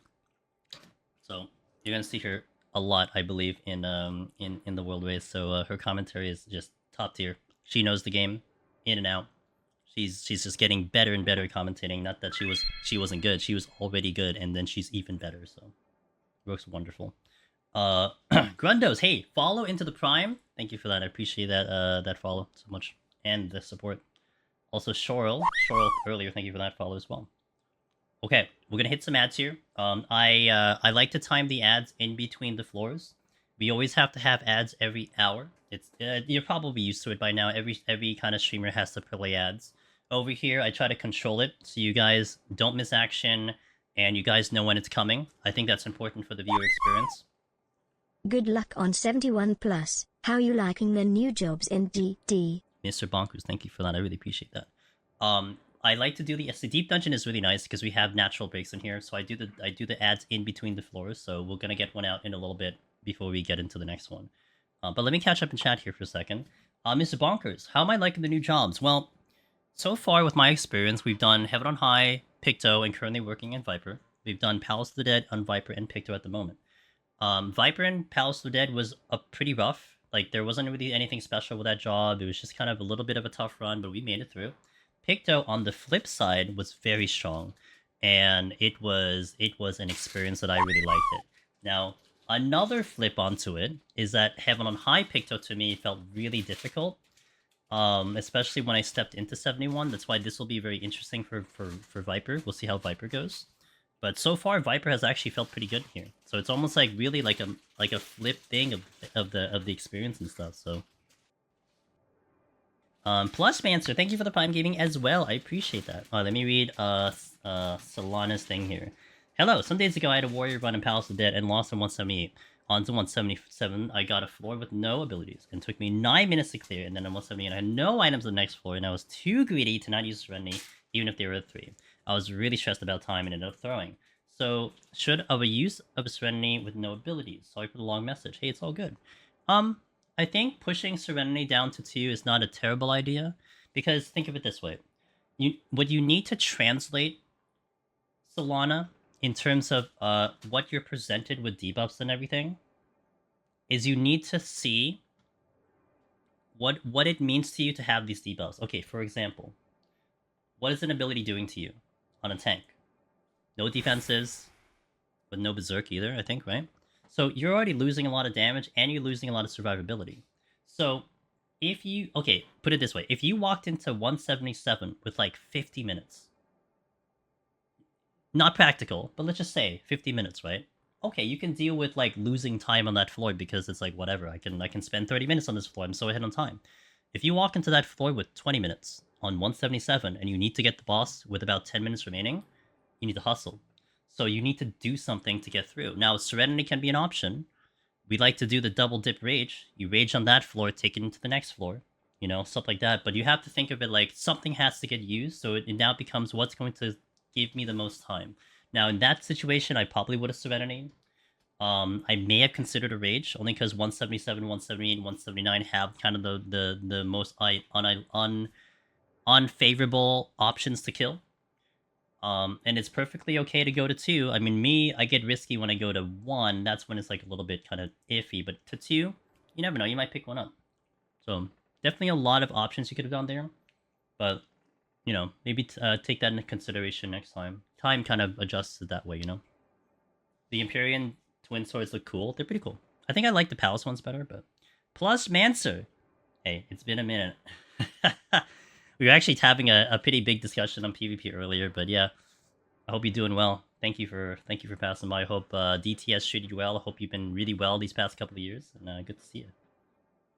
There's a different learning curve for people to learn on tanks and healer runs. Which is just because you can fight something doesn't mean you should. Yeah, and what Willow said is also really important, Solana. It's like you have to like again. I'll repeat this because I did say this. You have to translate what's in front of you. What does that mean for your time? You know. So without abilities, you're losing how much time because you're not buffed and you're not defensive. How careful do you have to be? You know. And is that translation worth you fighting through, or should you just nuke it? So, hey Nina, how you doing? Welcome in. All right, let's go into the next set. Again, I'm going to hit some ads here. I appreciate everyone's patience. It'll be about 3 minutes on Twitch, a little less than that on on the YouTubes, and we will continue. Nina, give me a second. Oh, that's great. I know how to type drops. Thank you for that follow. Basically, Nina, just watch Twitch. Watch our channel. Watch anyone doing 14 who has drops on, and boom, you get it. Alright, ads going out. BRB. Dr. Pops, dude. If only I had that command going. Let's do it. Also, the website's there if you want any more details. But basically, Nina, you don't have to do anything special. Just watch Final Fantasy 14 stream. And you'll accumulate time of watch time. And once you get to 1 hour, 3 hour, and 6 hour, you get a code in your actual Twitch mail. And you use that to redeem in the Mog Station. Nice start. Gonna open with my usual opener, which is a Strength Frailty.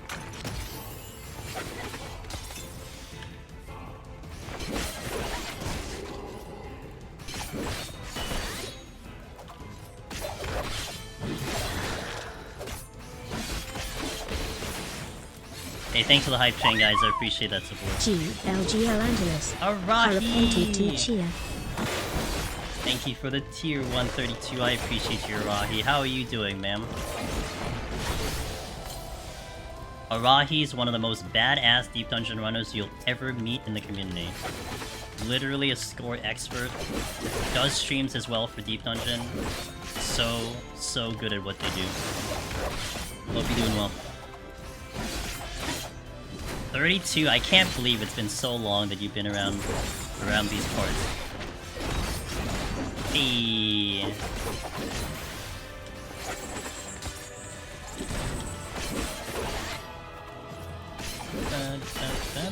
Rahi, what are you up to now? You doing more deep dungeon at the moment? You cutting the main story? What have you been up to? Oops. Sorry, camera's going weird. Apologize.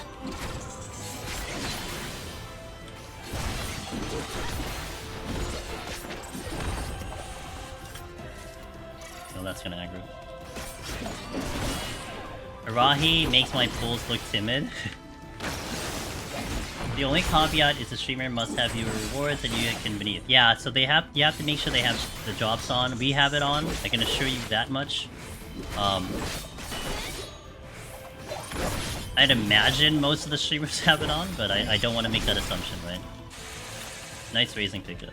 I'm trying to finish scoring Viper in here so I can move on to some more interesting jobs. Damn. Well, the low key jab at Viper, but completely fair. I get it. The ghosts are blocking me. I'd probably pull one, but I gotta see if there's a mimic in these parts, huh? Probably pull you.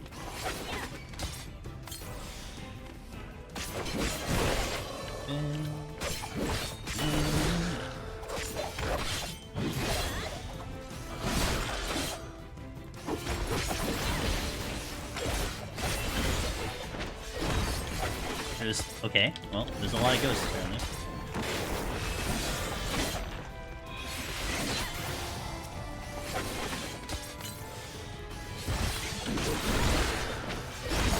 I don't have stun, I don't have stun, I don't have stun, I don't have stun. I need to say that because when this AoE comes out, I need to not be in this vicinity.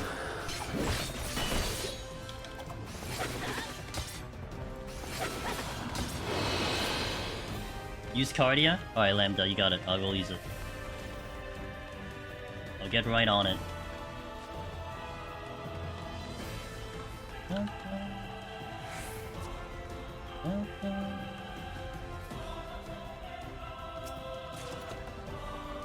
I hope that other ghost didn't move towards the exit.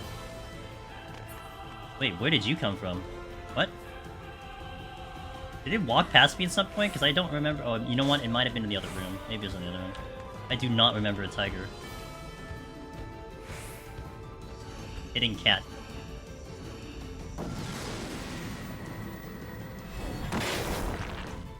They can try, but they shall fail. I got a buff in here. Oh, well. Not the same thing.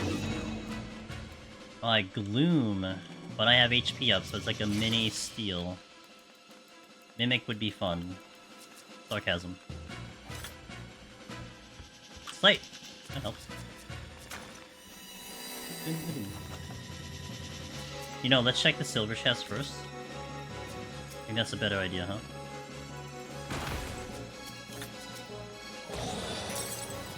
No! Okay, well, this will be fun.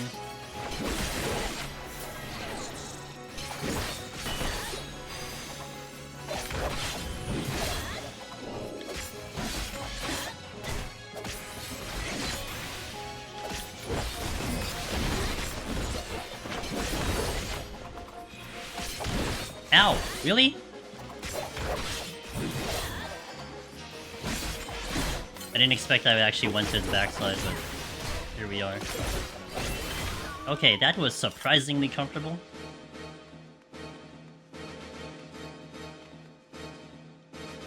That was surprisingly comfortable in Gloom. Do I want to pull now? Or wait for the... Did it like kick you into a trap or something? I kind of forgot. Like I just kind of just went into it, right? But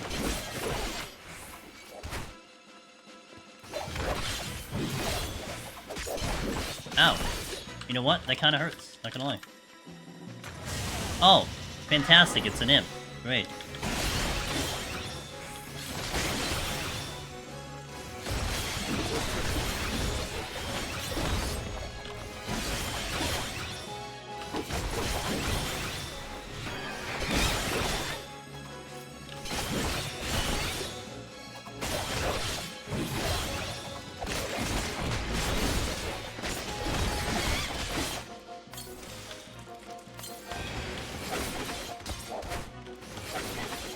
Okay, well that wasn't fun. That was not fun at all. I didn't pay attention and got destroyed. I got crit and think... Oh, I see, okay. I did not like that fight. That was very different from the deer, gonna say so. Purity, well... I think I just got lucky on the deer, to be honest.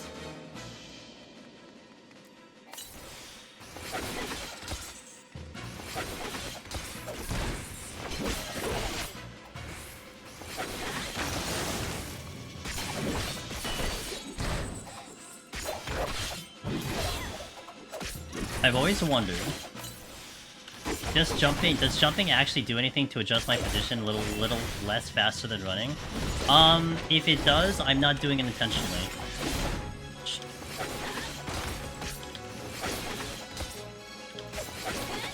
Yeah, if it's doing that, then it isn't an intentional thing.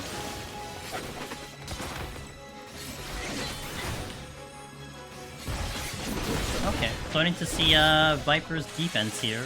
Not that great, let me tell you. I definitely did get lucky on the deer. I'm not using Bloodbath though, but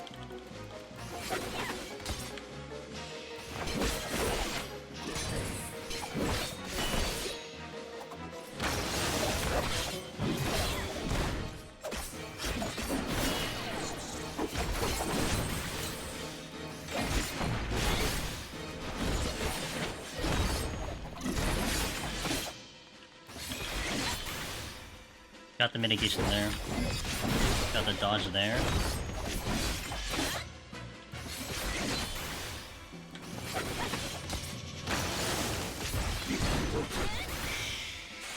Okay.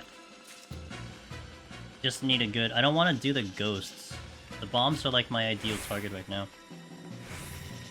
Yeah, the animation is cool. The dash is whatever. I'm used to it on Monk. So, I mean, you can make use of it here and there. Do I hold steals on here in melee? I guess the more the appropriate question... Oh, I guess are you asking, like, melee in general? Or, like, my plan on Viper? I think I try to hold steals, especially if I'm just going for the clear as best as I can. There are going to be situations where I just have to do it. But if I can get out of here without stealing, then I would prefer not to.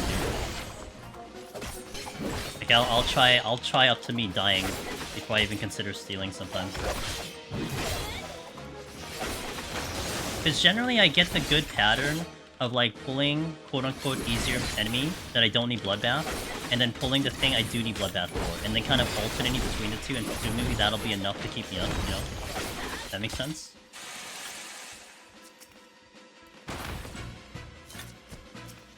Weird question, but I'm new to this game. Hey, loser.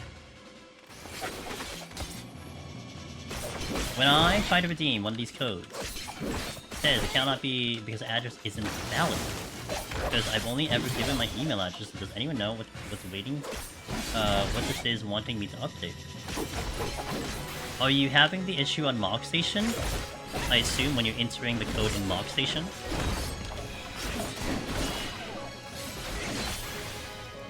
Wow, look, it's the name.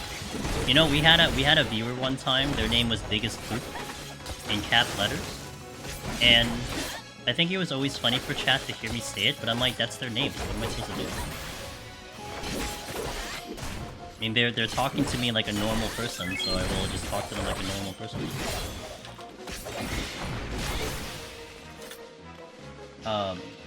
Okay, I had to glance at the username when I heard that one. Yes it is, when I enter in Mock Station, yeah, that's my name. So I personally haven't had that issue. I'm assuming you're playing the game okay, Loser Chick, right? Like, no problem playing the game, you're in the game, and all that stuff. Yeah, I don't know if anyone in chat has had that same issue, if you want to kind of chime in on that response, but... Thanks, Aaron, I appreciate it. Also, I am cool, and the saddest lion, thank you for the follow.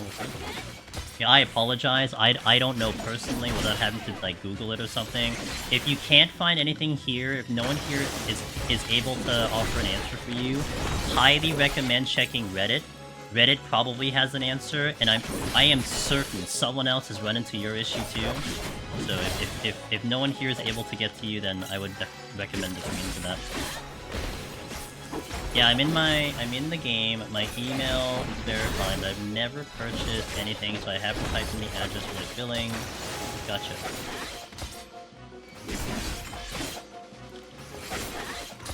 My account country got hanged to the US.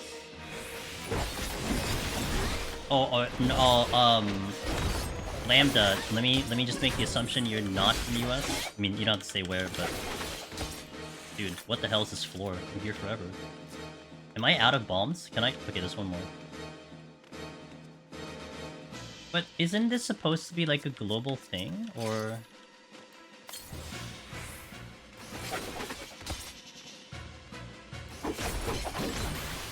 Like, it'd be odd if like it only works at a certain thingy, but...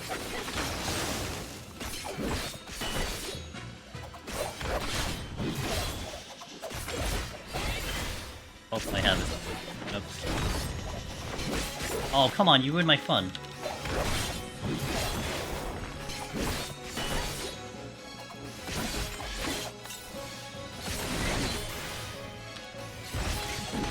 Man, if I could just perfect this, I'm gonna be invincible on melee.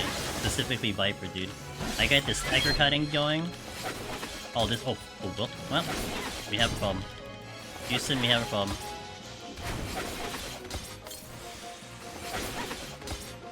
These freaking roaming cats, man.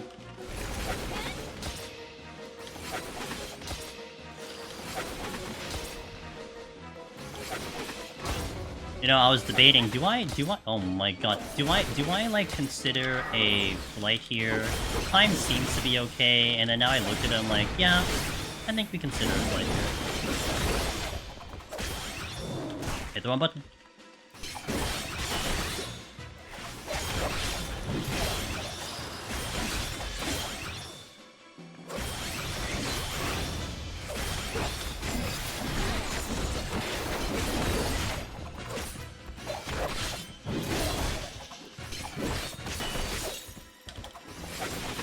This ghost is camping this stupid thing right now. How's my time? No, I'm gonna do that.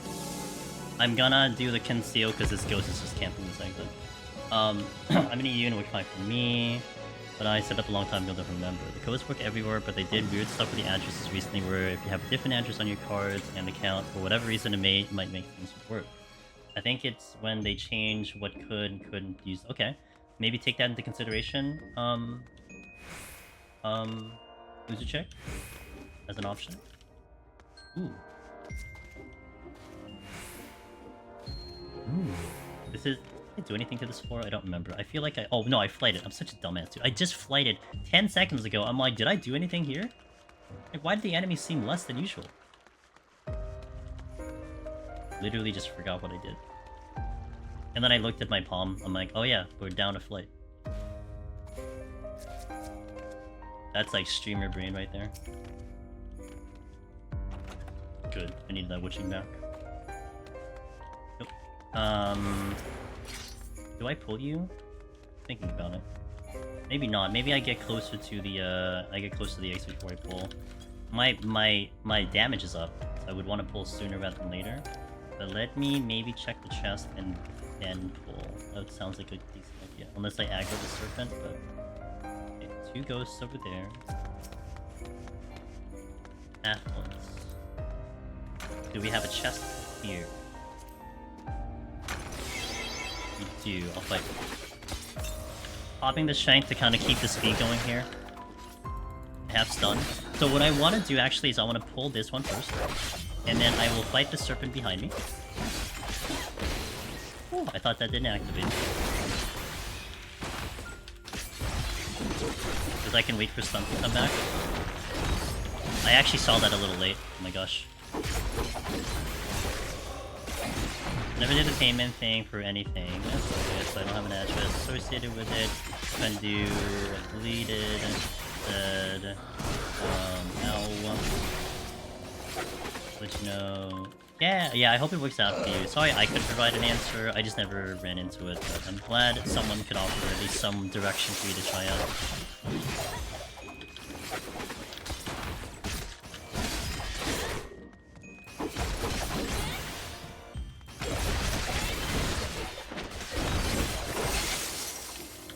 Nope, wrong button. Interesting. Open with this one. I should have probably checked the chest first. He was like in the corner, so I probably could have gotten to that chest before he started to wail on stuff. Nice dodge.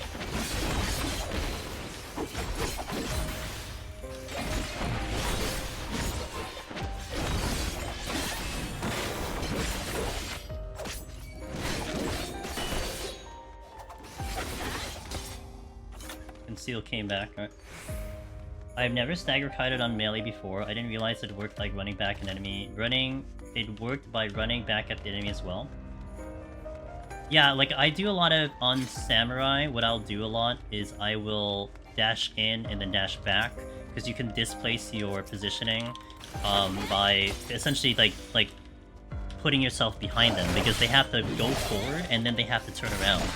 And that alone could also mitigate some damage. It isn't a perfect thing. Sometimes you get like a weird server tick and they clip you on the way forward. But yeah, it's look, I mean, one thing I say about stagger kiting, like how I'm doing it, even if you're getting it like 50% of the time, 25% of the time, think of that, what that means for mitigation. 50% mitigation, like that's a lot of mitigation. So if you're cutting the autos by half, you're cutting the autos by 25, that's a lot of mitigation, you know? So it doesn't need to be anywhere near perfect. You avoid 1 auto every 5. Maybe that's the one that kills you, and now it's not, because you're fine. Drodo, earlier, thank you for the follow as well. I got multiple debuffs here. Multiple bogeys coming in. Wait! This is probably gonna be a Serenity.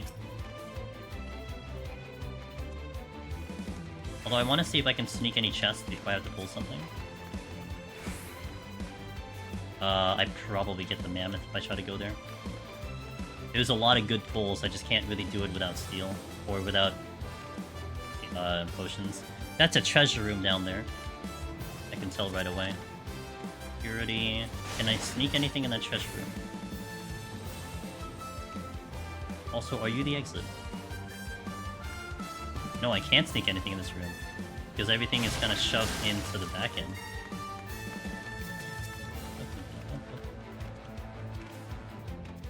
So what I'm hoping for here is that the game gives me some answer. What I like to do sometimes is I like to check all the chests first. Because sometimes the game is like, oh, here's the Magicite that you wanted to use on this floor. And then it's like, oh, okay, I'll use it.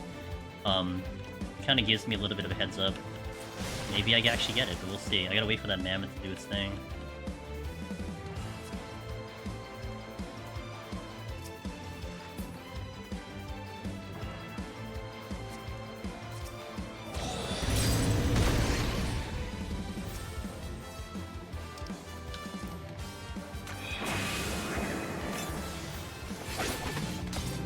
Okay, we're fighting. I'm gonna fight my way to the other chest that I couldn't get access to.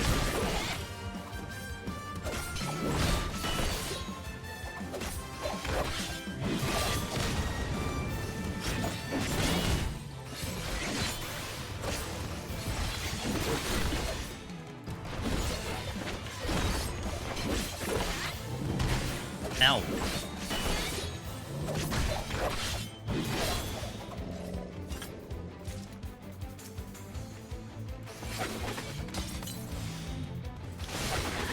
Got it fixed. I clicked on the transfer home option.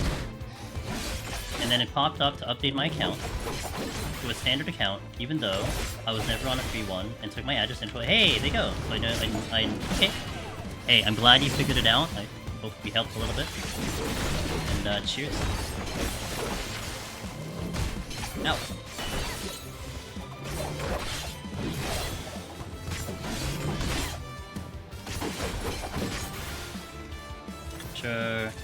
I'm sure I'll run into more new players. Yeah, I'm sure, especially because you're 2 days into drops right now. 100% sure that someone out there has the same issue. And may not have the benefit of, you know, being able to communicate in the Twitch. Although it's funny, I think because it is Twitch shops, you're probably able to ask the streamer. But, yeah.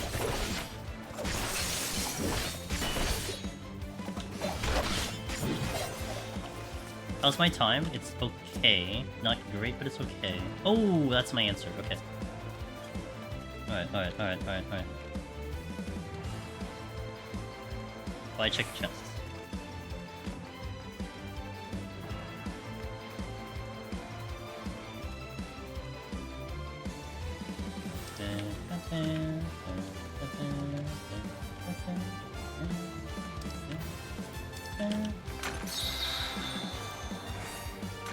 Could it kind of make this easier on me?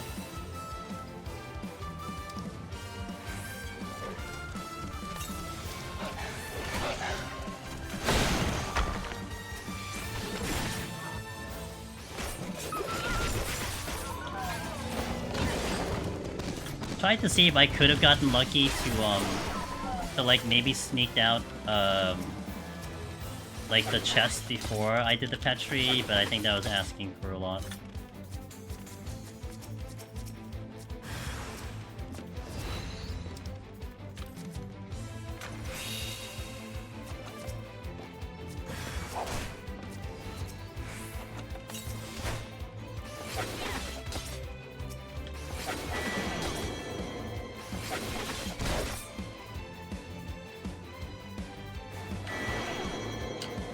Do this the way I wanted to.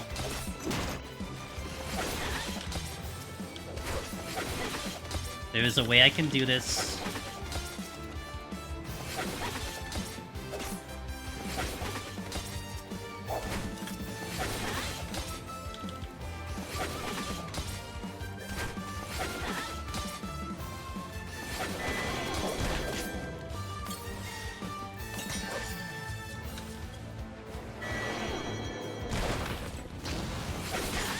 One. Oh, I got both of them? No way. No, that's... Okay, that was unintentional. I only meant to hit one of them. Okay. I am a little surprised I got both there. I think it was in motion, that's why.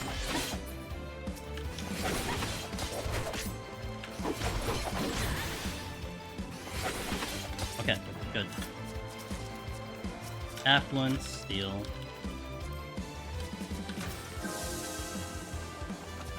That is indeed a short. So when I was planning for that on that, I intentionally tried to see if I can actually get a second mimic because of all the gold chests. So what I wanted to do is I wanted to park a mimic in range for me to dash to, and if they were kind of like staggered with their abilities, I'd have mimic A far enough while it's casting Malice or Death Trap, circle around the landmine, get the one to come close to me, and then dash into it so I can get the clean landmine.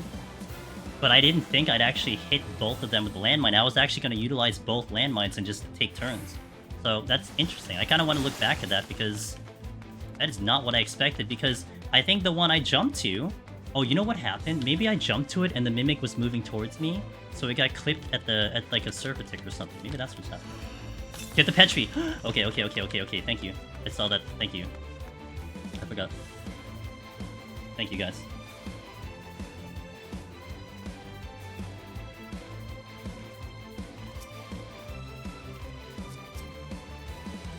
Do not always use the highest level potion when you're not max level deep dungeon. Yes, in 1 to 50, use the potions that are dropping in that zone. So if you're in 1 to 10, use the potion +1, not the high potion.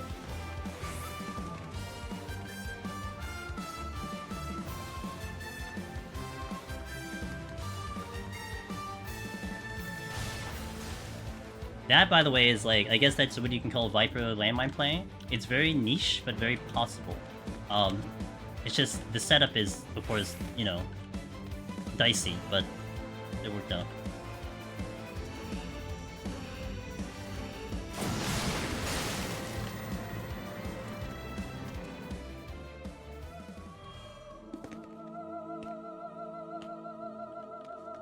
Gloom?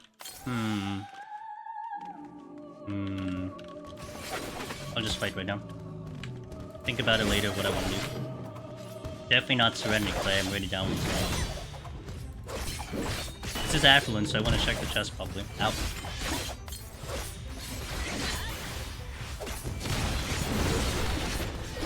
Damage is gonna be kind of dicey here. But I do have steel on, so I have to ride it.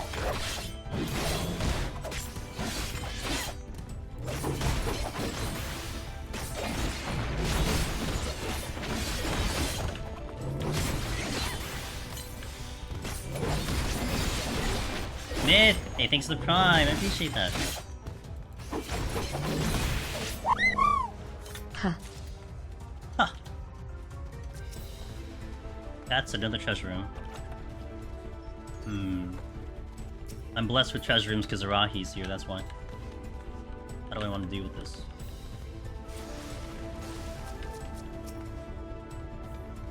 Honestly, I'm leaning towards a...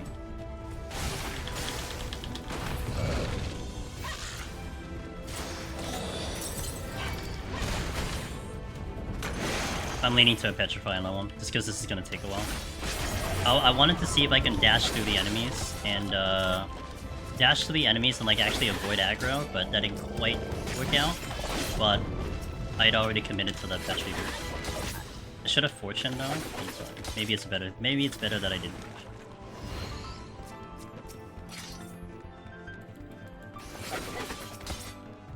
Also, time is kind of like not great at the moment. So I really had to do something to help me out.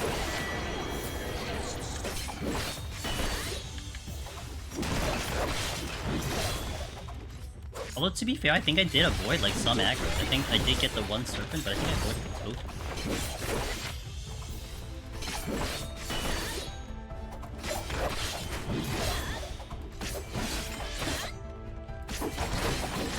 Ow!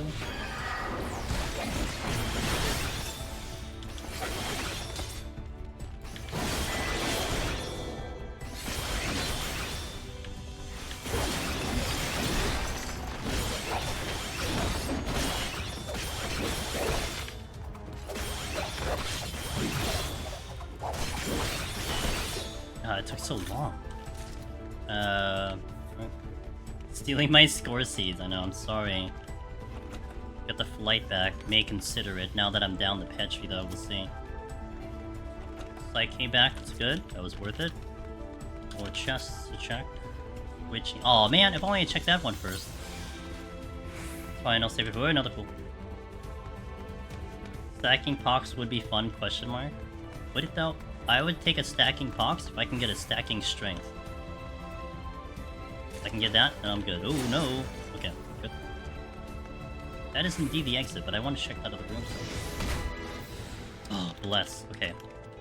I can kind of vibe a little bit. I may want to do the affluence too. Anyway, it's going great so far. Getting our first challenge here in Heaven on High with Viper, but things are going okay. And I did lose a lot of time on that 72. That 72 took a lot longer than it should have, because it was just a high kill floor, so it did not help my situation. This is also not helping my situation. I'm gonna Purity. My affluence, I need to steal, right? Steal. Then we conceal. And then we pick up the steal and go to the next floor. Won't really kind of... Oh, crap. God, you're here. That's okay, at least I got through the deer, but that sucks. I was gonna take it to the next floor. The moment I looked over, too late. 4. I got in 4.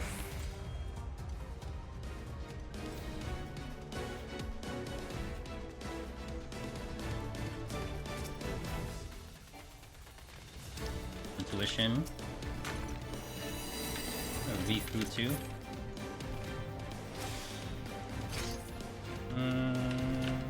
Let me check the other fingers. I want to kill something now. You, Gundai. What a pep. My first victim because I had my cooldowns available to me.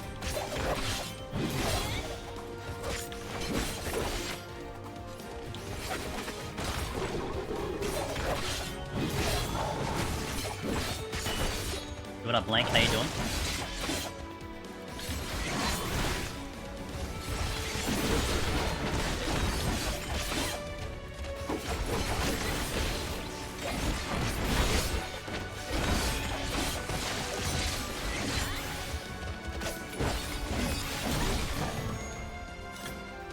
Chests here. Things said in games that are disturbing in the real world. I'm gonna kill. I know when I don't know if anyone is watching or keeping up with SGDQ. I think it was today or yesterday they were doing. I don't know what game they were playing, but they were doing like a bingo version of the game, and essentially I think one of the bingo squares was that in game the characters needed to get a divorce to like fill up one of the bingo slots. So essentially they were very hard cheering for divorce.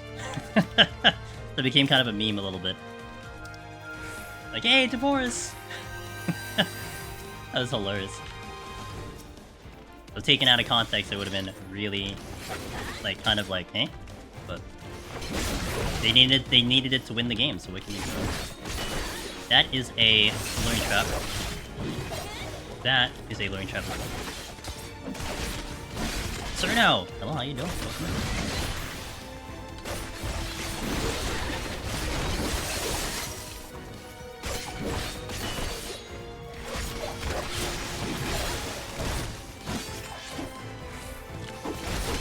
Didn't do anything to this floor, right? It's just straight up. Oh shit, dude. Really, the mimics have been stupid so far.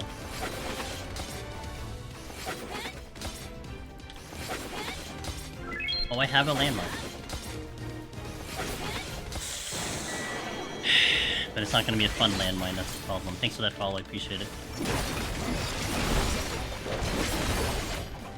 But my only option is a freaking hippograph for that. I don't think I want to do it. Just on... Thank you for the follow. What kind of mage do you think 14 should get next? Green? That's what everyone wants, right? A green mage? I don't know. I mean, I didn't have Pictomancer in my kind of guess, but I'm bad with speculation. I typically just try to just let other people deal with that. Man, I'm not gonna like mimics in the higher level. This is not good. I usually can handle them on some of the other melee, but I'm not having a good time even with steel.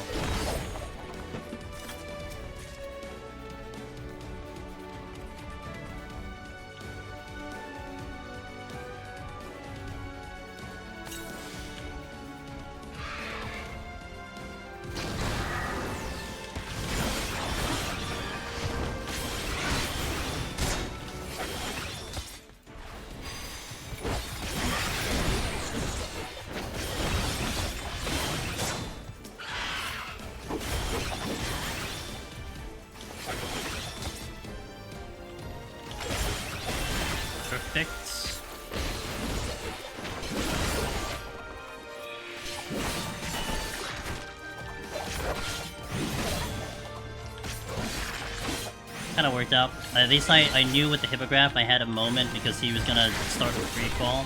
It was gonna be enough time for me to try to get my HP back before he started to just try to kill me. Steel was the benefit of that one. I wouldn't have done that without steel. 100%. Safety... Steel. Again! Okay, I'm definitely the steel. What is the green pod in slot 8? That is a Hyper Potion from Eureka Orthos. So they drop from Eureka Orthos. It's the highest tier potion that's available. But of course you want to watch your math in terms of your HP and see if you're getting the most out of it. Heaven on High drops super potions. Palace of the Dead drops max potions. But I just keep it on hyper potions just because I'm, well, partially lazy and it's not too big of a difference to me. So I use those.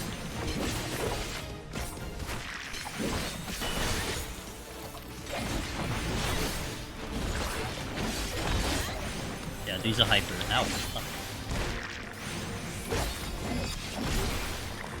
Okay. I don't use the purity, so I'm gonna have to ride that box. Time is debatable. I think I might... Oh no, I got a flight. Yeah, we're gonna flight again, because time is definitely spicy. Man, I went from like having a really smooth 61, and this is getting a little rough here trying to get through on these floors. Granted, I haven't seen a steel in a minute, but time is being an issue, and I'm down the Petri, which I prefer not to be down the Petri, and I'm still feeling like I'm behind in time. Kind of a bad wombo. I've had smoother 71s, you know? Especially on our recent melee adventures. This one is proving to be just a little bit tricky.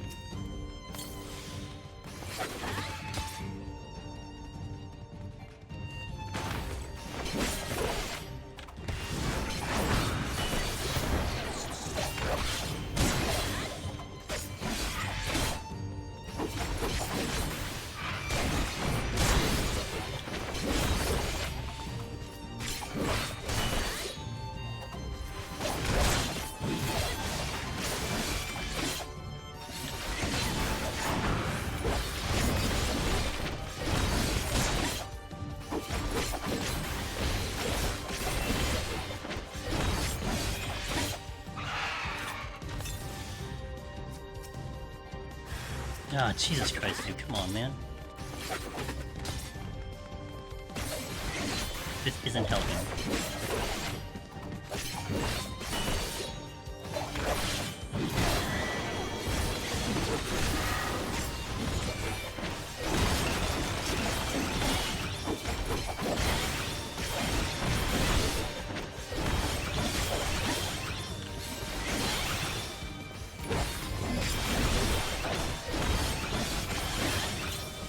No other patrols coming, or no patrols period coming. Oh, I missed logistics. That's with Bloodbath.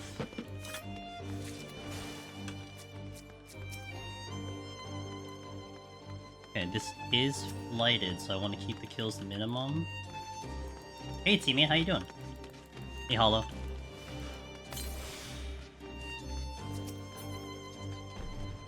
Thank you, you better have moved.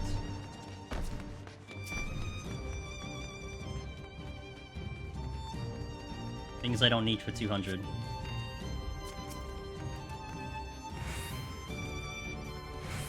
Come on. Are you serious? That trap though. Double witching? I guess it's a double witching. Ow, ow, ow, ow, ow. Okay. Maybe I can do the AoE here. Oh, I hit the wrong button. Oops. Well, that doesn't help when I hit the wrong button. No, I don't survive this. I don't want to lose the steal.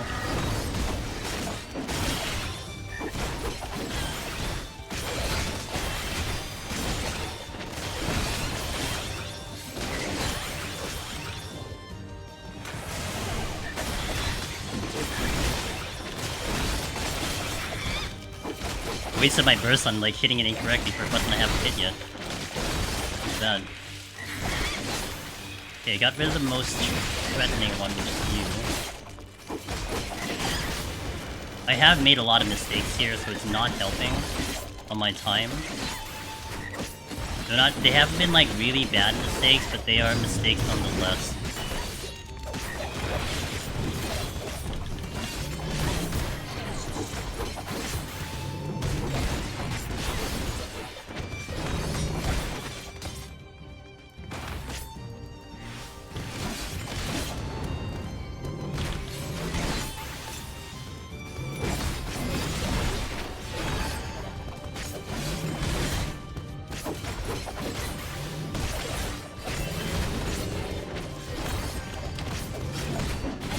Now, I did have the raising, so could I have just died and gone? I can, but I feel like the steal was important for me to keep. It's still at 3 minutes. I could get some of it on the next floor. That's why I didn't wanna push it.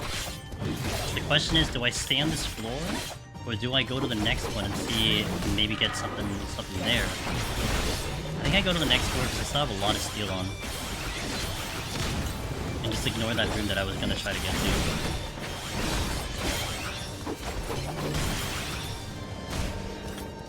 It was a... No, I'm just gonna... I was gonna say they're not mistakes, they're happy accidents. Hey, Gildy, thank you for the follow. Sprints and the flight came back, okay. At least I have something to speed me up, that's good. To make the most of the steal though. Can fight you, no problem. I need to fight things that I don't... Oh, mimics are up there. Great. I'll see what's over there. We're all together. Nothing here. Okay. Thank you for that follow, Sir Gris.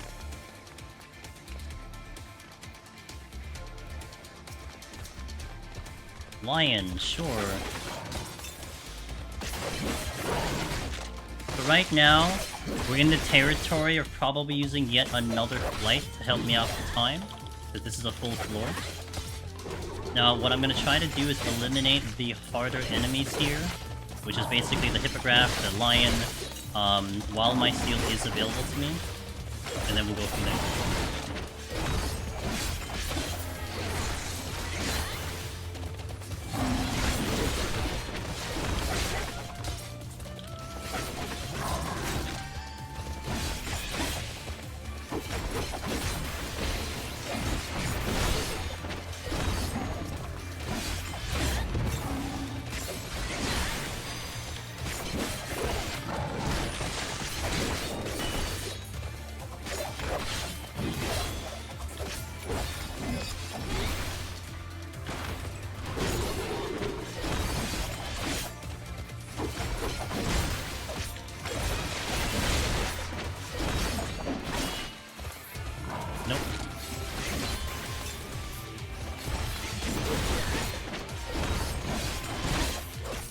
Probably pull the Hippogriff right away, because I know that's going to give me a problem, and I know I can handle the Yetis without a steal. So that gives me 3 kills that I already have available to me. So let me just see what's in this room. Oh yeah, easy pick, right now. That was a little early.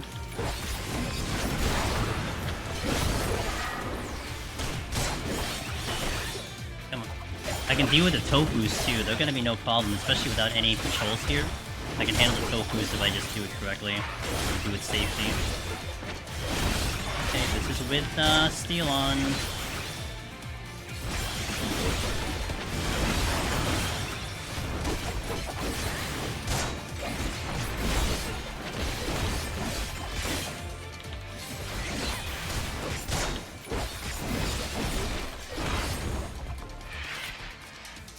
Damn it, Tofu.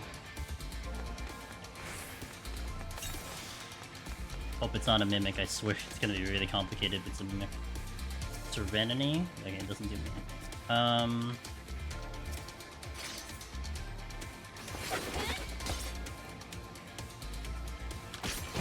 Perfect.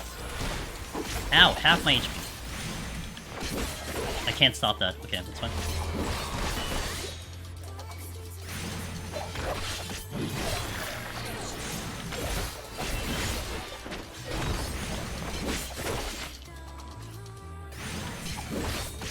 We're doing line of sighting here. As he casts, I move into the wall so I don't take the casting. And this is what makes this enemy deadly. It's more the casting than anything else. But he's also meleeing me at the same time, so it's gonna be like double damage. So these are kind of manageable in a way. Yeah.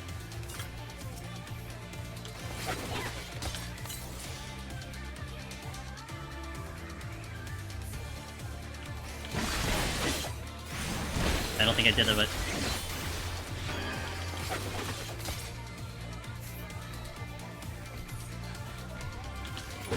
Okay, better.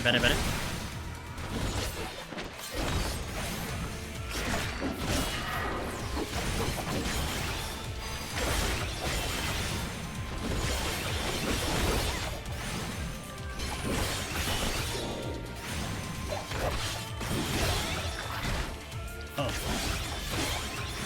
Good.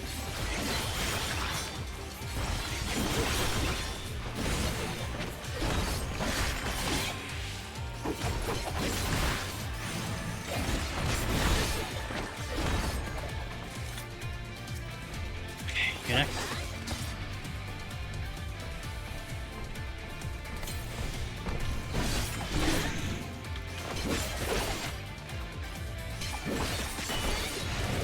How does Viper stack with the other melees?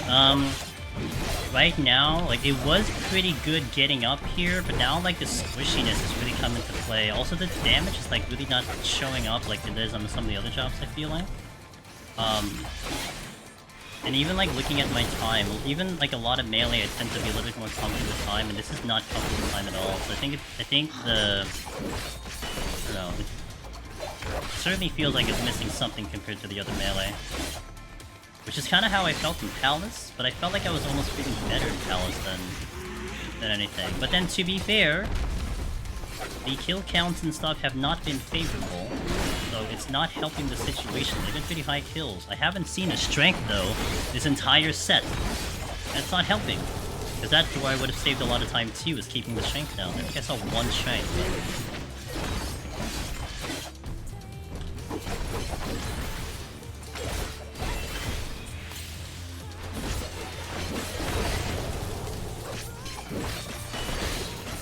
Oh yeah, a little bit more of an F.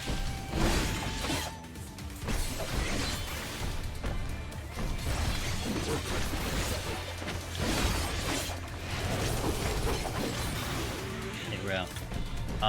Has to be a flight. Alright, welcome back, guys. It should have been, it should be a little bit better now. If you're delayed, you may have to refresh, but yeah, I've been getting that like once in a while, but we're okay. We're okay in game, it's just like OBS does it a little bit, so welcome back. Damn it.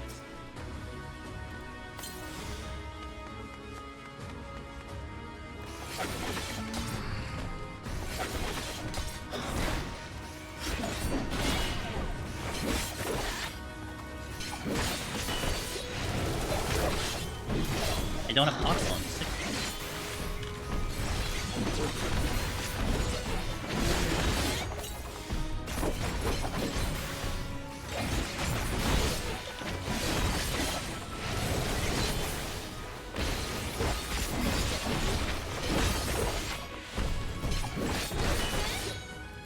Okay, that was comfortable. Ah! 8,200 crit is half my HP, if not a little bit more than that. Dude, I would love to use a rage right now, I swear to God.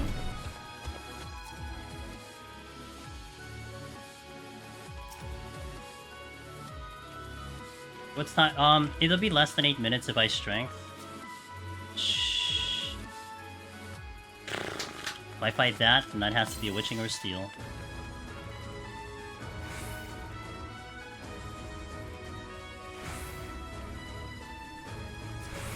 Might be able to get this one.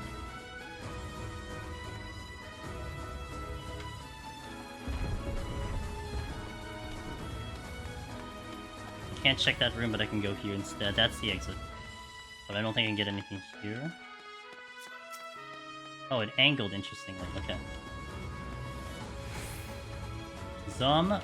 Bunny. You can follow with me. I'm gonna pull now because my cooldown's about to come available. I just want to get something in. More than likely, I'm gonna conceal out of here. Putting at one conceal kind of sucks though, not gonna lie, but we'll deal with it. No, no, no, no, no.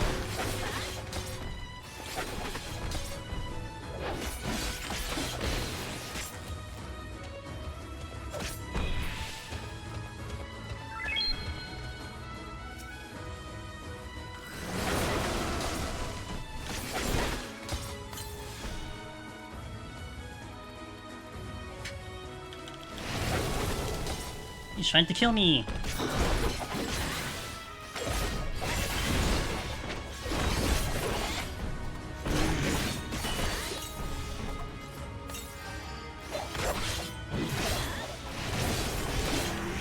How's Viper?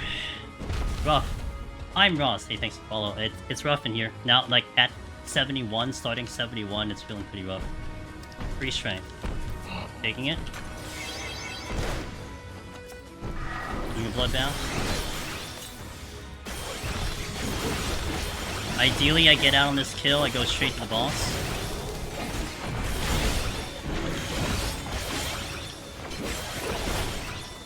If I could just maintain this damage, man, it's good, but having to kind of go in and out and like duck and weave and everything, it's definitely causing me to lose damage. Still not out. I'm gonna have to pass on that chest that the hippogriff is blocking. I don't think I get there. I think I just go with what I have. I think I can handle the boss with that steel. Maybe. Considering a frailty potentially. No, that's not good.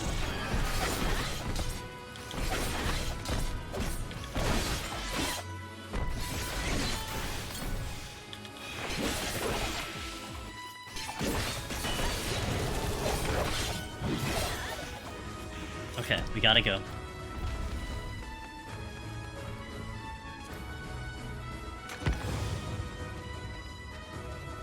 Have you noticed any difference with how pots feel? No, I don't think pots got affected with that change. It was only tinctures, and I think someone else would have said something about that, but yeah, it's definitely just tinctures.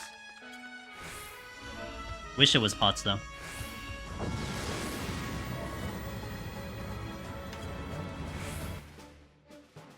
How's Viper? I think I just answered that, Aida. Yeah, it's a little rough in here, but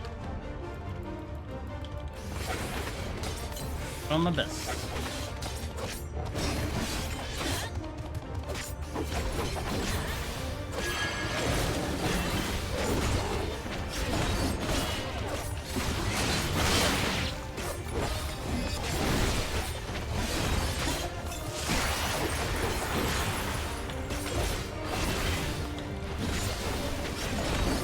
I'm gonna frailty here.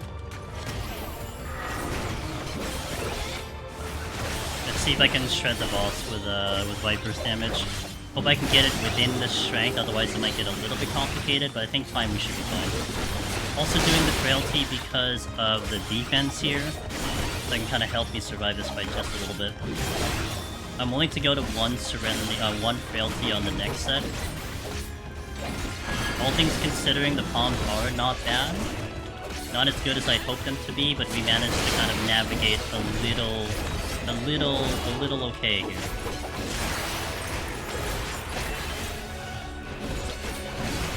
I need to stop lining up my potion when my OGCD is up. I had that habit in Palace. I need to knock it off here. Like, it doesn't do me any good.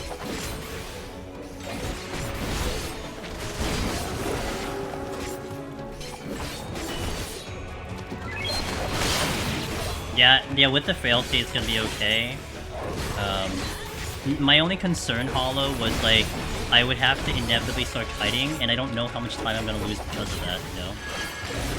I think that's where a little bit of my concern is, but of course, if we're shredding the bosses, I can make up that time doing that. That was a little bit of my concern. Thanks for the follow, Ken Show, I appreciate it.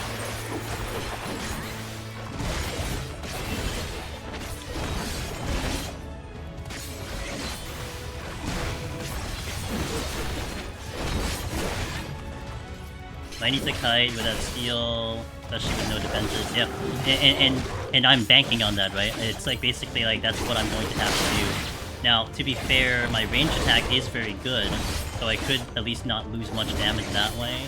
But kind of still, I don't know how much time I'll lose. And then coupling that with like losing the strength too, that could all kind of add up to a little bit of a bad combination of things.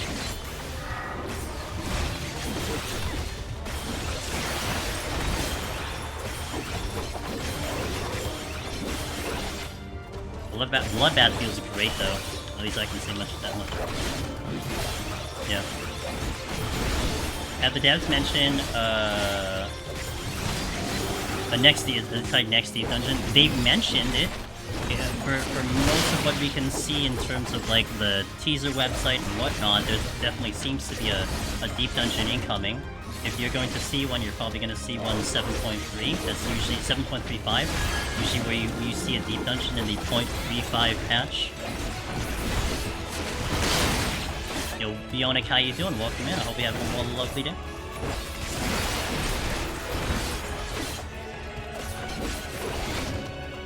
Wazar, I think you follow.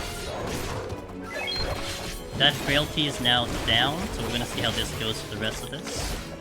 I'm gonna preemptively faint here, so that I can try to make it back to Bloodbath.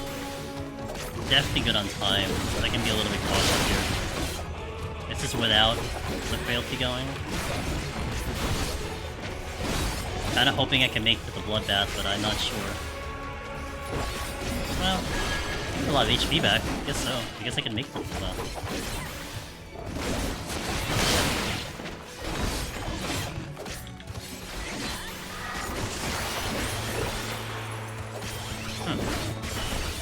Viper is like a roller coaster right now. There are times when I'm like, wow, this job feels great. There are other times where it's like, I'm not sure about this job. It's so weird. This is actually a lot more comfy than I thought it would be. Didn't need the frailty combo. I don't get it.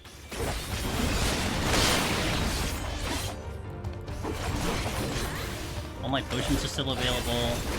I don't know if I really could have face tanked this the entire time, but based on my other melee experience, I knew what I was expecting in terms of having the kite and everything, but dang.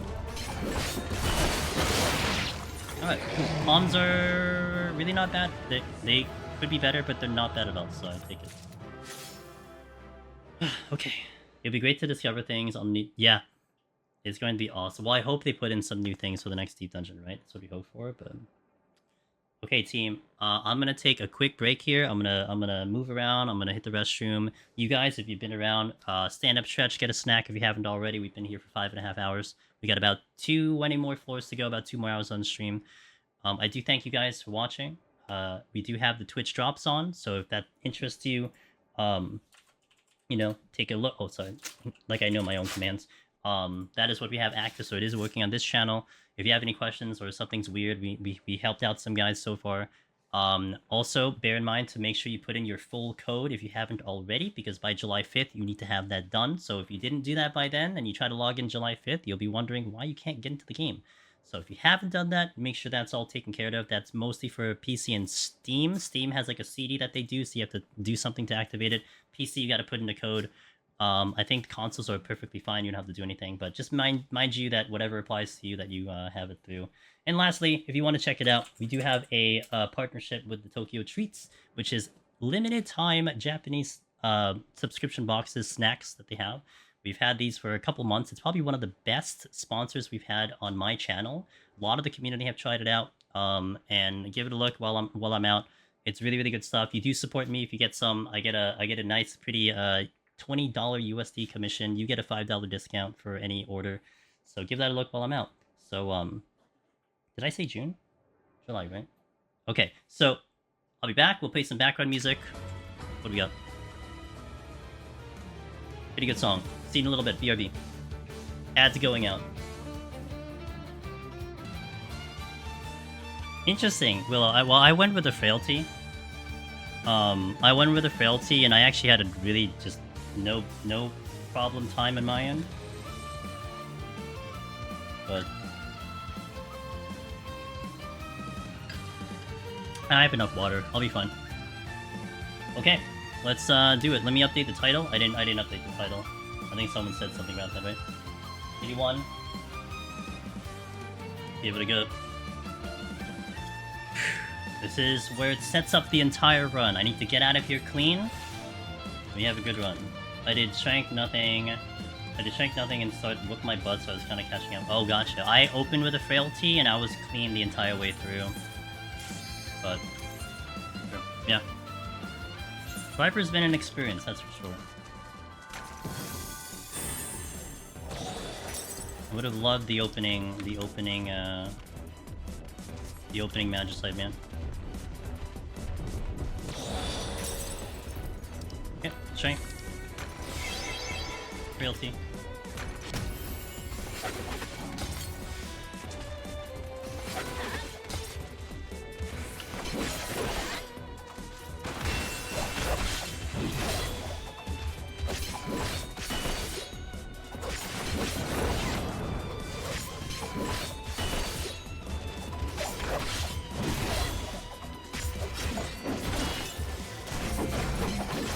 Thanks. Good luck to you too, Will, if you're gonna keep going.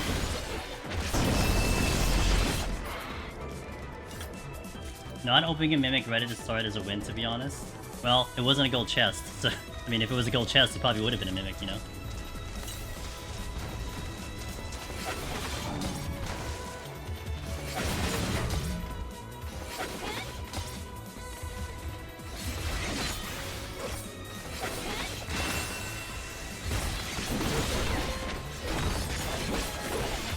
This should be safe in the patrol. By the way, the lighting in this hallway is badass. I think Heaven on High 81 to 100 now has like propelled itself to like a higher spot in terms of my favorite areas, simply because of the way it looks with the graphic update. This place looks freaking gorgeous. The lighting is so good in here. Oh, that's also very good. I'm gonna use it right now. Good start. I feel like there's a treasure room to my right. It sounds like it. There's too many apes over there that's shooting their crap.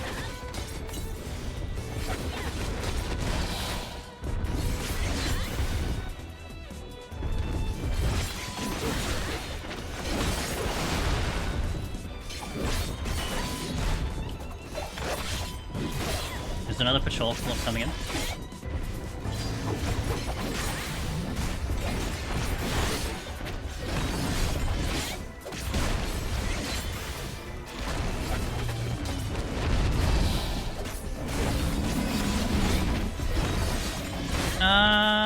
Did you just click through the wall, sir, ma'am?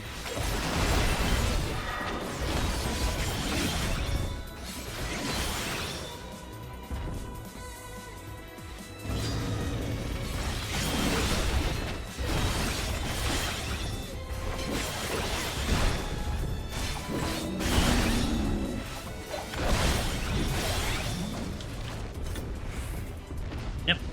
I knew it was a treasure room. Just... It isn't one that I have to necessarily deal with.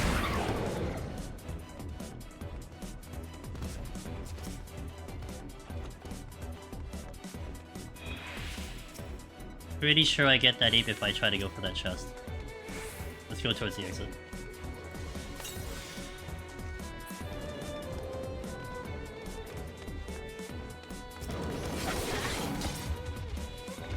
Gonna need a little bit of help here. I'm gonna pop that act once right now. Ow!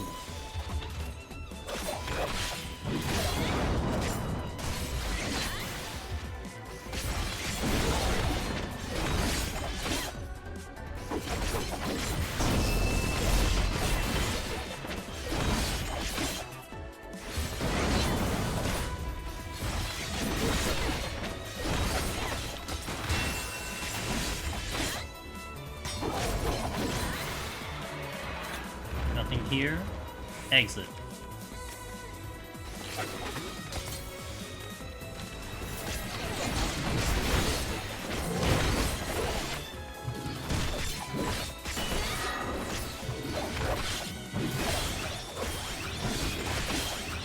You've been busy. What's the consensus on Picto and Palace?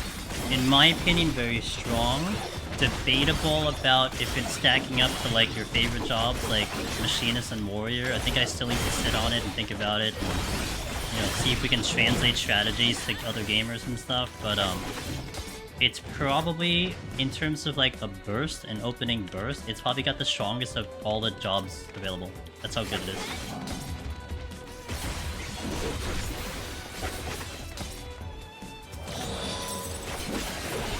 But it's still a caster, and it's still very squishy. So you have to take that into consideration. What's harder, Necro or the ultimates? I can't answer that question, Sean. Chat, do you want to provide your own opinions on that? The reason I can't answer that is because I never done ultimate, so it would be kind of just not right for me to say that.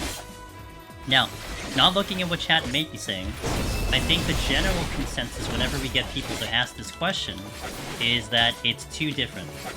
That you really can't do a one-to-one comparison. Because you're talking about, you know, something that involves other people, something that's 8 people, scheduling, different types of fights. This is multiple floors, trash enemies to boss enemies by yourself.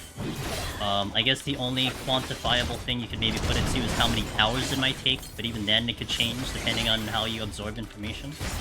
But the rest of it I'll leave the chat to if they want to respond to that.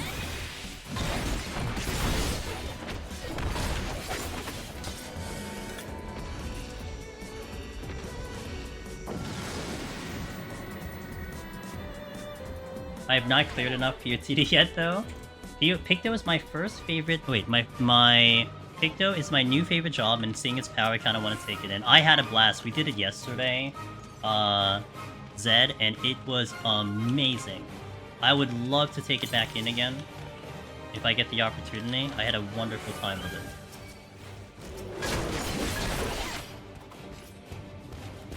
Thanks. Oh, I just messed up my burst. Okay, it's fine. Thanks, chat, for participating in that question, by the way. I'll give it a whirl. If it fails, I'm back in Machinist. Good. Yeah, my only thing I would say about Pictomancer is that you just need to be careful when your burst is down. If your burst is up, it's amazing. If the burst is down, you need to be very careful.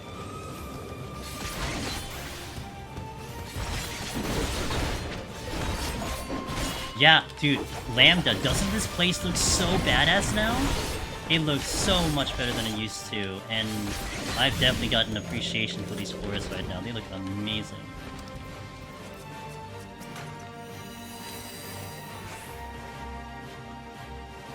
Luring Trap. That's a free strength over here. Maybe I try to get to the silver chest first?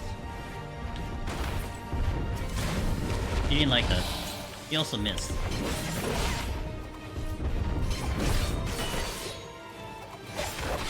How's POTD looking? You know, the biggest difference I saw in Palace was specifically 1 to 10, funny enough. The rest of them, you can kind of catch some, like, lighting differences, but not as much as 81 to 100 in my opinion. You know, I saw a couple things, but not quite as obvious. I think I had one person yesterday saying, like, man, I thought the graphics were supposed to be better. Like, they don't look the same. And I'm like, well, you know, it's to each their own of how you do it.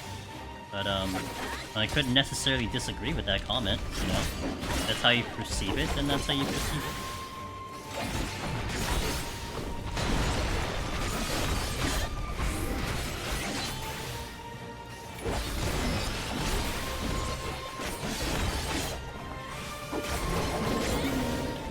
I've always liked this set's visuals, but the better shadows really help.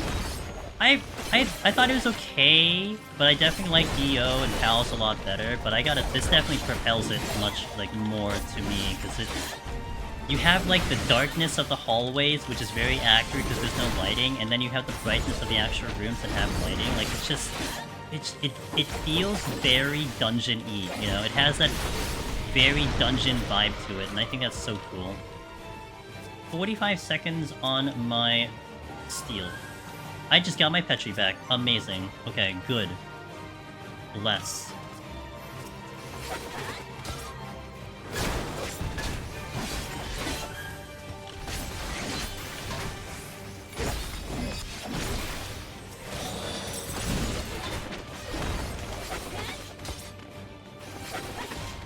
Hey Henry, well, we're surviving.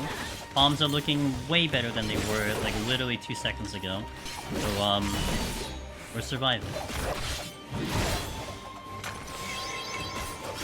He was about to drop in 6 seconds. Thank you for that follow, appreciate it. Dead, meow. Steel's now down.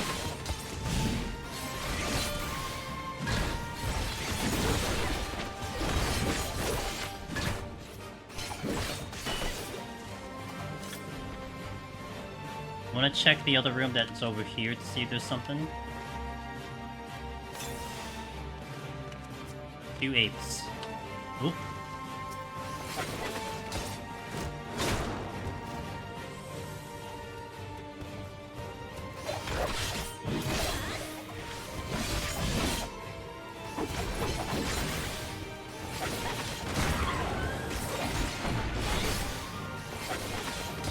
Mess up my combo!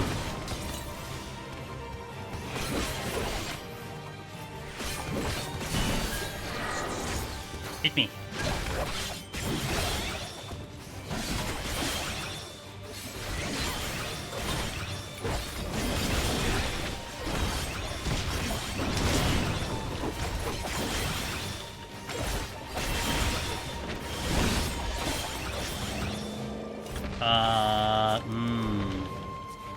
I like this chest, but I think I just go.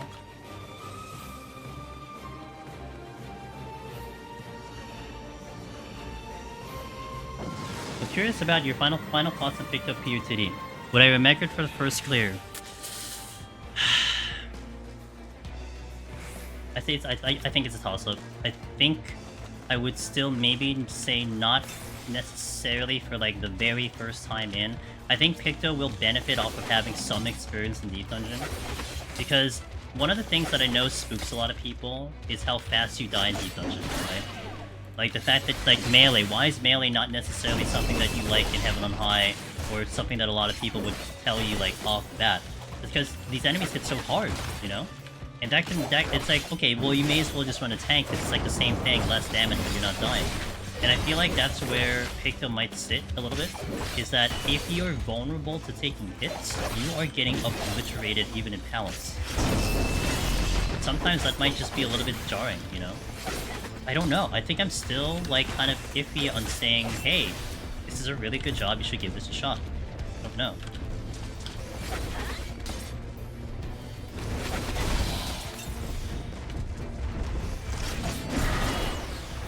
Oh great, cause a problem. I love causing problems.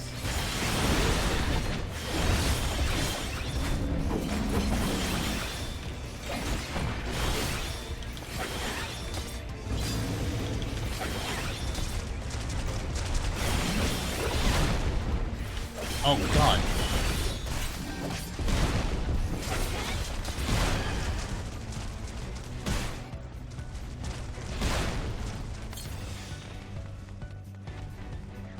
I need some time. I have no other cooldowns available to me right now. Can't do shit. Okay. He's gonna open with an AoE.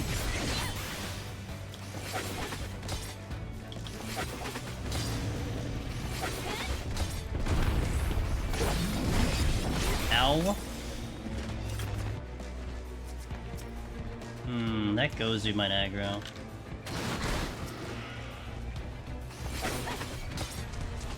Oh god, oh god, oh god, oh god.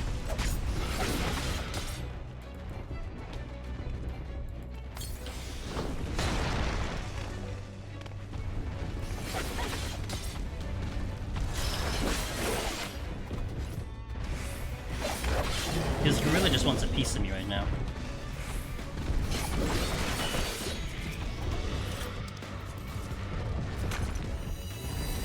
Two chests?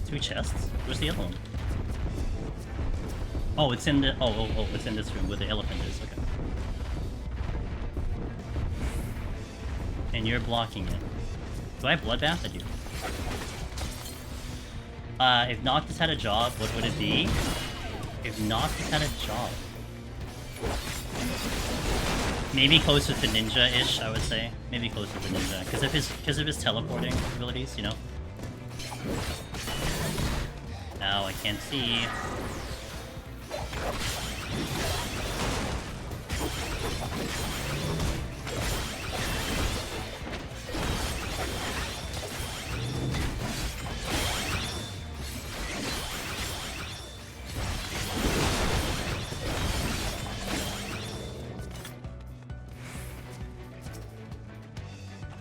Nice conceal came back. I only had one. I'm gonna get all the way to the exit first before I do another pull, potentially.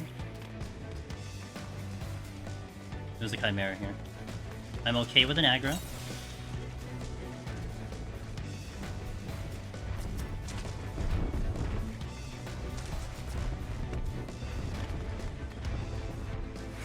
You can see him as a Dragoon. Well, he does wield... Does he wield, like, technically multiple weapons?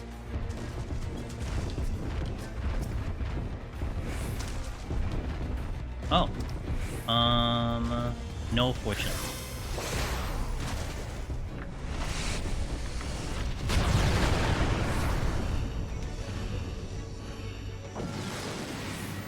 Yeah, it is what it is. I wasn't gonna come here if I even if I accidentally went this direction. Okay, this one might warrant a Petri due to the blind, and I don't like this force set anyway.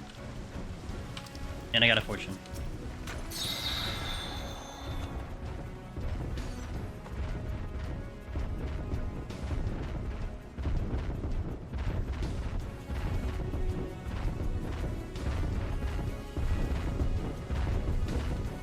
Hovering over the Petri as that's gonna be my answer at the moment. Waiting for this elephant to maybe shoot at me, but it's whatever. I'll go. Ooh! Okay, just made it. I know he's gonna shoot at me, it's just when is he gonna shoot at me? So what I'm doing here is I'm checking chests because I want to fish out a Mimic. If it's a Mimic, then I Petri and boom, we're good. If I check the chest after the Petrification, then I get a Mimic, that causes problems. So if I can get the chest before that happens, then we're in a much better spot. That's annoying. YOLO, I guess. Okay. Well, got a strength.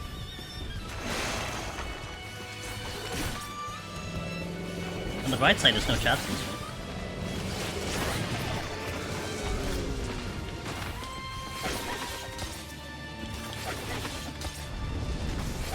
Oh, and then I run dead center into the room.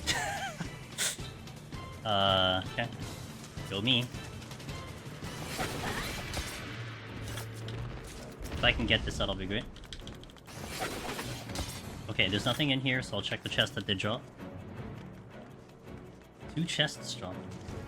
One of which is a Mimic. Oh boy!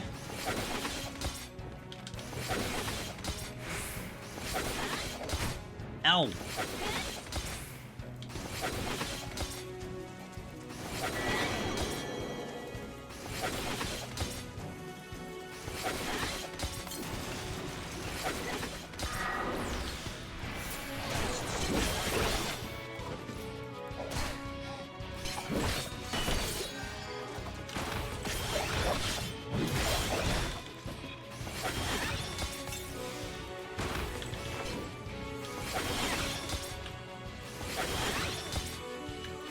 Well, that was a waste of a bloodbath, I guess.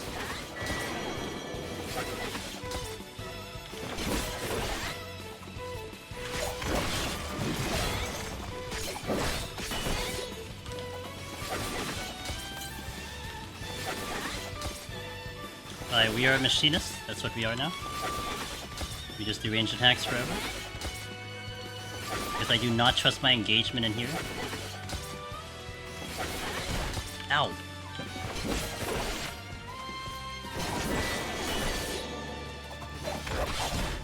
Ow!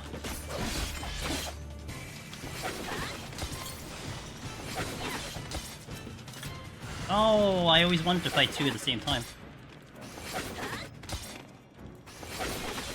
Because I enjoyed my first experience, so I want to do it all over again. I actually forgot I was blinded.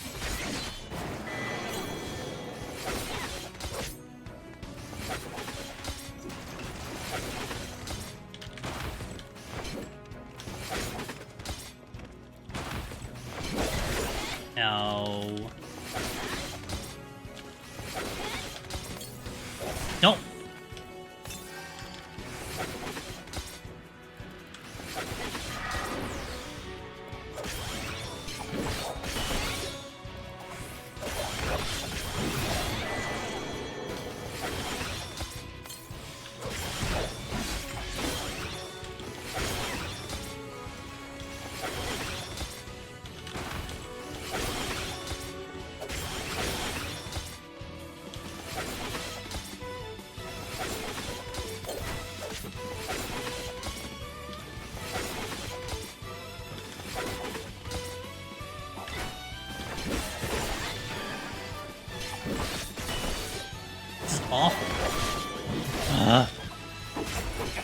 within reach of living. Okay. On the bright side, there's one more gold chest for me to check, so really excited about checking this chest. Hey, nice. Yo, let's go, Astra. I'm glad. Fuck me. Okay, I'm just gonna die. You know what? Forget it. This is the dumbest thing ever. Just kill me, okay? Just kill me. I'm not doing this 3 times. Okay. Oh god. Okay, that's a Shinzei.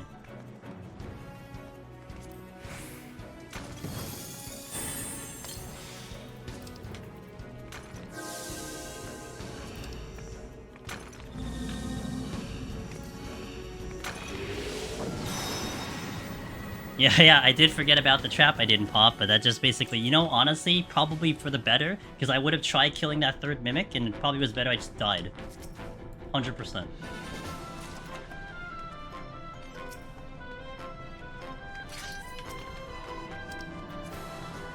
Only 2? That's unfortunate.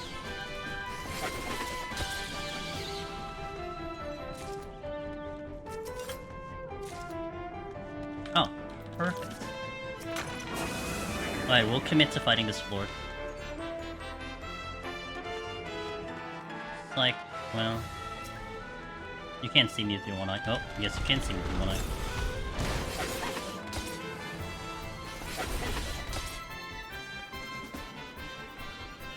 I'm gonna take him all the way to the spawn. Also kind of buying time for my weakness to get out of here. Because I need to see if there's patrols and I don't know yet.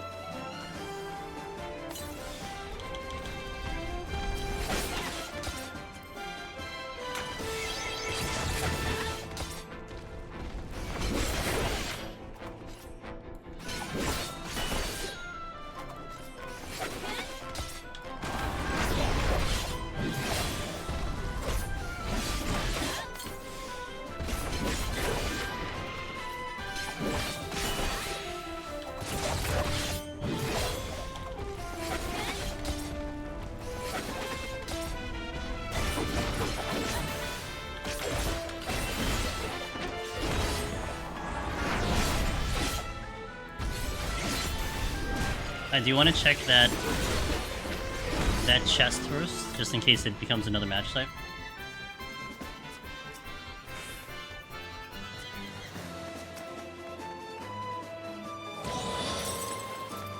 That's a dead end, and I might try to go there. I have bloodbath. Oh, everything moved. Okay, we'll go here. I want to pull something within 20 seconds. Nothing is open. Gozu.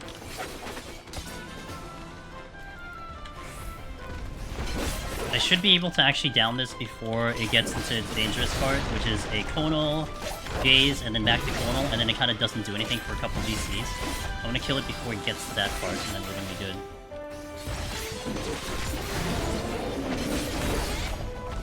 And I think my full burst will get there. This is the part that's going to be dangerous.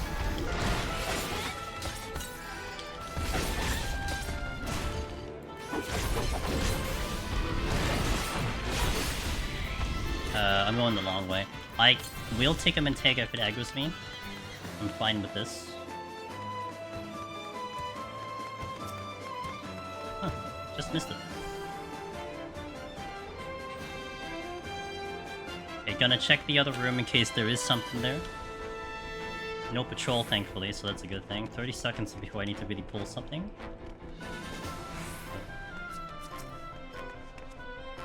Okay, another Gozu.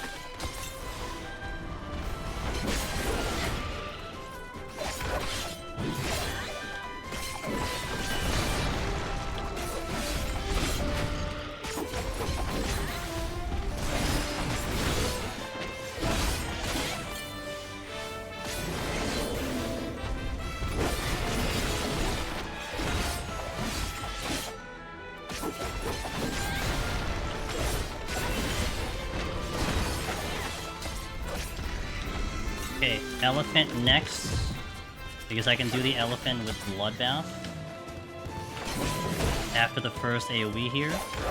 Alright, I'm gonna bloodbath in a second. Now.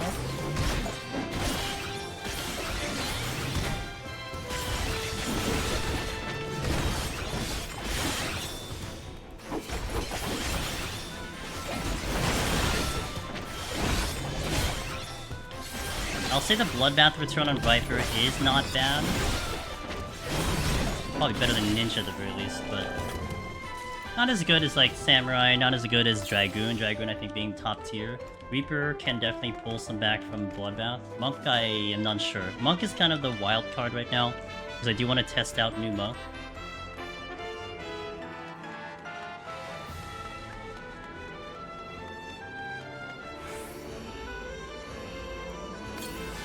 Okay, time is okay, so I could kind of keep proceeding to just fight through things. Unless I get a bad debuff, then I might Magic Slide. Like this. Okay, so this will save me Serenity. I will blow this up.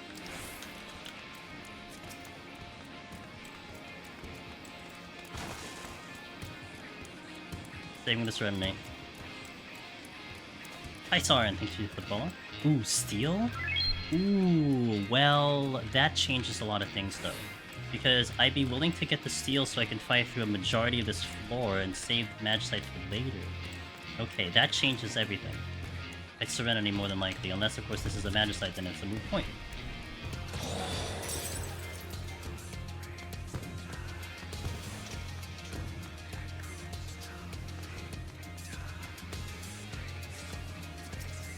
This is the benefit of me checking chests right now. I'm looking for the floor to give me some sort of answer. That's too close. Okay, thank you, Ryujin.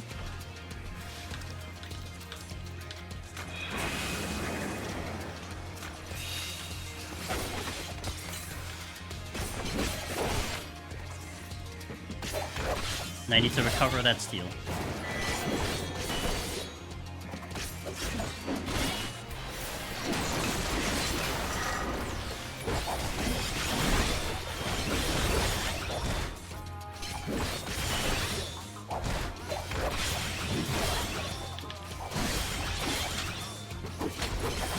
The mimics have been a little intense on this floor. Just a little intense.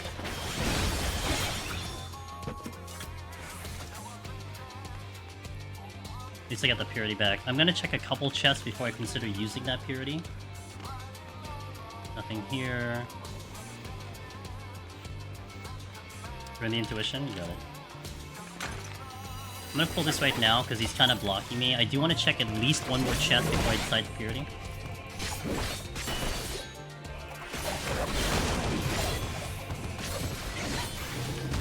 The difference of having Steel and not Steel is pretty massive, right? How much kiting I had to do without the Steel, but now with the Steel, it's just way cooler.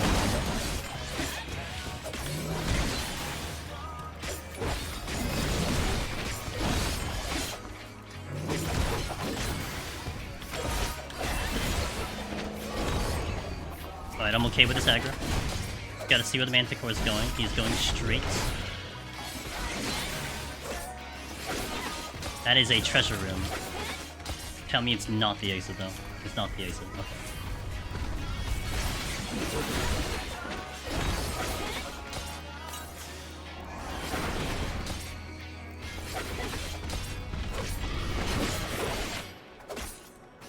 Going for a little bit of melee uptime here.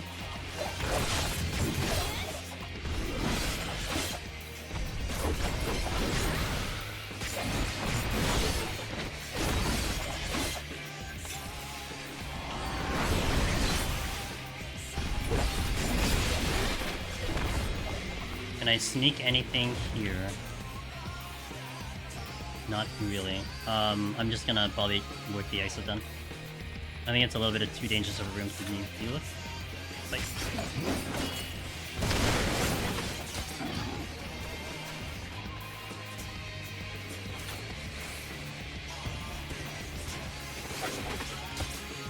Okay. The exit's gotta be in that other room that I haven't checked yet. So we'll work it.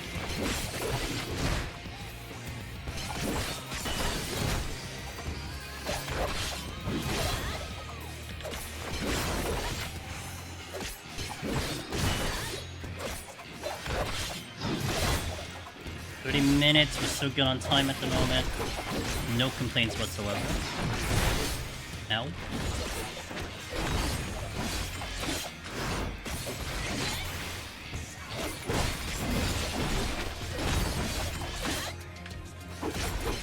Fire cart. Hey, thanks for the follow. Welcome in.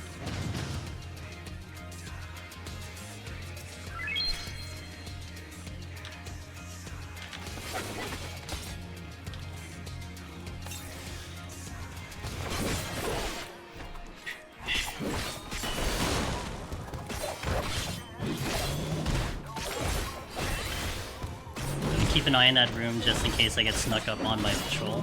But I think the 2 patrols were like going away from me. I might have some time before I have to worry about them. The Gozu would be the next pull that I'd go for.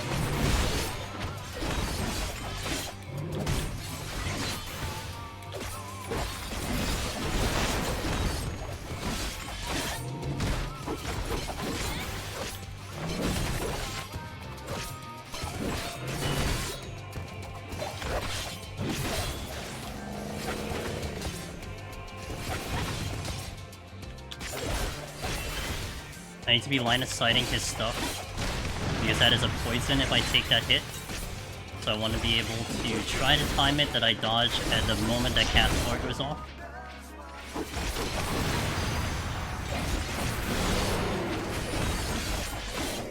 Watching the back just in case. I get snuck up on here. The next coming, Gozu Grief, is a little bit tricky because he doesn't really have a tell. There's the Manticore, I see it.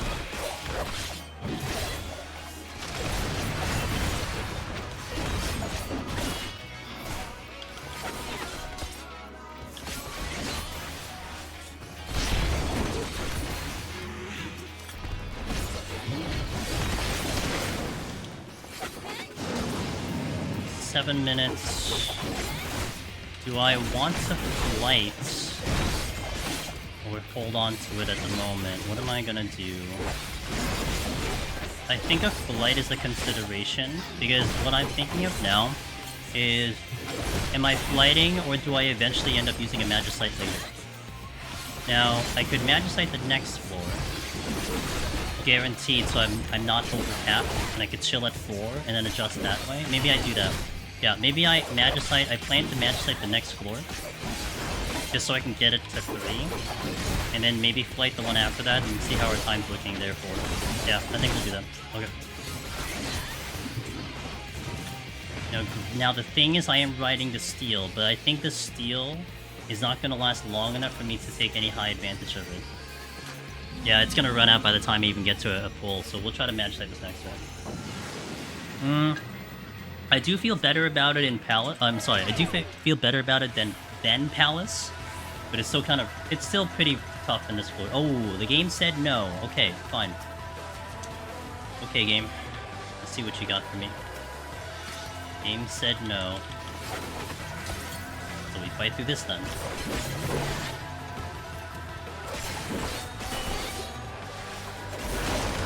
I mean, I kind of like the damage from its newer combo, which is like similar to Gnashing Fang. So it does have that, and I like the power it's bringing. But like I have handled mimics better on other melees up in 81+, and the mimics here are rough for Viper. I don't have much to work with to try to survive that encounter.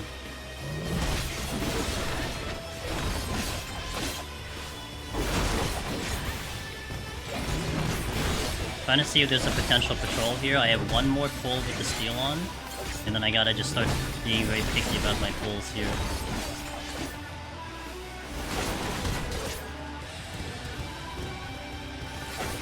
Got an Enko.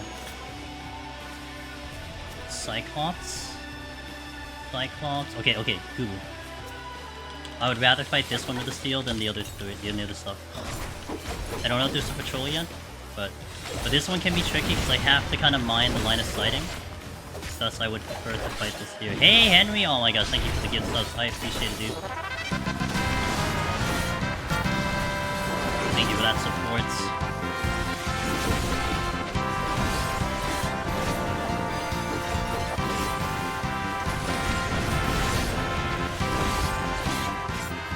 Thank you for Funny Horror, to Clockwork, to Jack the Fox, Foxo, Punish Mango, my friend Mango, and Chaos. Thank you for those gift subs, dude.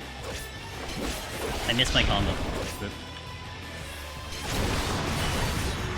Okay, good. Now Cyclops. Hopefully no chop.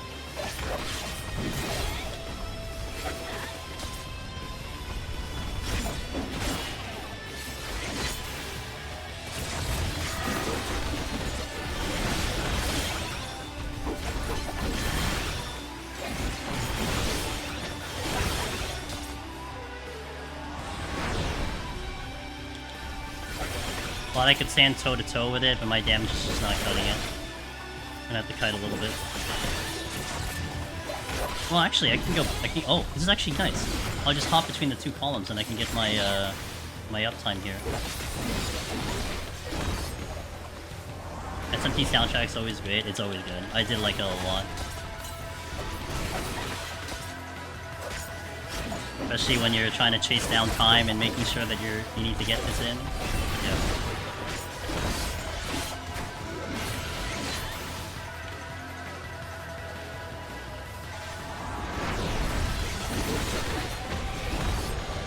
There's a chest here. Did I check that chest? No, I didn't. Oh, no, I didn't check that chest. Maybe I was just trying to find something to pull as fast as possible. Strength came in. I probably used that strength right away. Nothing here except Boo Boo. Okay, I'll do a Boo Boo. No patrols either, so that's kinda nice.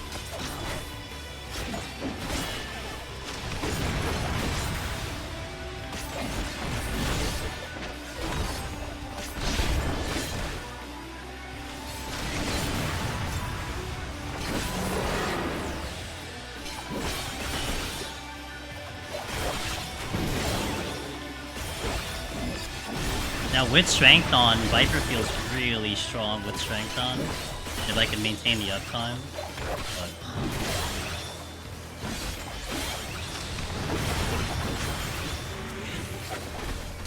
that was with Bloodbath, but I do have my 2 potions available to me.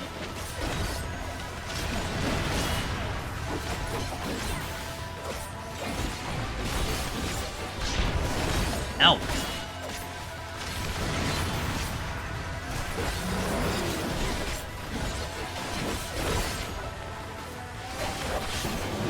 Ow? Hello, sir? You weren't even facing me?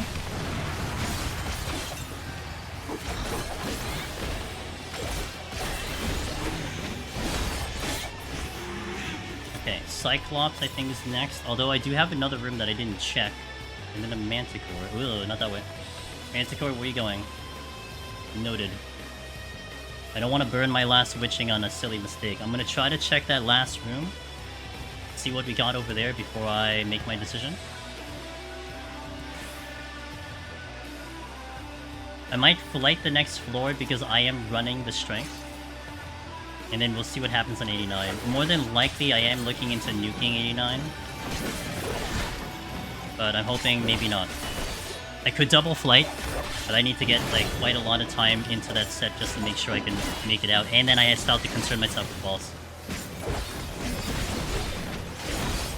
Also, my biggest worry here is the 2 Serenity. If I flight, we could get a bad debuff, and then I have to figure it out. Something that I need to take into consideration as well.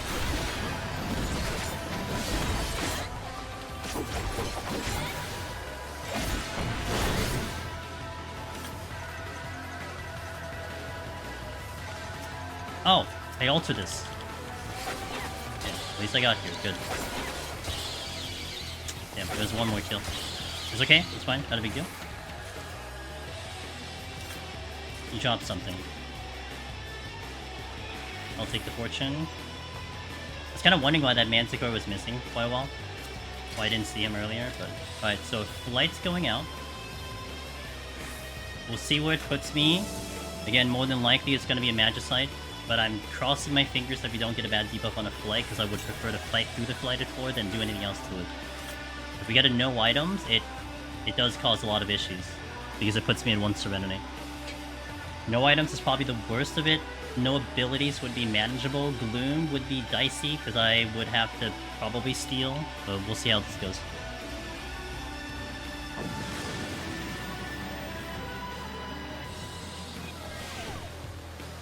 There was a debuff here. Okay, manageable. And I have haste. Okay. Interesting. Probably still looking at a Magicite in the last floor, but... no items is dumb. And it depends on the job, right? But... that's a chest. But they're all blocked by Hokies.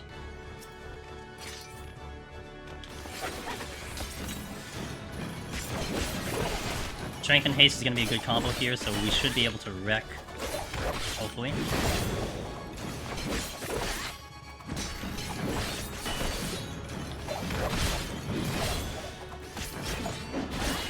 I overdid it with the debuff there.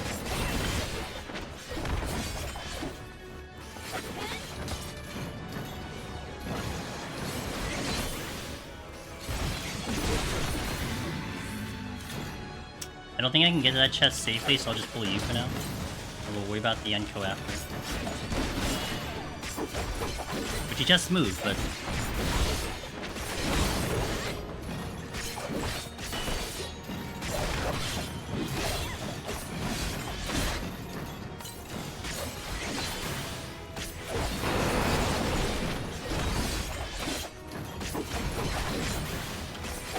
Oh, damn, that's too late. Thought I had maybe a second more. Very good. Very good. So, that's interesting, because maybe I do consider flighting the next floor if I can just kind of kill really fast. Strong consideration there.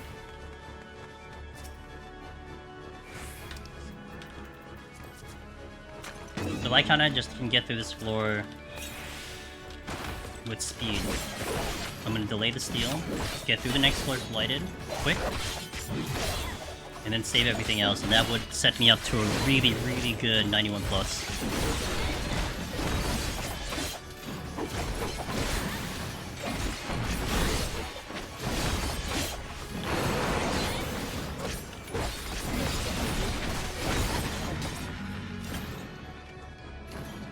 Nice safety, right? Okay.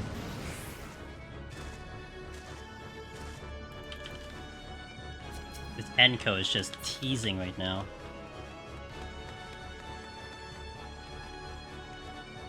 Lin King, thank you for the follow. Welcome.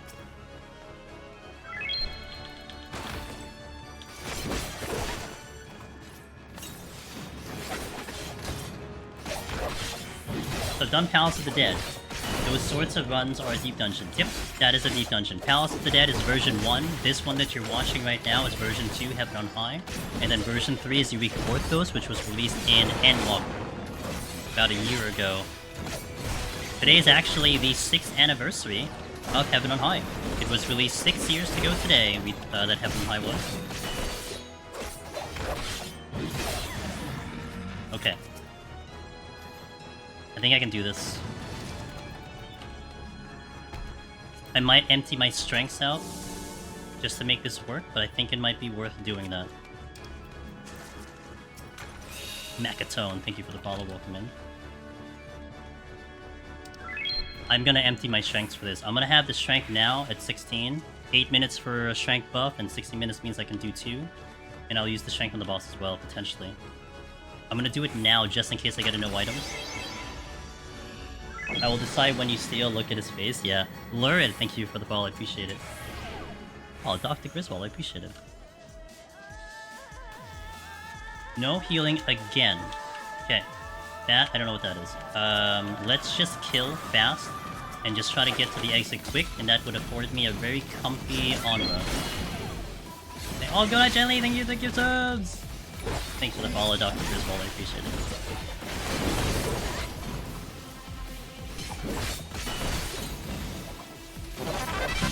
Thanks for the 5 to Magic, to Devil, to Nasagi, to Sayster, and to NYTY. Thank you for that. Appreciate the support.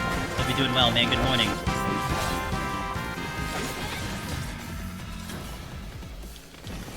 Manticore and a chest. I would like to check the chest. I do have 3 purities. That Manticore is incoming, but I can adjust. That's the chest. I'm gonna go to this next one first.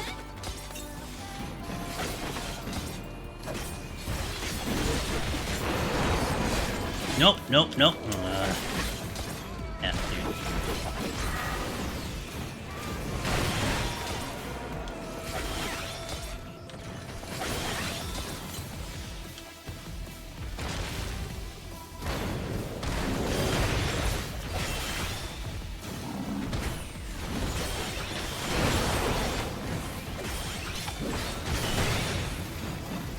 No, Manticore! Manticore! Manticore, you asshole, dude. He angled. He tilted. I don't know if you saw it, he tilted himself. And I just missed the witching on the Enko. Oh boy, this is gonna be fun. Because this Enko does have an enrage. At 1 minute.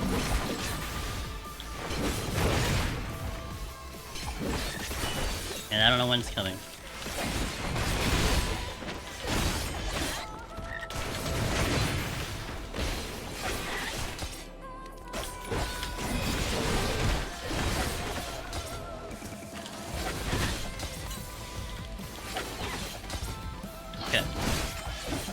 At least the Enko didn't do its thing. Now, I am very much aware of what this Manticore can do.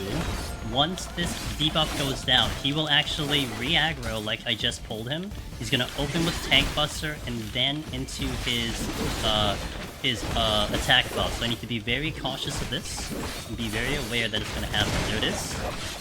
I learned this the hard way on Ninja before, and it's because I witching him early. And that's gotten me killed. That is the exit. Okay, I have more than enough time to do this, so let me check these chests. And then we got the boss coming in. Nice pickup. Yeah, I never witching the Manticore after that close to me, except like when I was doing the ninja training. And I didn't know that he was actually gonna hop out and go straight to the buff again. I thought he was like done, but that is not the case. Don't regret this, I have time to kill. I will purity though. Do I check the chest though? I don't think so. I think I just go and just take the time after this. Because I have to travel through like multiple rooms just to get over there, and I could use some of this buff on the boss. And I might be able to get past the boss without using anything else, which would be definitely really good. I wouldn't need the steal, but I was already predicting the strength. So if I can save the strength, that would be great.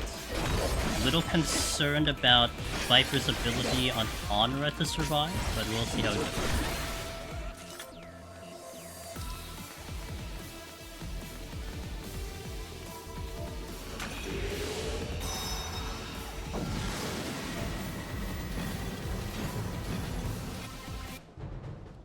Okay, let's go.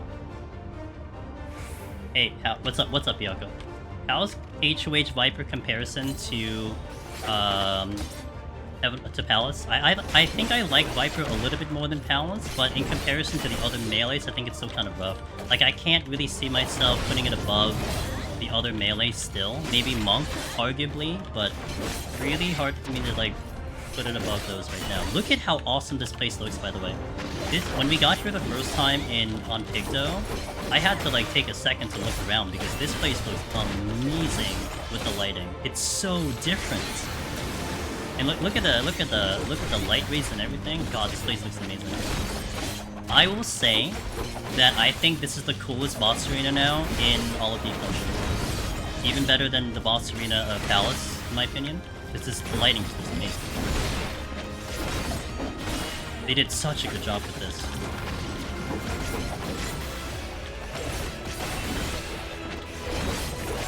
About to get to its actual rotation. This might look easy, but this is not its real rotation. Its real rotation is coming up in a second. Yo, the reflection of the thing on the floor.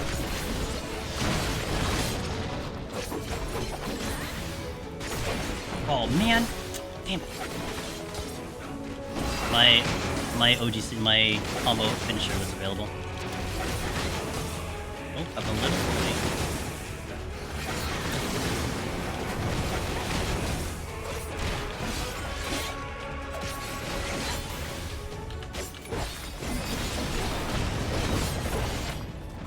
I do have Steel on, so this is gonna be comfy with Steel, but I will probably be alternating my Potion and my Bloodbath once the Steel does drop. We should have no problem getting this in time at the moment.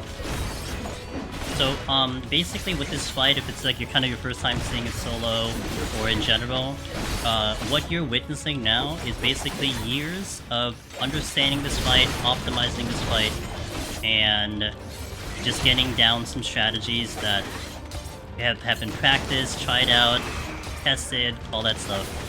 We call this the melee strategy, because it does give us a really good amount of melee uptime. And those balls in the middle, on the surface, look very intimidating.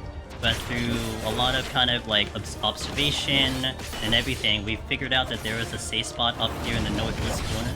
And we kind of just bounce between, like, if you want to use a clock, we bounce between like the 1 o'clock, the 3 o'clock and like the 1 o'clock position on a clock. And that's just what we use. We just go back and forth and we can get this fairly consistent. There is another strategy that the range gamers sometimes can do, which is what we do with the northeast and the southwest corner.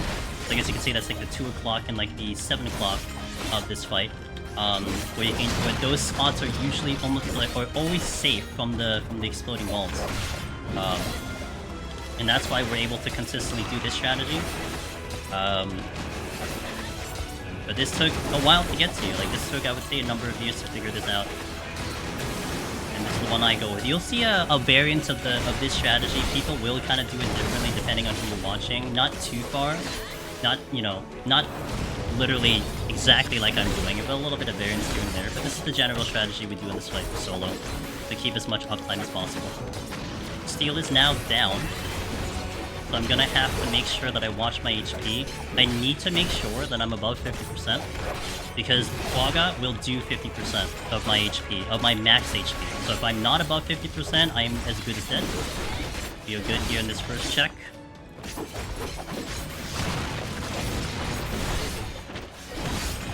Waiting for the auto attack here.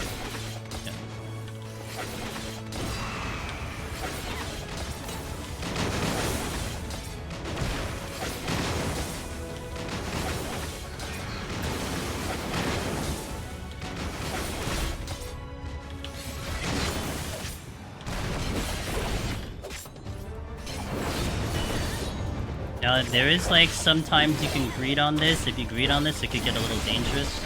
But I'm usually fairly consistent on this fight, so hopefully nothing goes wrong.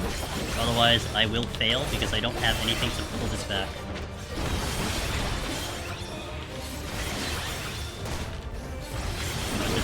I just have to do what I'm doing for the next X amount of minutes, and we're gonna be good.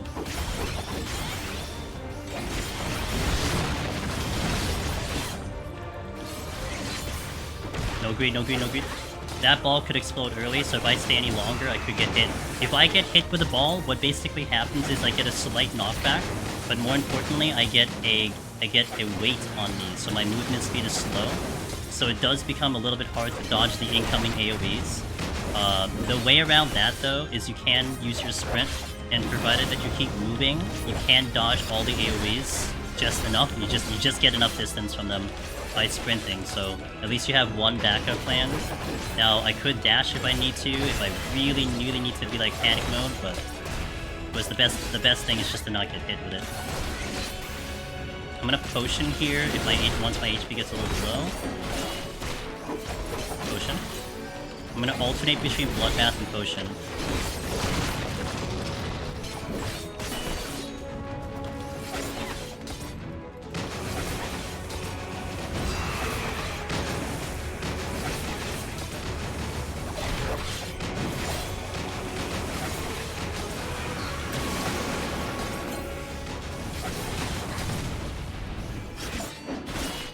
Bloodbath is going to be available now, and we got this into a nice rotation going on. I'm going to wait for him to do Knuckle Press, and then I'll do the Bloodbath.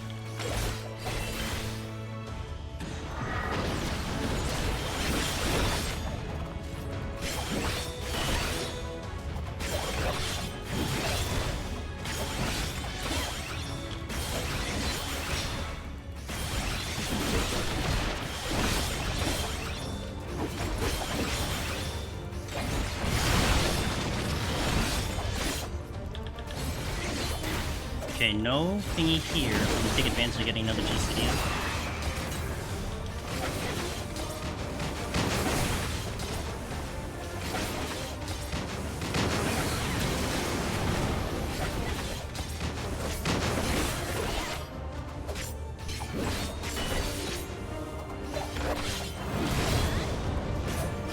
Hey, Velvet. I'm not quite looking at chat at the moment, but I will once you kill the boss.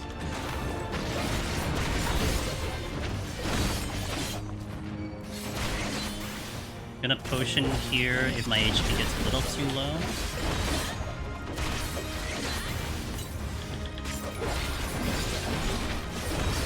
I'm gonna potion anyway.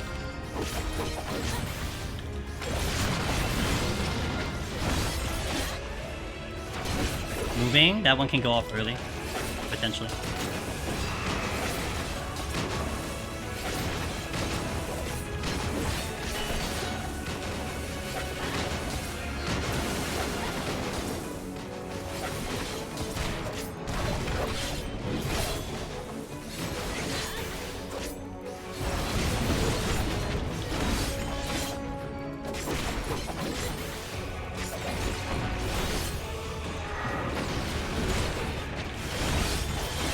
Alright, almost got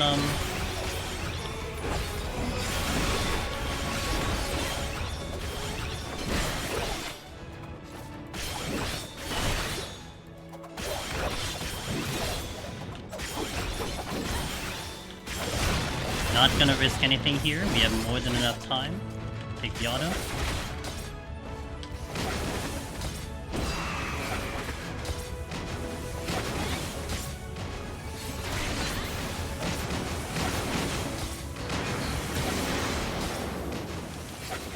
Okay, Onra down. This place looks so good. This place is just way too good. Look at the lighting, it's insane. Alright, 90 down. Viper range does more damage than Conjurer Stone. Shake my head. Alright, let me catch up in chat a little bit to see if I missed anything. I teardrops, I'm doing well. Hey Percy, how you doing? Just got my mount and wanted to say thanks. Hey, appreciate it for anyone who's been lurking and getting those Twitch drops. We are at the 6.5 hour mark, so hopefully a bunch of you, if you haven't gotten it yet, you got it. Is there any difference in the later EO boss streams? I haven't been to EO, so I'll let you know when I get there personally. I don't know if anyone in chat answered that. Is the jumping to keep time? The jumping is like OCD. New question, what class is this? Yeah, okay, Doa, thank you for answering that question, by the way.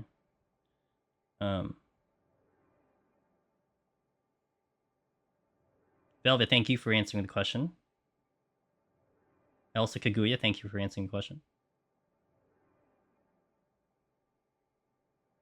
Okay, cool. I gotta kind of... not 6 worse than that might... Yeah, we got 5. Oh, Ziffy. At 5% now. Has Viper been... How has Viper been at Heaven High? It's... I feel... I like it better than Palace. There's a lot there. I like its main combo. What's it called again? The Dreadwinder combo. Winder. And it feels good. Like it feels strong. But thinking about, you know, all the other melees with the exception of Monk, because I really want to take that back in. It's hard for me to really kind of put it above. Now, maybe this is the way I can put it. I felt like Viper, there was a big disparity between Viper and the other classes. Like, Reaper had so much going for it. Ninja, just god tier, so much going for Ninja. Samurai was very strong in Palace of the Dead. Dragoon, very strong in my opinion, with a lot of burst and everything. And then Viper just existed in Palace. You know, it's just like, okay, it has like 3 buttons, you know, whatever. So it's hard to even consider it stepping above those jobs. And the damage was like, okay. Like, it wasn't like big punching, big burst, something. It was just like, you know, sustained damage. Now here, I still feel there's a separation between Viper and those other melees that I mentioned. Ninja, again, being god tier, actually even better in here. Samurai, questionable. For me, Samurai is pretty delicate and fragile, but the damage is still pretty good. Dragoon is good. It actually feels a little more defensive than you think it is. It's pretty good there. Reaper is a little bit closer to what Viper is, probably does possess a little bit more damage and defenses, but I think the disparity between them is not as big, and it's because of that new combo that we have at 65. But it's still not offering anything overly special compared to all those other jobs. Again, leaving Monk out of the conversation because I need to take that in so I can speak of it better. So yeah, I mean, it can do it, I think, but that's all I can give you, you know? Again, still not much really going for Viper in general. It's just do damage and then do a lot of kiting. That's kind of how I look at it. Linus, say thanks for the follow. Welcome in. Any plans for the 4th? I'm just home. Was it tomorrow? I'm just gonna chill at home. I'm back on my normal schedule tomorrow, so we'll be live. Actually, 24 hours from now. I usually stream Thursday, Friday, Sunday, and Tuesday 9 p.m. Eastern, and on Monday 3 p.m. Eastern. We call that the EU hours, which is kind of the time that I started today, but I usually do that on a Monday. And tomorrow, in about 24 hours, we're gonna be setting up Eureka Orthos, Viper, and Picto 1 to 40. So that's what we got tomorrow. But other than that, I'm just kind of hanging at home and just vibing. I guess Viper has a better range attack. Arguably, Viper has the best range attack. Now, potency-wise, like pound for pound, Reaper does have a higher potency, but Reaper's is a hard cast. Of course, you get the egress and you get the instant cast that way, and I think it has another bonus or something. But generally speaking, Viper, I would say, has the better one, because you don't have to hard cast it, it's just an instant cast. So it is strong. I mean, you know, it's... I'm not saying... I don't think that's enough to really, like, propel it ahead of, like, you know, a ninja with resetting mudras and Sakuchi, you know, with a burst of Samurai's damage and everything, and the dot that it has, you know, it's hard to really put it above that, but it's doing work. We're doing stuff with it. Is Ninja stronger in Dawntrail than EW? I can't answer that. DJ Cruiser, I mean, if someone else has taken in Ninja, personally, I will answer questions if I've done it myself, and I have not taken in Dawntrail. So come back, come back to the stream when we have done it, and I could definitely let you know in the future. I don't know when I'm getting to Ninja, though. I have a lot of other priorities that I want to get to first before Ninja happens, but yeah. Really curious of Monk as well, after seeing the Dragon Kick Boot Shine spam is stronger than ever before. I'm curious about it. I want to see what it can do, you know? Alright, team. I hit ads in between floors, especially when they're coming up. So we're going to hit another set of ads, so you guys will be ad-free for the rest of the stream. And I will also get a little bit more water, do a little bit of stretch. You guys hydrate, get some snacks if you haven't already. And I hope you're enjoying Dawntrail. We shall return in a little bit. I'll be back. Thank you for watching. Let's play a little bit of music. Alright, Sengear, cheers, man. It's always a pleasure talking when you have a wonderful sleep. Classic Deep Dungeon song. Good old, whatever. I forgot the name of this. Anyway, enjoy it. BRB. See you in a little bit after about 3 minutes.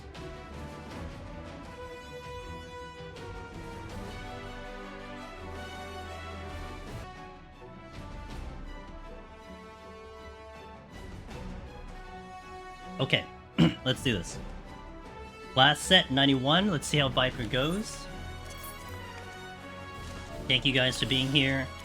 And we'll see what it can do. Now, the palms are really good. But there's still an opportunity for me to screw this up. So let's not screw it up, shall we? 91 plus, let's do it. Let's finish this off. Viper heaven on high.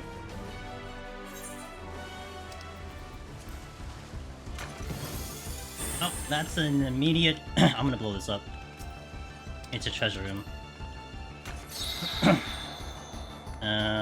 Now how do I want to do this? Petri or Magicite? Magicite.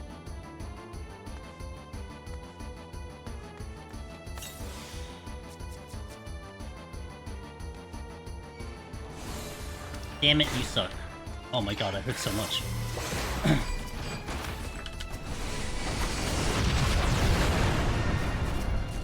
Okay. I'm gonna site.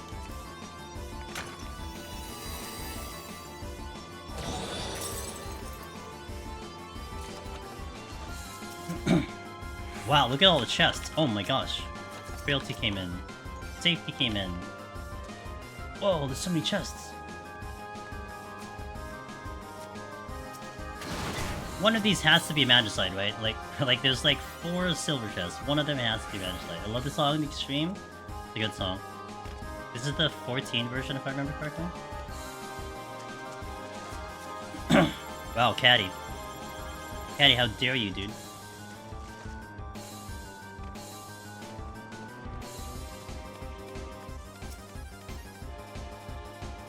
Wait, is this the 14 or is this the original?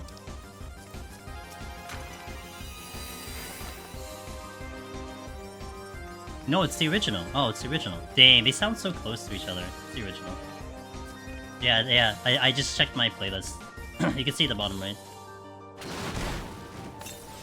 Surely one of these is a Magicite. Thanks, Willow. We just blew this floor up though. It was a treasure room in front of me. That's one of my game plan rules. If I get presented with a treasure room directly in front of me, we are nuking it. A lot of times I prefer to fight through this floor, but it's gonna be such a hassle to fight through it.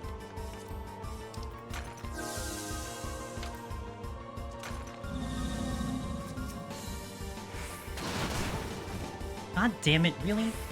But this will be a mimic. Caddy's dreams will be right here.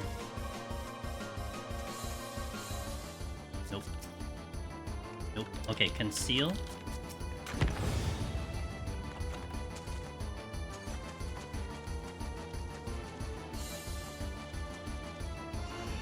Fair trade? Wow.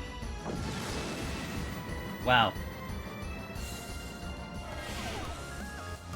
Good song. Good Chocobo song. Ew. Oh, but I get a Serenity, so I guess I fight through it. Thank you for the follow. Why can't I see that? Oh, okay. This is you're not gonna see much on this climb, guys. Nothing's really gonna happen on this climb. I apologize. Thank you for that follow, by the way.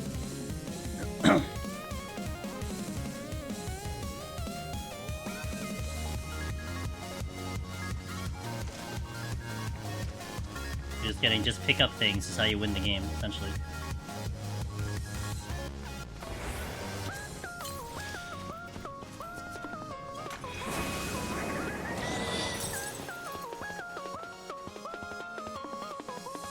Is the first floor of each floor? That's correct.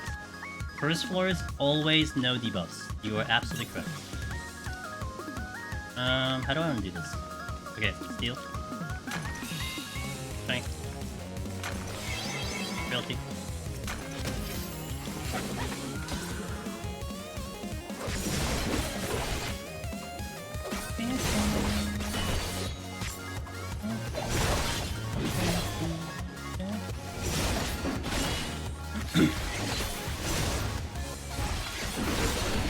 I'm staying here because it's gonna do a kind of the attack like it does in Palace of the Dead. I want to line of sight that.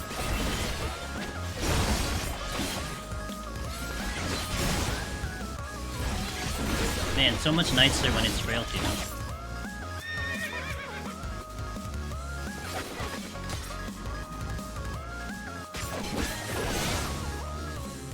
Oh, angles. Wait, why is it moving weird? Okay, I don't know if I trust this right now.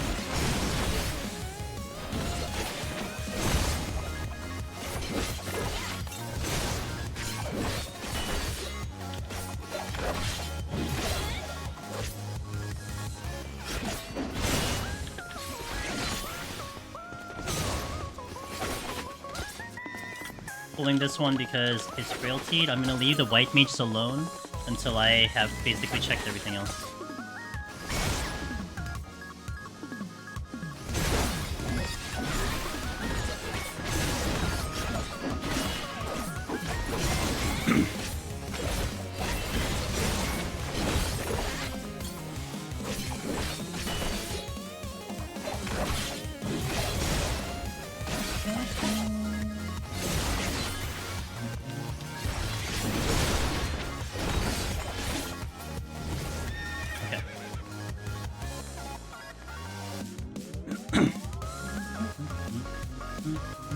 But you're probably gonna see some adjustments because it is fresh out of the patch. People are doing their thing and seeing what's up. You know, you might see some changes in the future. And at least, oh, did it? Even before Savage comes out, you never know.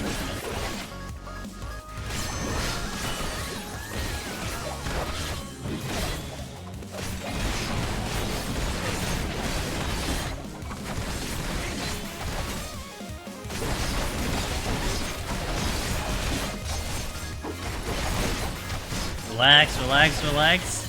Okay.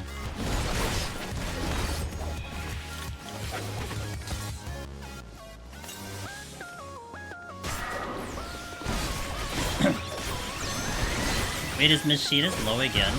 That's gonna be hilarious. Because that means if they keep buffing it, it's gonna be so strong in deep dungeon again. Oh, I forgot to stun. Oh, I didn't have stun. Okay, never mind.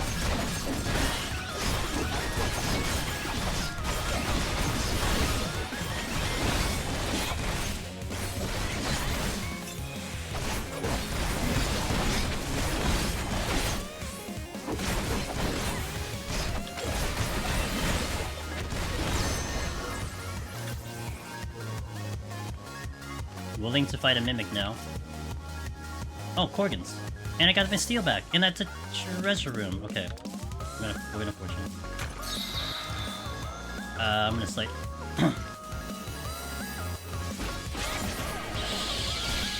Oh. Guess I'm just lucky today.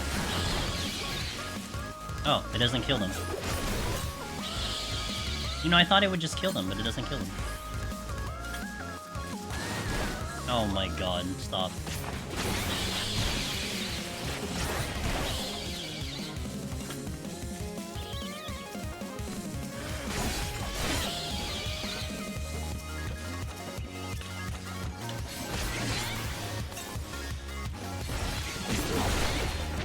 I gotta actually care about this mimic.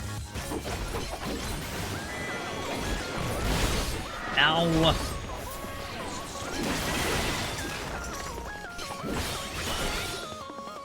That's with steel.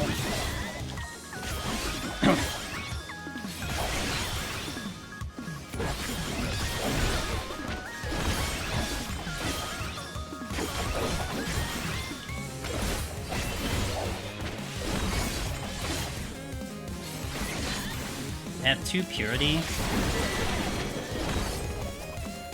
Re-steal. And a purity came back. Sick. I'm just gonna use it right now. Okay. Now my strengths are the ones that kinda are lacking right now, but...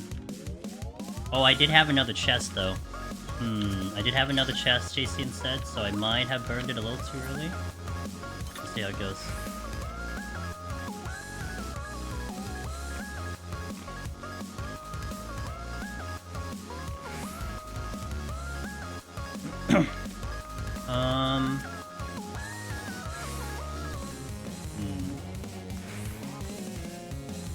I should fight the next floor, because I have steel on.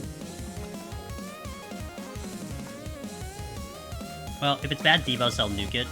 Yeah, we'll just do that. Like, I can be very heavy on the nukes, and I have full steals anyway. So I guess we have, like, 5 floor wipes. 95, 93, 94, 95, 96, 97, 98. So I have to fight through 1 floor, and then I'm done.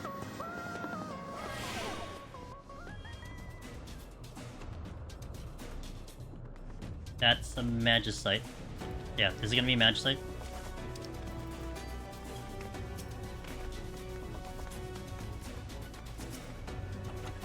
Nice strength.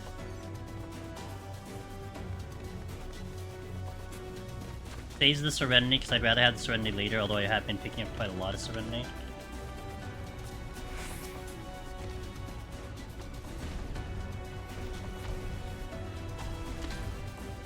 Oh, that's quite the train you guys got there.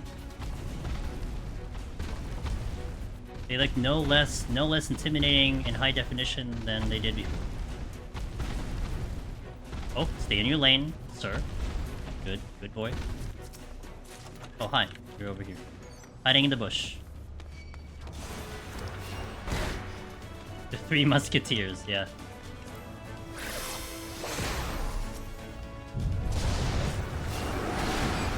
God, can you stop exploding chests? Wait, there's another thing over here.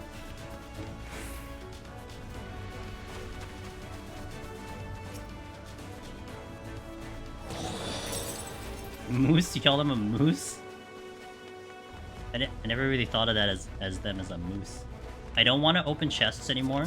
If that becomes a mimic, that causes a massive problem. If you already saw the mimic I was fighting earlier. So I leave the gold chests alone, and I open the silver chests only.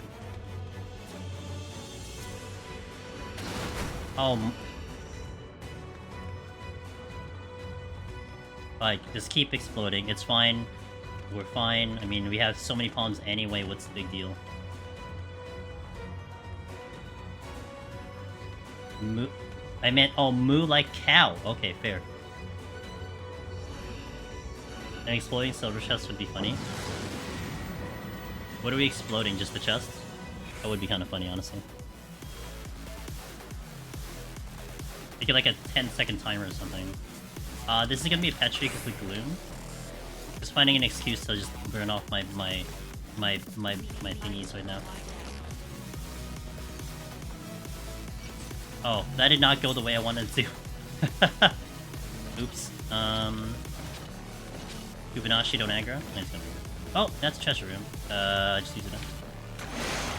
Oh, but that ninja is in Narnia. Shit. I forgot about that.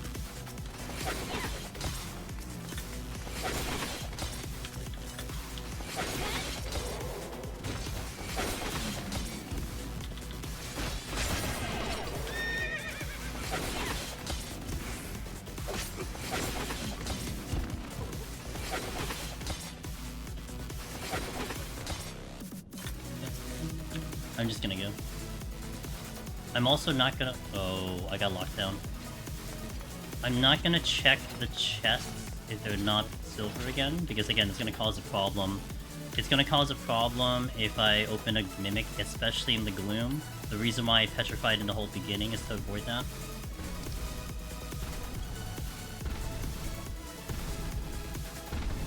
I might conceal out of here, though. There's a silver. Where is it?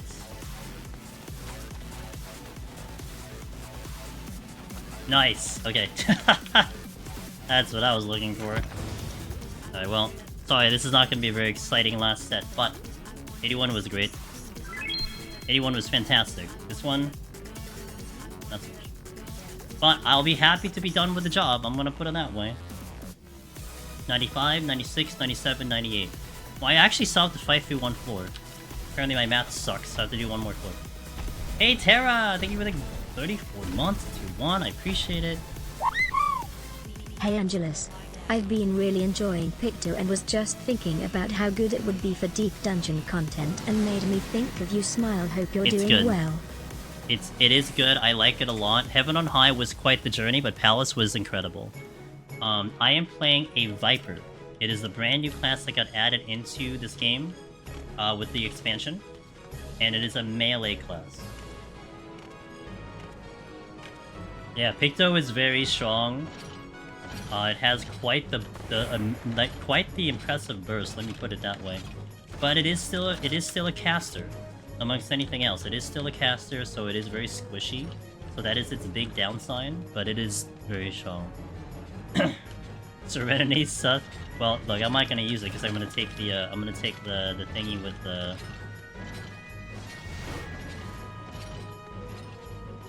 Oh. God damn, bird. Oh. Nope, we're just gonna fetch me. Let me check the chest. Oh look, another treasure room.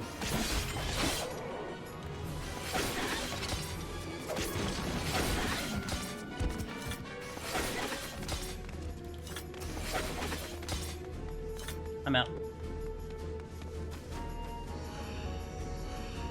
Do you have a verdict on Picto and Palace? I think Fallen for Picto, it's still kind of debatable. I need to really think it over and try the other job stuff first, because I think it's just... I think it could be a toss-up with Picto, because it is very strong, but it is very squishy. Now, in terms of Viper, I can't even say it's even better than any of the melee jobs in Palace, so I'm definitely not going to put it high. Now, Heaven on High, I still also feel like it doesn't bring to the table anything special over the current melee, with the exception of maybe Monk. Because its kit is so naked here. I mean, it gets more damage for sure, but it still feels pretty light on the overall kit. But Picto, I think, has a case for maybe interesting discussions about, you know, what it's capable of and how strong it can be. When's the last time you had a big room? It was in the 70s, I think. I didn't see one in the 80s, but I had a big room in the 70s. Now, I will say the job is kind of fun. Even at 70 with the new combo, this is a pretty fun job. And I'm kind of excited to see it in Eureka Orthos starting tomorrow when we do it both of them. But yeah. At least for now, I feel like Picto has more going for it. With any of the older jobs, not yet, Losha, not yet. I probably start that next week. Because I'm still trying to get through the new jobs right now, but probably next week. I don't have stun.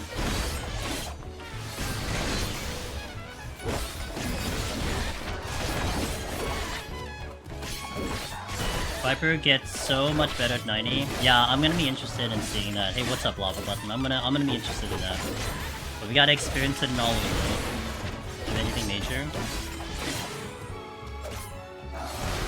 There are a couple jobs that are definitely in the discussion, like Black Mage, Astro, can be also a thought there. Okay, relax. There's another one coming.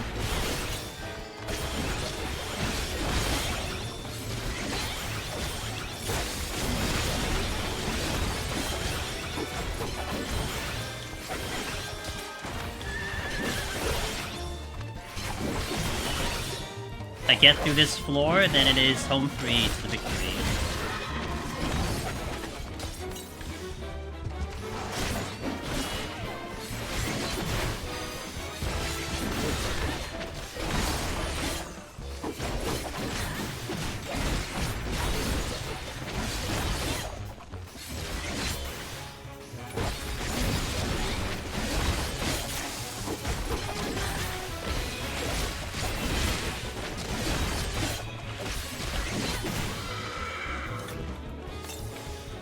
Safety here.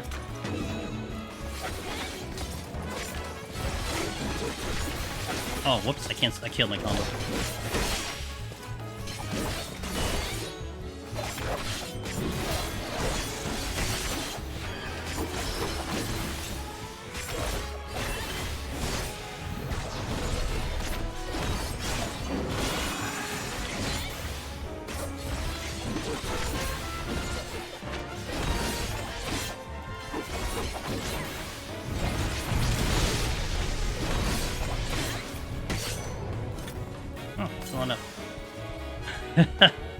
We're killing.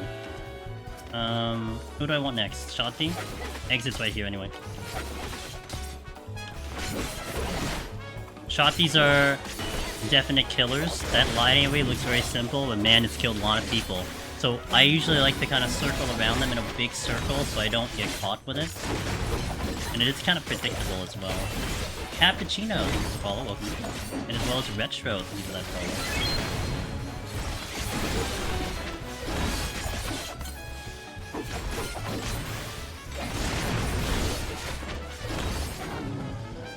Alright, I'm outie.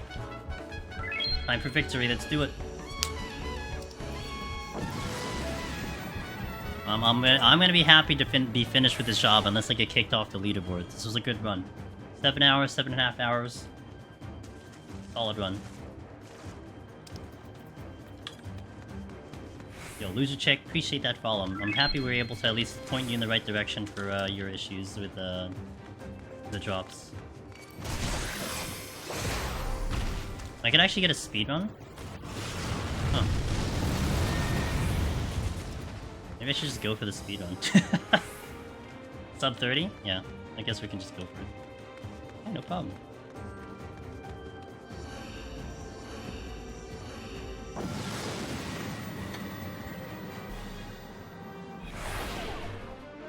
So these last 3 floors, by the way, impossible to have no Magicite. Impossible. You'll never see the no Magicite debuff here, which is pretty awesome. I mean, the community kind of found out and got it. I think I just Petri here instead of doing the Magicite. I'll Magicite the last floor. 99 also cannot be a big room, so that's one thing that's to note as well. It cannot be a big room.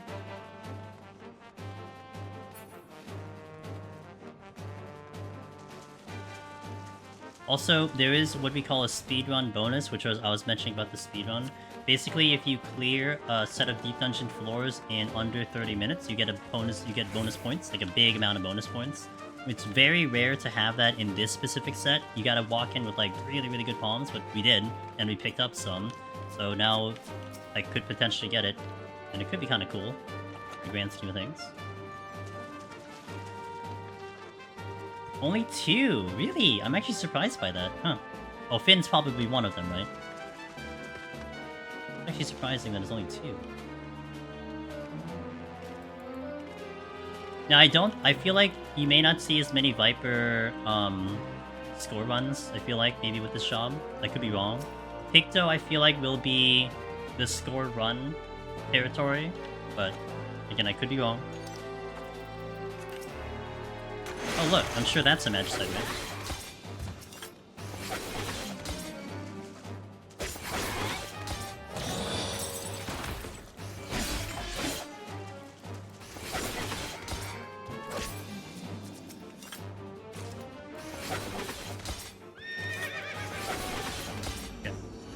After that, I can't get sub 30 for life with me. Well, we put a lot of work into getting through 81 plus with exceptional palms, and we were rewarded with it, you know? That's just what it came down to. Alright, now, do we find a dodo? So sometimes, very special little Easter egg in 99 for Heaven on High if you don't know this. Sometimes, the mount that you get from here is an actual enemy and is an actual patrol. So it is very rare for it to show up. It can only show up on 99. It can't show up in any other floor. And, I'll try to see if we can see it today. Before we go.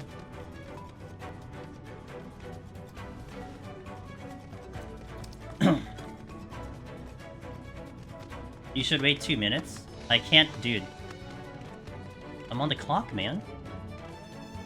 I gotta go. I gotta get that speed run, dude. Nothing here. I think the dodo isn't present, unfortunately. Depo's sad. Unfortunate for Miss Velvet. Luring? I have a secondary... I do have a secondary conceal that I could do. I could do the luring. We'll do the luring. If I find one. Oh, there's a luring. Okay. Oh, fun fact. If you unconceal on top of a trap, it doesn't trigger the trap. You have to walk into the trap for it to trigger. As I said. Okay. No... There's no dodo there. Didn't see it.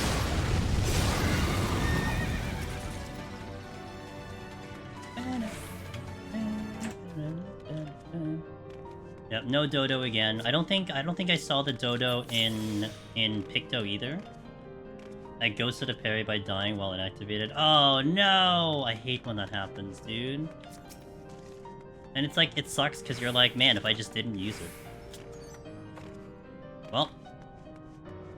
Sometimes I feel kind of harshly bad about runs like this because you just basically just saw me just fly through to the floor. But look, you do a really good 71, you do a really good 81, this is what could happen in your runs, right? You just walk in with really good stuff and you just get there. So we did it. That's a Viper run. It's not gonna be that easy every time, let me tell you. This was a tough job. Funny enough, I actually think I mean the steals were also really, really nice too. So do I think Viper was better or worse than Picto? I gotta run Picto back. You know, Picto to me is like, it depends. I think I just wasn't good on Picto yet, and Melee for, you know, for all intents and purposes, there wasn't really much to learn with Viper, so I wasn't really learning a new job here. So I knew what my Melee strategy was, and we just took it and ran, you know? What glam is this? When I step out, I'll show you. There we go. Hey, thanks for watching it, guys. Announcement, don't forget cardio. Not bad on the score, not bad on the kill count either. And that's a speed run that helped too. Nice, alright. Don't feel bad, feels good. I know, Joni. Well, it feels good, obviously, in general, but, you know, I like putting on a show for you guys.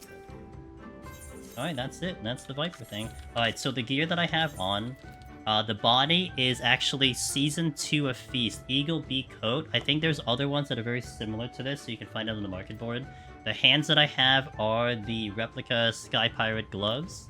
The pants is the replica Sky Rat breeches. And the boots are, I think, are the eagle boots. Yeah, that's what I'm using.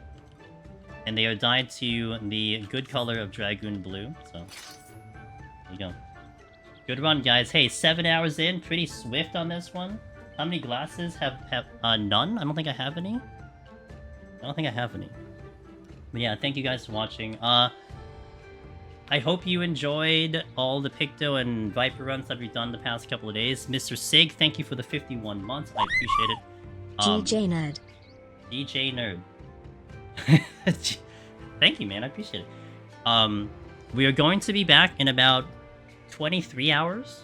And we're going to start working on Eureka Orthos for both Viper and Picto. So if you want to see the 90 kit of those jobs, come back in 23 hours and we'll put on a good show for you guys. If you have aspirations of doing Deep Dungeon yourself, solo, challenge, the titles, like the title that I have on Necromancer, check out the socials, join our Discord, full of Deep Dungeon solo gamers. My YouTube channel has a variance of different guides, like how to level your Ether Pool, how to farm potsherds, the guides for machinists, in terms of how to do pallets and so on and so forth with some of those popular jobs, and we'll be making new guides for Dawntrail as well. So if that is something you want to engage with, we are happy to help, and I am happy to help, and that's what we do over here in terms of content. I do squeeze in a little variety there, so if you're interested in me playing some variety games, I don't know what I have in store in soon, but I do kind of get it in to break up a little bit with the 14, so you'll see some variety here as well, but majority Deep Dungeon solo content. So I appreciate you all watching. I hope some of you got your drops today, and we are going to be streaming all month for 14, so if you still need them, then I'll get you covered. Hi Angelus, yeah, looking forward to Frailty! the new patent you'll put out. Have fun with release. I am having a blast. I hope you're having a blast as well. YouTube, Twitch, cheers. It's been amazing. I'm gonna go find someone to see if I can drop you off to, and we're gonna see if we can find someone actually not doing spoilers, because that's hard. So let me see who we got. I have one friend who's doing spoiler free right now. One who is beginning. I know she was beginning it, so I don't want to go there. I have one that is not doing it, that she's in Boja right now. I could go there, and I would love to visit them, and you guys are gonna love them. One is an MSQ, another's an MSQ. Okay, I'm gonna drop you off, guys, to one of my dearest friends on Twitch who supports us a lot, but we support them big time. They've done Deep Dungeon before, they do some really good, variety, and they are such a good vibe. So we're gonna go visit a streamer by the name of Donut Bunny. She's gonna take care of you, I swear. She's hilarious, but she's very, very good at the game. And, yeah, if you guys need to still farm those watch times, then get it on her stream, because she'll get you covered. Cheers, guys. Have a good night. I'll see you tomorrow, hopefully, for Eureka Orthos. Let's go say hi to Miss Donut Bunny. Toss my raid message in there if you have it. Sarathi, cheers, Gabriel, Myro, appreciate it. Everybody else, have a good night. Let's go raid.